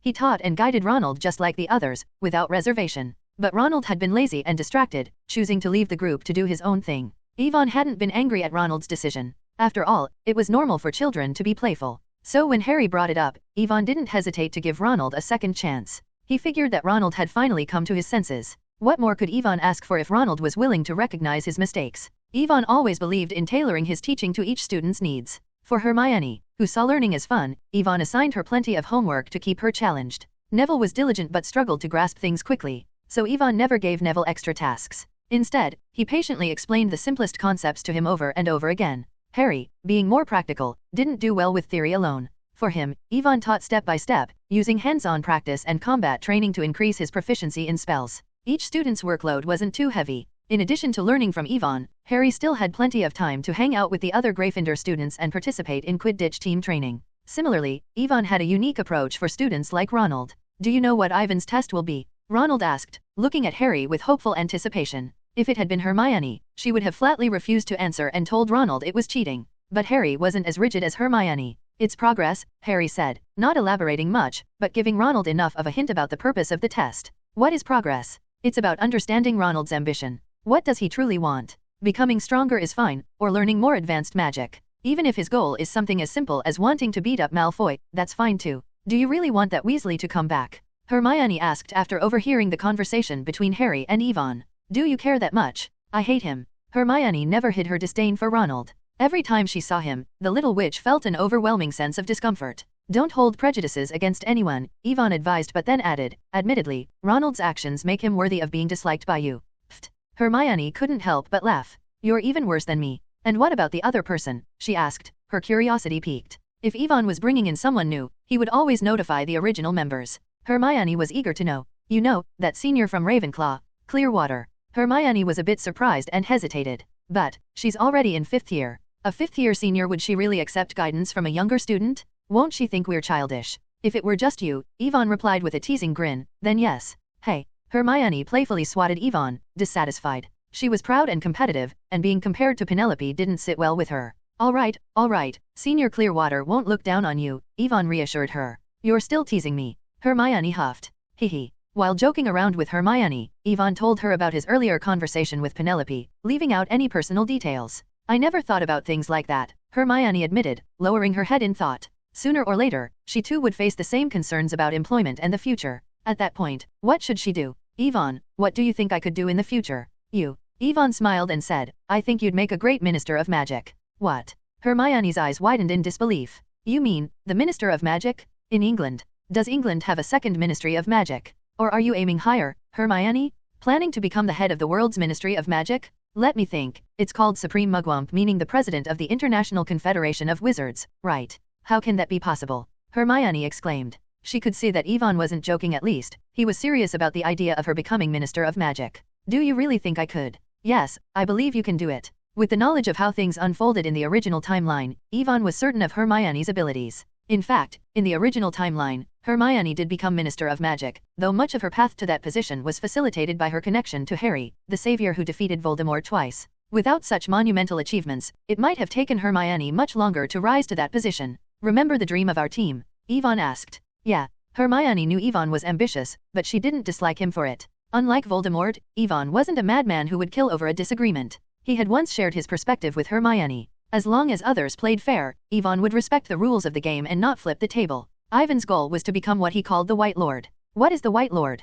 Dumbledore once had the chance to embody that ideal. Unfortunately, the old headmaster had softened with age. Yvonne, as Dumbledore's disciple, had inherited the legacies of both Grindelwald and Dumbledore. So, it only made sense for him to pick up the dreams the two had shared in their youth, didn't it? But all of that is still far off, Yvonne said. For now, the most important thing is for us to work on improving ourselves. Ancient wizards like our school founders believed that mastering magic requires 4 key elements: sufficient resources, like-minded companions, vast magical knowledge, and an environment conducive to practice. Yvonne translated these concepts into simpler terms: wealth, companions, knowledge, and land. How many of those do you think we have now? Hermione thought for a moment. In terms of magical knowledge, with you here and the endless books at Hogwarts, we're definitely not lacking in that. Like-minded partners. Hermione thought that although their group was small, whether it was Neville, Parvati, Harry, or herself, they could all help Yvonne in the future. Especially Hermione herself. She believed that the Minister of Magic role Yvonne had mentioned might just be part of his plan for her future. If I become the Minister of Magic, I should be able to help you, right? She thought, silently encouraging herself. She made a mental note to read more about the Ministry of Magic and the politics of the wizarding world to prepare in advance. Just 2 points. Yay, Hermione nodded. Sufficient resources and an environment suitable for cultivation. I'm not sure how to evaluate those. As for the environment, what about the room of requirement? Yes. Hermione's eyes lit up as she smiled. The room of requirement can provide us with any kind of space we need, and it's our secret base. No one will bother us there. The room of requirement was more than suitable. As for resources, what we're lacking now is resources, right? Hermione knew that Yvonne had a strong interest in alchemy, but due to a lack of materials, he hadn't had many opportunities to pursue it.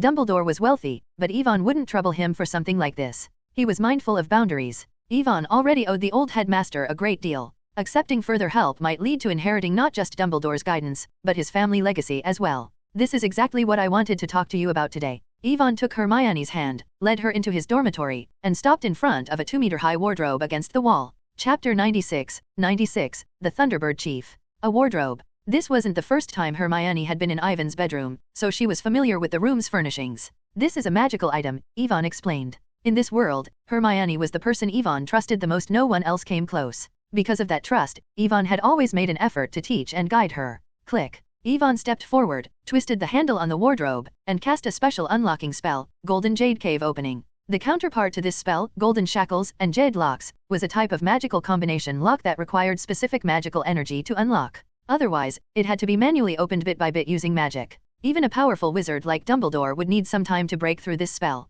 Remember this spell, Yvonne said. While the Golden Jade Cave Opening spell seemed simple, when paired with Golden Shackles and Jade Locks, it could generate a vast number of combinations. Once the connection was established, it could be opened with ease. How many spells have you invented? Hermione asked, feeling amazed. It seemed to her that Yvonne had modified nearly every spell he had learned. Ahem. Yvonne said, to learn new spells, you first need to be proficient with the original ones. Once you've mastered enough, I'll teach you. He then pushed open the wardrobe door and waved at Hermione. Come on, I'll show you something. Hermione was puzzled, but trusting Yvonne completely, she followed him without hesitation. The moment she stepped into the wardrobe, the dim atmosphere of Ivan's dormitory vanished, replaced by something entirely different. A gentle breeze flowed around her, and the scent of flowers, plants, and rich soil lingered in the air. Hermione found herself standing in front of a primeval forest. Its sheer beauty left her stunned. Hermione took a few hesitant steps forward, examining her surroundings. After confirming that everything she saw was real and not some kind of illusion, she turned to Yvonne and asked, did you cast a traceless extension charm on the wardrobe? She naturally assumed this magnificent space was something Yvonne had created within the wardrobe. Unlike Harry, who might have been too absorbed in the magical wonder, Hermione had read extensively and knew about the traceless extension charm. However, this time, her guess was wrong. This isn't a traceless extension charm, Yvonne said, his hands casually behind his back. Behind him, the door hung open as Uamai, the cat, strolled leisurely through it, not forgetting to close the door after entering. Click. A crisp sound echoed from the door as the wardrobe locked itself again. Meow. Uamai, Ivan's cat, purred contentedly. If it's not a traceless extension charm, then, could it be a portkaya? Hermione guessed, but she hadn't felt the familiar tug at her navel that a portkaya typically caused. This is an independent space, Yvonne explained, deciding not to keep Hermione in suspense any longer. He told her about the secret closet. As for its origin, I am a descendant of Merlin, after all. It's not so strange that a few treasures have been passed down to me, right? Yvonne wasn't about to reveal the existence of the system to anyone, and Merlin's legacy was a convenient explanation, one that Hermione found plausible. Merlin was the greatest wizard in England. Any kind of magical artifact could easily be attributed to him. How did you do this? How big is this place? It's vast, Yvonne said seriously. When I transformed into Obscurus, I explored dozens of mountains around here, and I still didn't find the edge of this world. How is that possible? Hermione was utterly shocked. What kind of power can create such an enormous space? Magic? But what kind of magic could achieve something like this? It's hard to imagine, isn't it? Yvonne smiled. When I first entered this place, I was just as amazed as you are. The magic of ancient wizards is far more powerful than we give it credit for. As Yvonne spoke, he motioned for Hermione to walk forward with him, while Uamai followed closely behind. Cats have a strong instinct for sensing danger. Whenever there was any threat, Uamai would immediately warn them. During Ivan's previous explorations, Uamai had always signaled caution before danger could be predicted. Since Yvonne had brought Hermione here, he made sure to prioritize her safety. He instructed her to keep Uamai with her at all times and to run to him immediately if the cat sensed any danger. After some time exploring, Yvonne had gone from cautiously staying near the entrance to venturing deeper into the secret realm of the wardrobe regularly. The secret realm was home to numerous magical creatures, some of which were incredibly powerful, ruling over their territories like wild beasts. These powerful magical creatures were highly territorial. For instance, the giant thunderbird Yvonne had encountered on his first visit ruled over the lake in the valley, surrounded by towering mountains near the entrance of the wardrobe. Yvonne had fought with it 3 times. The first time, he managed to injure and repel it. At that point, Yvonne hadn't yet mastered many spells, relying solely on raw magic to overpower it and using the power of the Obscurus to hold his own against the creature. Because he feared the power of the Thunderbird, Yvonne sealed the secret realm of the wardrobe for an entire month. It wasn't until he had tested his strength in his duels with Snape, using the many new spells he had learned, that he dared to return to the field. Boom! As they were talking, a sudden rumble of thunder echoed in the sky. Hermione quickly looked up and saw golden figures flying toward them from the distance. "What is that?" she asked. "Thunderbirds," Yvonne replied calmly. "Thunderbirds," Hermione exclaimed. "But aren't they magical creatures native to the United States?" She had never seen a thunderbird in person, only read about them in books. In those books, thunderbirds were described as creatures capable of competing with dragons for territory. Hermione counted the shadows in the sky. There were at least 5 thunderbirds flying toward them. 5 thunderbirds were the equivalent of 5 dragons. "Yvonne." Hermione's voice rose in alarm. "Don't be nervous," Yvonne reassured her. "They're new friends I've made in the secret space." Friends. You could say that there's no acquaintance without a fight. In their second battle, Yvonne successfully defeated the giant thunderbird. However, the thunderbird, being naturally proud and arrogant, would never submit to anyone. It preferred death at Ivan's hands rather than bowing to him. But Yvonne wasn't a killer. Besides, this was the thunderbird's territory, and he was the outsider here. Helplessly, Yvonne chose to explore other nearby areas, letting the thunderbird go without killing it. During subsequent explorations, the thunderbird came to understand Ivan's strength. When they crossed paths again, Yvonne noticed that the giant thunderbird was accompanied by others of its kind. It turned out that a whole group of thunderbirds lived in this area, 12 in total. The largest thunderbird was their leader, and Yvonne referred to it as the Thunderbird Chief. Its strength was immense. Yvonne estimated that it would take at least several powerful wizards of Snape's level to match it. At first, Yvonne thought the Thunderbird Chief had brought its entire family to take revenge on him. But, as it turned out, Yvonne had misread the situation. Thunderbirds are extremely proud creatures. While the Thunderbird Chief had lost to Yvonne, it had been spared. Though they remained adversaries, the Thunderbird Chief wouldn't stoop to something as dishonorable as a group attack. It had its pride to maintain. "The Thunderbird is psychic, it knows I have no ill intentions," Yvonne explained. "And I've shown enough strength. So, the Thunderbird leader has allowed me to explore its territory freely. But that was a month ago." Yvonne smiled slightly, then released the divine phoenix from his body. The magnificent bird, radiating red and gold divine light, soared into the sky. As she let out a series of calls to the Thunderbirds, they responded in kind. "Merlin's beard? Alia is friends with them," Hermione exclaimed, standing in the glow of the divine phoenix. She noticed that the dark clouds in the sky began to dissipate as the Thunderbirds welcomed the arrival of the phoenix. "What's happening?" "100 birds pay homage to the phoenix," Yvonne explained. "If it were just an ordinary phoenix, the Thunderbirds wouldn't react like this. But my phoenix is no ordinary one." After noticing that the phoenix core of his wand and this reincarnated phoenix from within him were not the same but more like mother and daughter, Yvonne had given her name, Alia. Naturally, Hermione and the other members knew about Alia. "Hey, Kai Kree." Yvonne greeted the Thunderbird family in the sky and said to Hermione, "The divine phoenix is the most noble existence among all birds. Even an immortal bird like Fox would have to bow before her." The Thunderbird leader wasn't afraid of the phoenix, but it respected this foreign king of birds. It was like hosting an honored guest. The Thunderbirds felt privileged to have such a presence. As a result, Yvonne, who shared the same aura as the phoenix, was also regarded as a distinguished guest by the Thunderbirds, and they treated him with great respect. Kree. Soon, the Thunderbird leader landed in front of Yvonne and Hermione with a sharp screech. The massive creature, more than 10 meters tall, made Hermione freeze in place with fear. "Are Thunderbirds really this big?" Hermione asked, wide-eyed. She recalled that the largest Thunderbird recorded in her books was about 7 or 8 meters tall,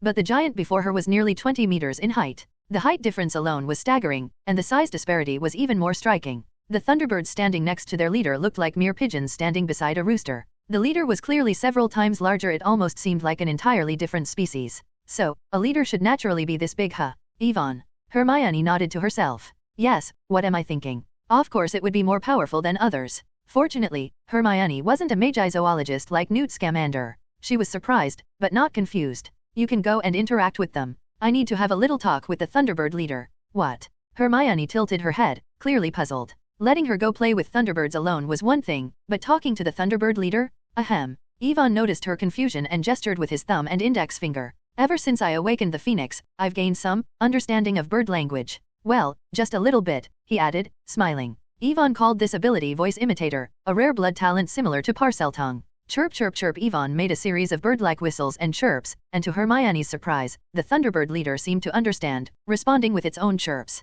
Meanwhile, Hermione, still trying to process the fact that Yvonne could speak bird language, suddenly noticed that Umi had leapt from her arms. The cat ran toward the other Thunderbirds, then with agile precision, used her claws to climb onto one of their backs. "Umi!" Hermione exclaimed, but she soon saw that Umi was treating the Thunderbird like a playground, happily sliding down its wings. "Hermione, you should get familiar with them first," Yvonne called over, still communicating with the Thunderbird leader. "What?" Hermione replied, still baffled by the entire situation. Hearing Ivan's words, Hermione wasn't entirely sure what he intended to do. However, the Thunderbirds seemed very familiar with Ivan. Even as Hermione approached, they remained calm and friendly, showing none of the ferocity typical of birds of prey. Gradually, Hermione became captivated by the majesty and grandeur of the Thunderbirds. She had to admit they were truly magnificent, the kind of sky beasts that anyone, boy or girl, would dream of. Meanwhile, Ivan spoke with the Thunderbird leader. Chirp chirp, I want a place to live. It doesn't need to be large, just a corner of the lake, Ivan said. While this trip was partially to introduce Hermione to the secret realm, Ivan's main goal was to negotiate with the Thunderbird leader.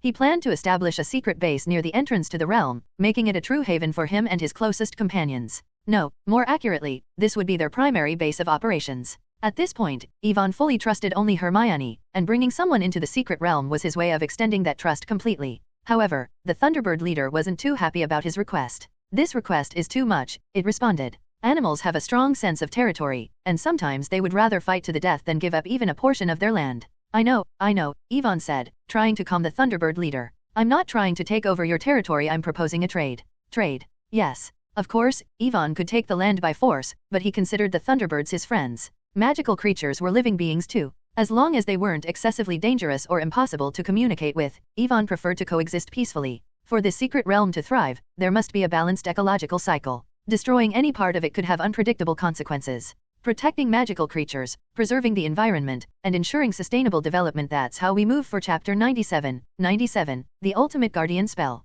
You see, my companions and I mean you no harm, Ivan explained. As for what I can offer you, how about blood purification? Blood. The Thunderbird leader didn't immediately understand Ivan's meaning. As Ivan explained further, the Thunderbird leader began to grasp the concept. Are you saying you can restore our Thunderbirds to our former state? In American mythology, the Thunderbird is the ruler of the skies, a powerful beast capable of controlling thunder and lightning. But today's Thunderbirds had lost much of that ancient majesty. The lightning that once coursed through their bodies had faded. Although they could still summon storms and shift the skies, that was entirely different from embodying the power of thunder itself. Ivan had once asked Dumbledore about what Thunderbirds were like in ancient times. The old headmaster had explained that Thunderbirds were once beings of pure golden lightning. They could summon storms, navigate through dark clouds, and were among the fastest magical creatures. Yes, Ivan said confidently. I can help you reclaim your thunder. The Thunderbird leader would normally have dismissed such claims as empty words. However, with the divine phoenix as a living example, the phoenix that had reclaimed her flame and become a true mythical being, the Thunderbird leader found the temptation of returning to its ancestral bloodline too powerful to resist. And somehow, it sensed that following this young human in front of it might bring unimaginable rewards. I believe you, the Thunderbird leader said. As long as you don't harm this land, you may take what you need. Thank you so much. Ivan hadn't expected the Thunderbird leader to be so intelligent. He wasn't entirely sure how to help the Thunderbird return to its ancestral bloodline, but with his magic eye, he could study the Thunderbird's physical conditions and identify what might differ from their ancient lineage. Oh, and I'd like to borrow 2 Thunderbirds, Ivan added, explaining his need. This secret realm was so vast that even with his obscurus abilities, he couldn't cover it all. Of course, he could use a flying broomstick, but riding a Thunderbird was on an entirely different level. Agreed, the Thunderbird leader replied, unfazed by the request. Unlike dragons, which often considered riding a taboo, the Thunderbird saw no issue with helping Ivan and his companion, Hermione. To it, there was little difference between aiding Ivan and playing. With a few calls from the Thunderbird leader, all but 2 of the Thunderbirds took flight, following their leader as they disappeared into the sky. Hermione, seeing the Thunderbirds flying off, asked quickly, what happened? The deal is done. Ivan explained the agreement he had made with the Thunderbird leader, and Hermione was astonished to learn that they now had the support of a group of Thunderbirds in this secret place. I plan to make this our true secret base, Ivan said. Hermione sensed the deeper meaning in his words. While it might seem a bit unfair to Neville and Parvati, she understood that some secrets required caution, especially if they were to keep this place truly safe. She found herself agreeing with Ivan's approach. So, what should we do? She asked. First, we'll set up the protective magic. Ivan continued, do you remember the spell I taught you last time? Yes, Hermione replied. The spell, Protego Ultron, you said it would be very useful. Is this when we use it? Exactly. Ivan intended to establish a large magical barrier with the entrance as its center. In the wizarding world, there were many types of protective magic. There was personal armor protection like Protego, continuous overall protection, and even range-based ultimate protection like Protego Totalum and Maxima. The purpose of this safeguard spell was to create a ward that could resist spells. The Protego Ultron spell can conceal an area so that any sounds or sights within it cannot be detected from the outside. In terms of protective performance, this spell has the lowest requirements among these types of magic. All in all, it's much less demanding than a Fidelius charm with somewhat similar results without a secret keeper. With Hermione's current skill level, she couldn't even cast the simple Protego successfully yet, and even if she managed to use it, the defensive strength would be limited. Take UMI with you, and one of the Thunderbirds, Yvonne said after a pause. You can give it a name. I think you will be spending a lot of time together. Can I? Hermione hadn't considered that she could have a Thunderbird as a companion. Even if it was only temporary, as long as she was here, it didn't feel any different from having a long-term partner. So, Hermione named the female Thunderbird Renee, while Yvonne named the male Rector. Renee and Rector were siblings, hatched from the same clutch by the Thunderbird leader. They were gentle by nature, curious about Yvonne and Hermione, and more than happy to take them on a tour through the forest. Take this, Yvonne said, tossing a golden dragon coin to Hermione as they rode the Thunderbirds. I've cast a communications charm on it like a short-range walkie-talkie. Our base extends from over there to here. Yvonne gestured to outline the boundaries of the territory for Hermione, then instructed her to set up security and defense. The barrier doesn't need to be overly intricate, just make sure it covers a large area. I understand. Hermione quickly understood Ivan's plan. He had her set up security and defense markers in various locations, so that, standing in the center, he could cast a massive magical barrier to cover the entire area at once, using the magic markers Hermione left as his guide. With Yvonne directing from above, Hermione rode on Renee with UMI beside her, moving swiftly through the forest. With the Thunderbird as her protector and UMI's keen sense for danger, Hermione's safety was assured. If anything unexpected happened, Yvonne would apparate in immediately to provide backup. As he observed Hermione's progress, Yvonne focused on preparing the Ultimate Guardian Charm, an advanced protective spell. The Ultimate Guardian Charm's unique ability is to bind together individual sources of magic, uniting them into a single, cohesive shield. According to Dumbledore's teachings, the Ultimate Guardian Charm is often combined with the Universal Protection spell, which joins multiple protective barriers into one enormous shield capable of covering vast areas. But this version was a freeform product, Yvonne thought, recalling Dumbledore's words. The true Ultimate Guardian Charm requires tremendous magical power. Only a rare few in the wizarding world can create a complete shield with one spell. Dumbledore himself was one of those few. The Ultimate Guardian Charm's incantation was lengthy, and its numerous segments allowed for customization to suit the caster's needs. For instance, the Ultimate Guardian Charm Yvonne was casting now was infused with the magic of the Phoenix. This Phoenix magic carried ancient Eastern runes, representing benevolence, righteousness, propriety, wisdom, and trustworthiness. These virtues, common in Ivan's previous life, hold immense significance in the wizarding world and are considered the pinnacle of Eastern magic. However, these 5 forms of magic demand a lot from wizards. Without a righteous heart, an understanding of propriety, and a sense of faith, it's impossible to cast magic connected to these virtues. Fortunately, this wasn't an issue for Yvonne. The Phoenix possessed its own runes for these 5 virtues. Rather than Yvonne casting the spell alone, it was as if the Phoenix itself was leading the way. I'm exhausted, Hermione said, wiping sweat from her forehead. She raised her wand high and shot a magical firework into the air. Pop! Seeing this signal, Yvonne halted his chanting. The Phoenix sensed her master's will and quickly ceased her supporting flow of magic.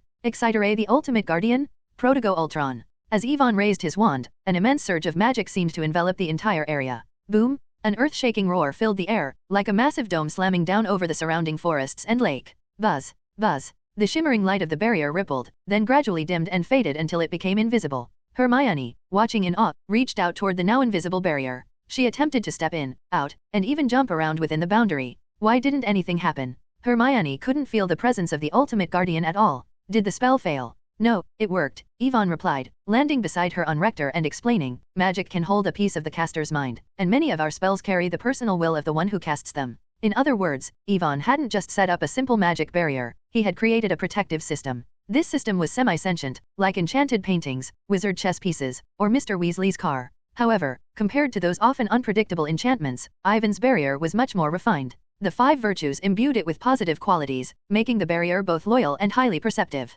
It can recognize the intentions of anyone within or approaching the barrier and respond accordingly. Since Yvonne had imbued it with his will, the barrier saw Hermione as an ally, allowing her to come and go freely. But if you ever find you can't leave, Yvonne warned, don't worry. It likely means the barrier detected some danger outside and is protecting you. In addition to this, the barrier came with many other functions. Yvonne instructed Hermione to cast a spell on the nearby trees. The little witch didn't hesitate and quickly complied. She cast a blasting curse toward the trees, but just as the spell flew forward, a flash of light intercepted it, causing the curse to vanish before it even reached the tree, as if it had never been there. What happened? Ha ha ha, it's really working? The barrier intercepted your blasting curse, Yvonne explained. The barrier assesses any changes within it on its own. It can intercept not only spells but also defend against physical attacks. In other words, it was like a room managed by intelligent magic. What can and cannot happen within its bounds is decided by this ultimate protection system. The barrier's intentions won't update automatically, so there's no risk of it going rogue. In fact, even if the barrier encountered any issues, Yvonne had left several safeguards in place.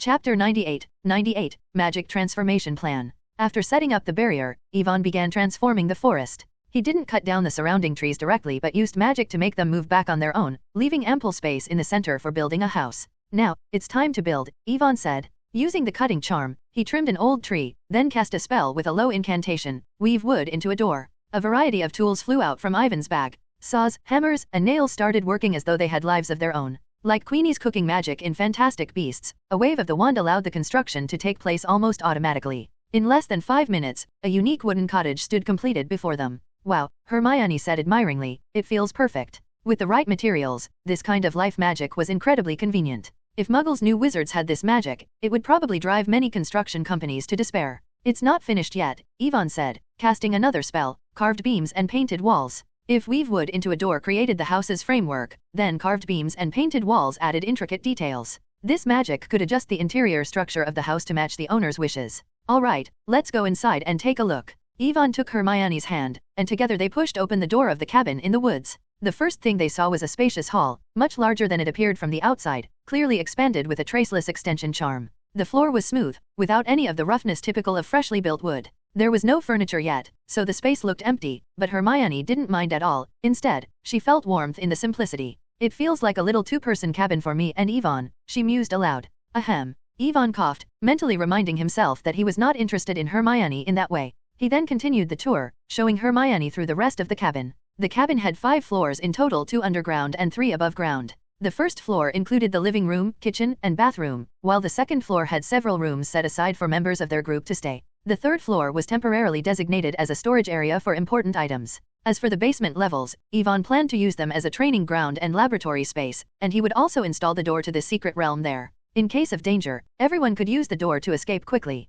Similarly, if an outsider were to break in, the first thing they'd have to face would be the basement, protected by various spells. The ultimate protection Ultron system is connected to the basement. If someone with bad intentions comes in, it would be a dead end for them. Additionally, Yvonne planned to create a small ecosystem on the bottom floor for magical creatures, much like Newt's suitcase. Hermione, raise your wand. After setting everything up, Yvonne nodded in satisfaction. Like this. Hermione followed his instructions, raising her wand, while Yvonne raised his as well. The next moment, a golden bridge of light appeared at the tips of their wands, connecting them. This is... Hermione was about to ask, but suddenly felt a surge of understanding. I've connected your magic with the consciousness in the Ultimate Guardian Ultron, Yvonne explained. From now on, Hermione would share the same level of access as Yvonne, except she couldn't modify the Ultimate Guardian itself. Yvonne had set the little witch as the second authority holder after himself. This authority even superseded the barrier's own will. If Hermione wanted, she could disable or completely close the barrier. I can't. Yvonne trusts me so much. Hermione felt deeply moved, and her small hand tightened its hold on Ivan's without even realizing it. It's challenging to set up such a barrier at your current level. Yvonne smiled, and the mutual understanding between them didn't need many words, but if you just focus on learning how to control it, with your talent, Hermione, I think you'll master some of its functions well before the next grade. Hermione pouted in dissatisfaction, feeling that Yvonne was underestimating her. I'll definitely learn it sooner than that. Oh, let's wait and see then. Yvonne admired Hermione's unyielding character. It would take her far. He gently patted her head. After all, our Miss Granger is the smartest young witch at Hogwarts. Hermione grinned proudly, then asked curiously, Yvonne, do you think I could cast such a spell on my own someday? That's almost impossible. Thought so. Having personally experienced the power in the barrier, Hermione could sense the vast gap between her own magic and Ivan's. Completing an Ultimate Guardian on her own. Not only for Hermione, but even if Snape and Harry reached their peak, achieving that same level would be unimaginable. To command that kind of power, one would need to undergo a complete magical transformation. This was also a gift Yvonne had prepared for Hermione. He intended to help the little witch complete a safe magical transformation by the time she reached her 3rd year. In the future, each time we come here, we can bring more supplies. If once isn't enough, we'll make 2 trips. After all, we can bring in anything we think of. Yvonne had tested the boundaries of this secret world. The space here was incredibly stable, with only one entry and exit through the wardrobe. Nothing else, neither the Fleur network, port keys, nor apparition could enter. It was evident that the wizard who created this secret world had an exceptional understanding of space. It wasn't an exaggeration to say they had crafted a new world entirely. What should we do next? Explore, investigate, and collect information. Yvonne said, there are countless magical creatures and magical plants here, practically everywhere. So, in the coming days, Yvonne planned to bring Hermione along to catalog the various resources within the Thunderbird territory. The materials needed for alchemy and potion making primarily come from animals, plants, and minerals. It was uncertain about mineral resources for now, but the abundance of animal and plant resources in the secret realm was beyond question. So, if no one else discovers it, then everything here is ours. Hermione wasn't particularly greedy, but the magnitude of such a fortune was tempting even for her, making the little witch's eyes light up. In theory, yes. Yvonne shared the same thought. Everything in the secret space could be considered reserve resources. The two spent a long time in the secret space. The following day, they entered again to continue their investigation and record keeping. There were over 60 kinds of magical creatures within the Thunderbird territory and countless magical plants. There were so many that they couldn't begin to count them all. The biggest challenge was that they couldn't identify most of them. Although Yvonne had powerful magic, his interest in herbology was minimal. Hermione had read many books on the subject, but book knowledge and hands-on fieldwork were two very different things. There were only a few plants they could recognize, and even though Yvonne could sense that certain trees or grasses held strong magic, he had no idea what they were or what they could be used for. I remember Neville loves herbology. Professor Sprout praised him several times, saying he has a real talent for it. A compliment from a head of house was high praise indeed. At Hogwarts, nearly every professor apart from those teaching a few of the more superficial subjects was an authority in their field. Yeah. Neville's future role as herbology professor at Hogwarts demonstrated that he had the potential to reach the top in his field. Yvonne thought, let's take some samples back, and I'll ask Professor Sprout. This will also give Neville more exposure to them. Yvonne instructed Hermione to be careful when collecting samples, and then he sorted them into different categories before placing them in his undetectable extension bag. They continued this work until late, finishing just after dinner. Yvonne, Hermione, Neville, and Parvati gathered at the usual meeting spot. Soon, Harry arrived with Ronald, and with them was Penelope, the Ravenclaw senior. Everyone except Hermione was surprised to see Penelope joining them. I'd like to join you as well, Penelope said, brushing her hair back and smiling warmly. Is that all right? Hermione and Parvati suddenly felt a sense of rivalry. There was no denying it, Penelope was stunningly charming. From her poised demeanor to her effortless style, she seemed capable of captivating everyone around her. Neville, Harry, and Ronald were entirely entranced by the senior's gentle presence. Ahem. Yvonne cleared his throat and led the group to the Black Lake. The lake was peaceful and quiet at night. The giant squid was nowhere to be seen, and only the gentle ripples across the water moved with the night breeze, adding a refreshing coolness to the air. To ensure their privacy, Yvonne set up a magical barrier to block anyone from overhearing their conversation. All right, let's begin the new member entrance examination, Yvonne said, guiding them to a secluded area. He glanced first at Penelope, then at Ronald. Who wants to go first? Ronald, feeling tense, was already regretting his decision. He had been the one to quit before, and now he was asking to rejoin with Harry's help. The thought made his cheeks burn with embarrassment, and he instinctively looked down, avoiding Ivan's gaze. Still, with Penelope watching, Ronald gathered his courage and said, I'll go first. Good, that's very brave of you. Yvonne stepped closer. Can I ask why you want to join us, Ronald? Ronald had expected this question and was ready. I want to improve my magic. A fair answer, Yvonne replied, nodding. But that's fine. After all, every wizard wants to master powerful magic. Ronald was bewildered. If it wasn't important, then why ask? But he waited patiently, not daring to interrupt Yvonne. As Yvonne had considered before, he didn't have particularly high expectations for Ronald. Among the young wizards, Ronald was fairly average, perhaps even a bit below. But Ronald was still a wizard and a fellow student, and in the magical world, connections among schoolmates were significant. Recruiting Ronald was more reliable than bringing in random outsiders, at least they knew him well. Ronald, do you know the purpose of us gathering together like this? Ronald hesitated and looked over at Harry before answering. Harry said it's to make the wizarding world better. Yes, Yvonne nodded. But what do you think? What? Ronald was taken aback, staring at Yvonne, clearly confused. What do you think? Yvonne asked. Apart from Neville, none of us truly know the wizarding world as you do. You grew up in it, Ronald. I want to hear your perspective. Yvonne kept his tone steady. He realized his past approach had been too focused on Ronald's abilities alone, missing the broader view. After all, was Ronald truly without merit? Not at all. The Weasley family was one of the sacred 28 pure blood families and uniquely, the only one close to Muggles. The Weasleys valued innovation, embracing Muggle ideas with open curiosity. Accepting Ronald wasn't just about one person, it could mean opening connections to an entire family. Don't worry, Yvonne added gently. Say whatever you believe. Right or wrong, you're in. You can relax. Really. The news that he could join left Ronald visibly thrilled. No one understood Ivan's strength and potential better than he did as Harry's friend. He had seen Ivan's power firsthand, defeating trolls, fending off Voldemort, earning praise from every professor, and demonstrating unmatched skill in class. Yvonne is a natural wizard, bound to be the next Dumbledore, George and Fred had told him once. Even the two troublemakers knew talent when they saw it, and Ronald could tell a rising star when he met one. His brilliance is so dazzling that it almost overshadows the brilliance of everyone in the same era. Ronald took a deep breath and calmed down. To be honest, I think it's stupid. Oh, Yvonne smiled. This time it was not a disguise, but a real happy smile. This guy. However, unlike Yvonne, Hermione was obviously unhappy with Ronald's evaluation. Neville lowered his head, not knowing what to say or think. Parvati thought carefully, as if thinking about how to refute Ronald's next words. Calm down. Yvonne stopped Hermione and signaled her to calm down. Tell me more about it. Yvonne encouraged. Don't be afraid, you can say anything. The organization is still in its infancy, and we will humbly accept any good suggestions. Chapter 99, let me show you? Alright, I'll just say it. Ronald began hesitantly. Honestly, I don't really get what you mean by making the wizarding world better. I think it's already fine as it is. Ronald's view reflected the thoughts of many young wizards and even a good number of adult wizards. They saw no reason to change the current wizarding world. Of course, Hermione replied, visibly frustrated. I told you this was a waste of time. He doesn't understand any of it. Doesn't understand. Ronald retorted, annoyance flaring. He was only ever bold like this with Hermione.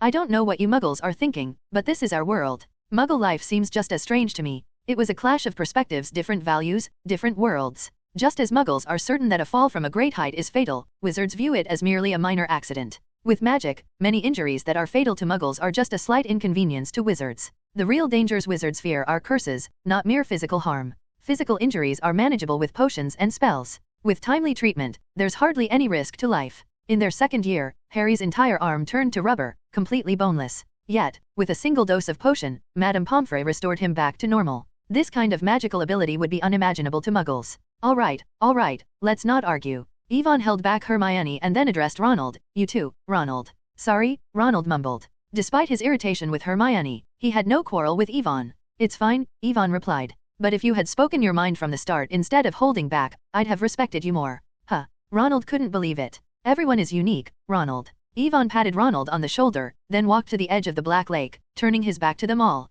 Hermione is incredibly smart, Parvati is observant and cautious, Neville is steadfast, Harry is brave and clever. And you, Ronald. Hearing this, Ronald felt his nerves build up again. Ronald felt both nervous and hopeful, eagerly awaiting Ivan's opinion. You're vain and enjoy attention, Yvonne began. Ronald's eyes widened. He hadn't expected Yvonne to say that about him. But before he could feel hurt or frustrated, Yvonne continued, do you think those are flaws? No, Ronald. In my eyes, these are exactly your greatest strengths. Strengths. Ronald was confused. He had thought Yvonne was insulting him, but Ivan's serious expression made him pause. Ronald swallowed and asked, what do you mean? Look at Harry. Isn't he famous enough? Yeah, Ronald replied, thinking of all the admiration Harry received. Harry was the boy who defeated Voldemort, a legend in the wizarding world. All right, Harry, Yvonne turned to him. If a group of wizards praised you and lifted you up in admiration, how would you feel? That would make me terribly uncomfortable, Harry admitted honestly. He wasn't one to seek attention. If it's deserved, Harry will accept it without hesitation. But being praised as a savior which he doesn't see as true just makes him uncomfortable.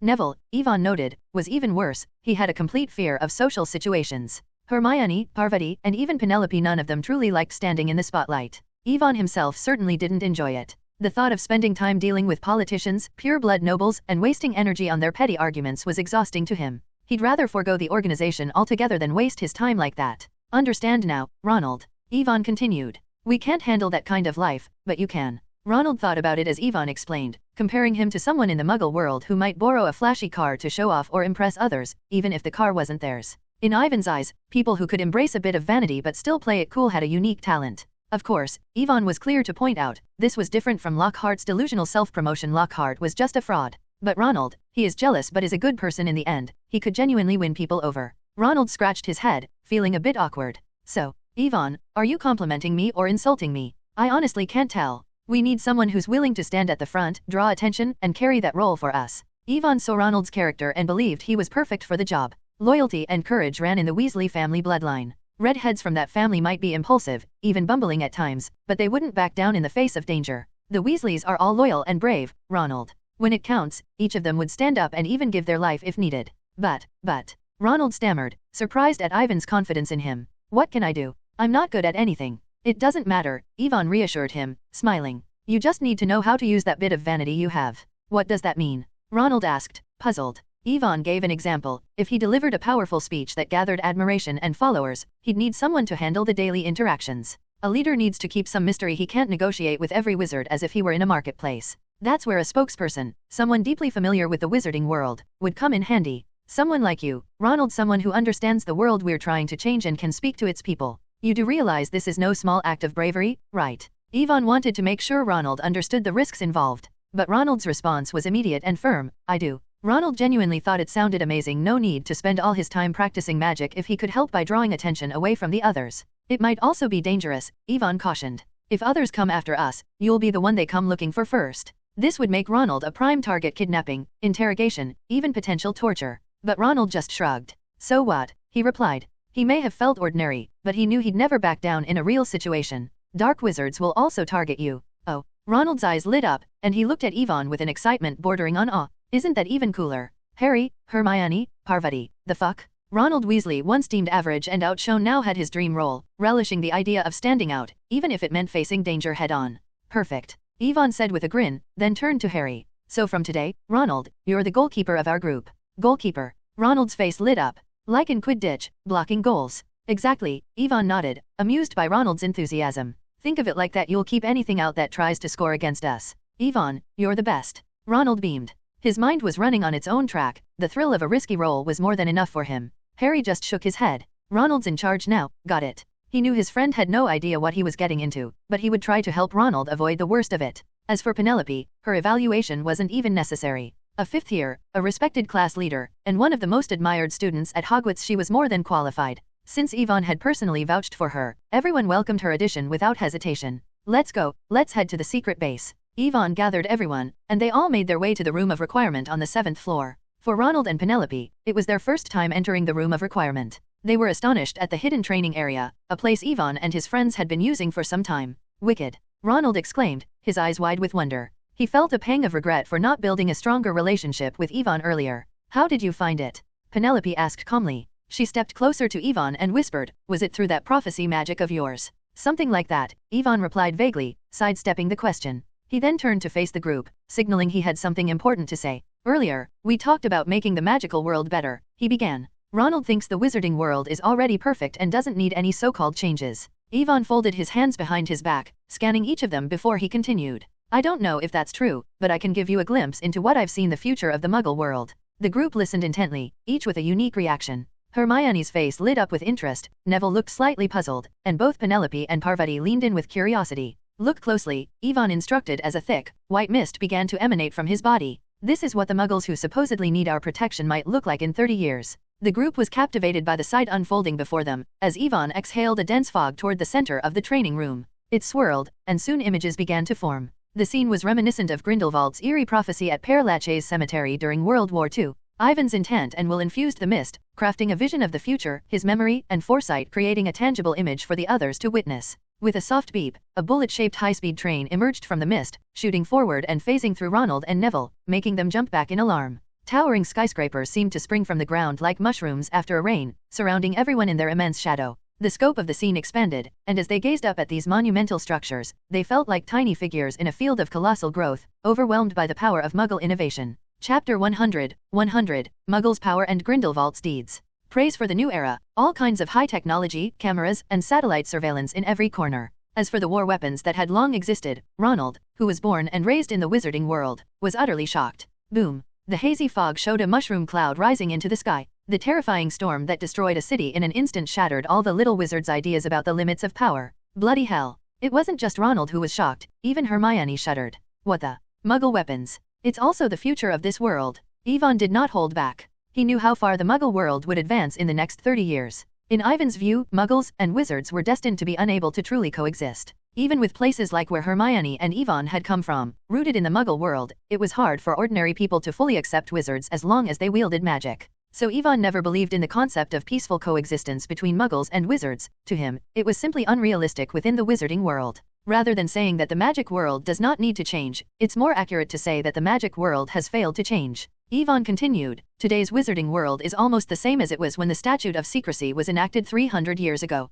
I'm not talking about the system of the wizarding world. It's the magic itself. Yvonne conveyed his thoughts to the young wizards and Penelope. Muggles are advancing, but our magic is still stuck in the past. We are wizards, that fact shapes our future position and identity. At this point, Yvonne told them about Grindelwald's deeds. Almost none of the young wizards of this era knew who Grindelwald was. In the eyes of the older generation, he was the true embodiment of darkness. Compared to him, Voldemort was seen as more of a lunatic. This is terrible, Yvonne, Hermione said, a hint of worry in her voice. She feared that Yvonne might follow Grindelwald's path. Grindelwald believed in the supremacy of wizards. He envisioned a world where wizards ruled over muggles. And this would inevitably lead to war. Yes, exactly, Yvonne. When Harry and Parvati thought about a future war between wizards and muggles, a sense of unease settled within them. Only Penelope remained calm. Of course, this did not mean Penelope agreed with Grindelwald's ideas. But she believed that Yvonne would not be the next Grindelwald. Because Yvonne had told them clearly that he would not follow Grindelwald's old path. Don't worry, everyone, Yvonne smiled and said. I never thought about inheriting Grindelwald's will, even if I could really do those things. There was no doubt among those present. Although they had never seen how strong Grindelwald was, Ivan's magic talent could only be described as explosive. He was a little wizard who even defeated Voldemort. Ivan's battle with Voldemort was naturally made up to the outside world. But here, Harry would not fool his friends. After learning the truth from Harry, Penelope was stunned. A first-year wizard beating the Dark Lord was too magical. I know you don't want to hurt anyone. The young wizards present were all very kind, and they couldn't even be cruel enough to kill people. Don't think they were too soft-hearted. If a group of 10-year-old children could kill without hesitation, Yvonne wouldn't dare to involve them. Being kind-hearted doesn't mean being weak. When faced with danger, kind people will fight to the death to protect their homes and loved ones. I don't like killing, and I don't believe that harming others is something to be proud of. Yvonne reassured them that the mysterious side would not pursue aggression, war, or domination. But there's one thing I hope everyone understands. Yvonne pointed to the still hazy and shifting white mist, saying, many things won't change just because we wish it. Our voices are too small. Maybe one day, we'll leave Hogwarts and become accomplished wizards who lead the British wizarding world. But what about the Muggle world? Yvonne continued, no matter how hard we try, no matter how much we restrain ourselves, we can't control the will of Muggles. Because it's forbidden to interfere with Muggle development without permission. However, if the wizarding world were ever exposed, Muggles would inevitably retaliate against wizards who, for hundreds of years, used memory charms to tamper with their memories. After all, who would want people in the world who could easily alter their memories and control their lives? Grindelwald saw the potential of Muggles and urged his fellow wizards to strike first. What should we do? Everyone looked to Yvonne, who was the heart of the team, guiding their way. The same advice as always, improve yourself. No matter the circumstances, it's always right to make yourself better. Yvonne continued, additionally, we must be prepared. Prepared. The discussion grew more serious, and a sense of mission settled on the young wizards. Be fully ready for any possible dangers. Yvonne said, the mysterious side is not a weapon or a sword but an indestructible shield. There's a wise saying, don't intend to harm others, but always be on guard against them. We will never seek to harm Muggles. But if one day, Muggles choose to point their weapons at us, what should we do? Ivan's words quickly made the young wizards feel a sense of looming threat. Yes, wizards don't harm Muggles, claiming it's for protection. But on the other hand, what if Muggles were to harm wizards? If wizards harm Muggles, they're sent to Azkaban. But if Muggles harm wizards, they go unpunished. Yvonne paused for a moment and posed a soul-searching question. Are these laws meant to protect Muggles, or to protect us? It was a direct challenge to the statute of secrecy, but one that highlighted the flaws in some of the magical world's leadership. This is the current state of the wizarding world. I'm not condemning it, because that doesn't achieve anything. Rather than complain about the world, it's better to consider what we're going to do. Seeing the children's attentive faces, Yvonne smiled. It's simple. If people suspect you have dangerous weapons, it's best if you actually do.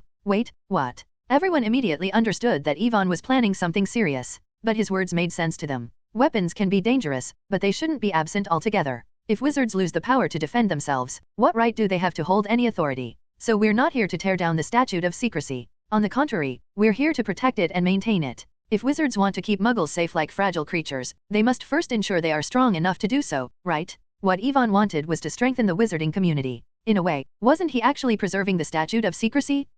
Hermione realized Yvonne was stretching the truth, but she chose not to point it out. Miss Granger, now less rigid than her original self, would always side with those she cared for over strangers. So she stood firmly by Ivan's side. So, what are the details? Penelope asked, curious about Ivan's exact plans. What are you planning to do? My idea is to start by understanding each other. Yvonne continued, as the saying goes, know yourself and know your enemy, and you will never lose a battle. If we don't even understand the strength of our opponents, how can we be prepared to face them? With this, Yvonne opened his bag and took out a range of everyday Muggle items. Let me show you something.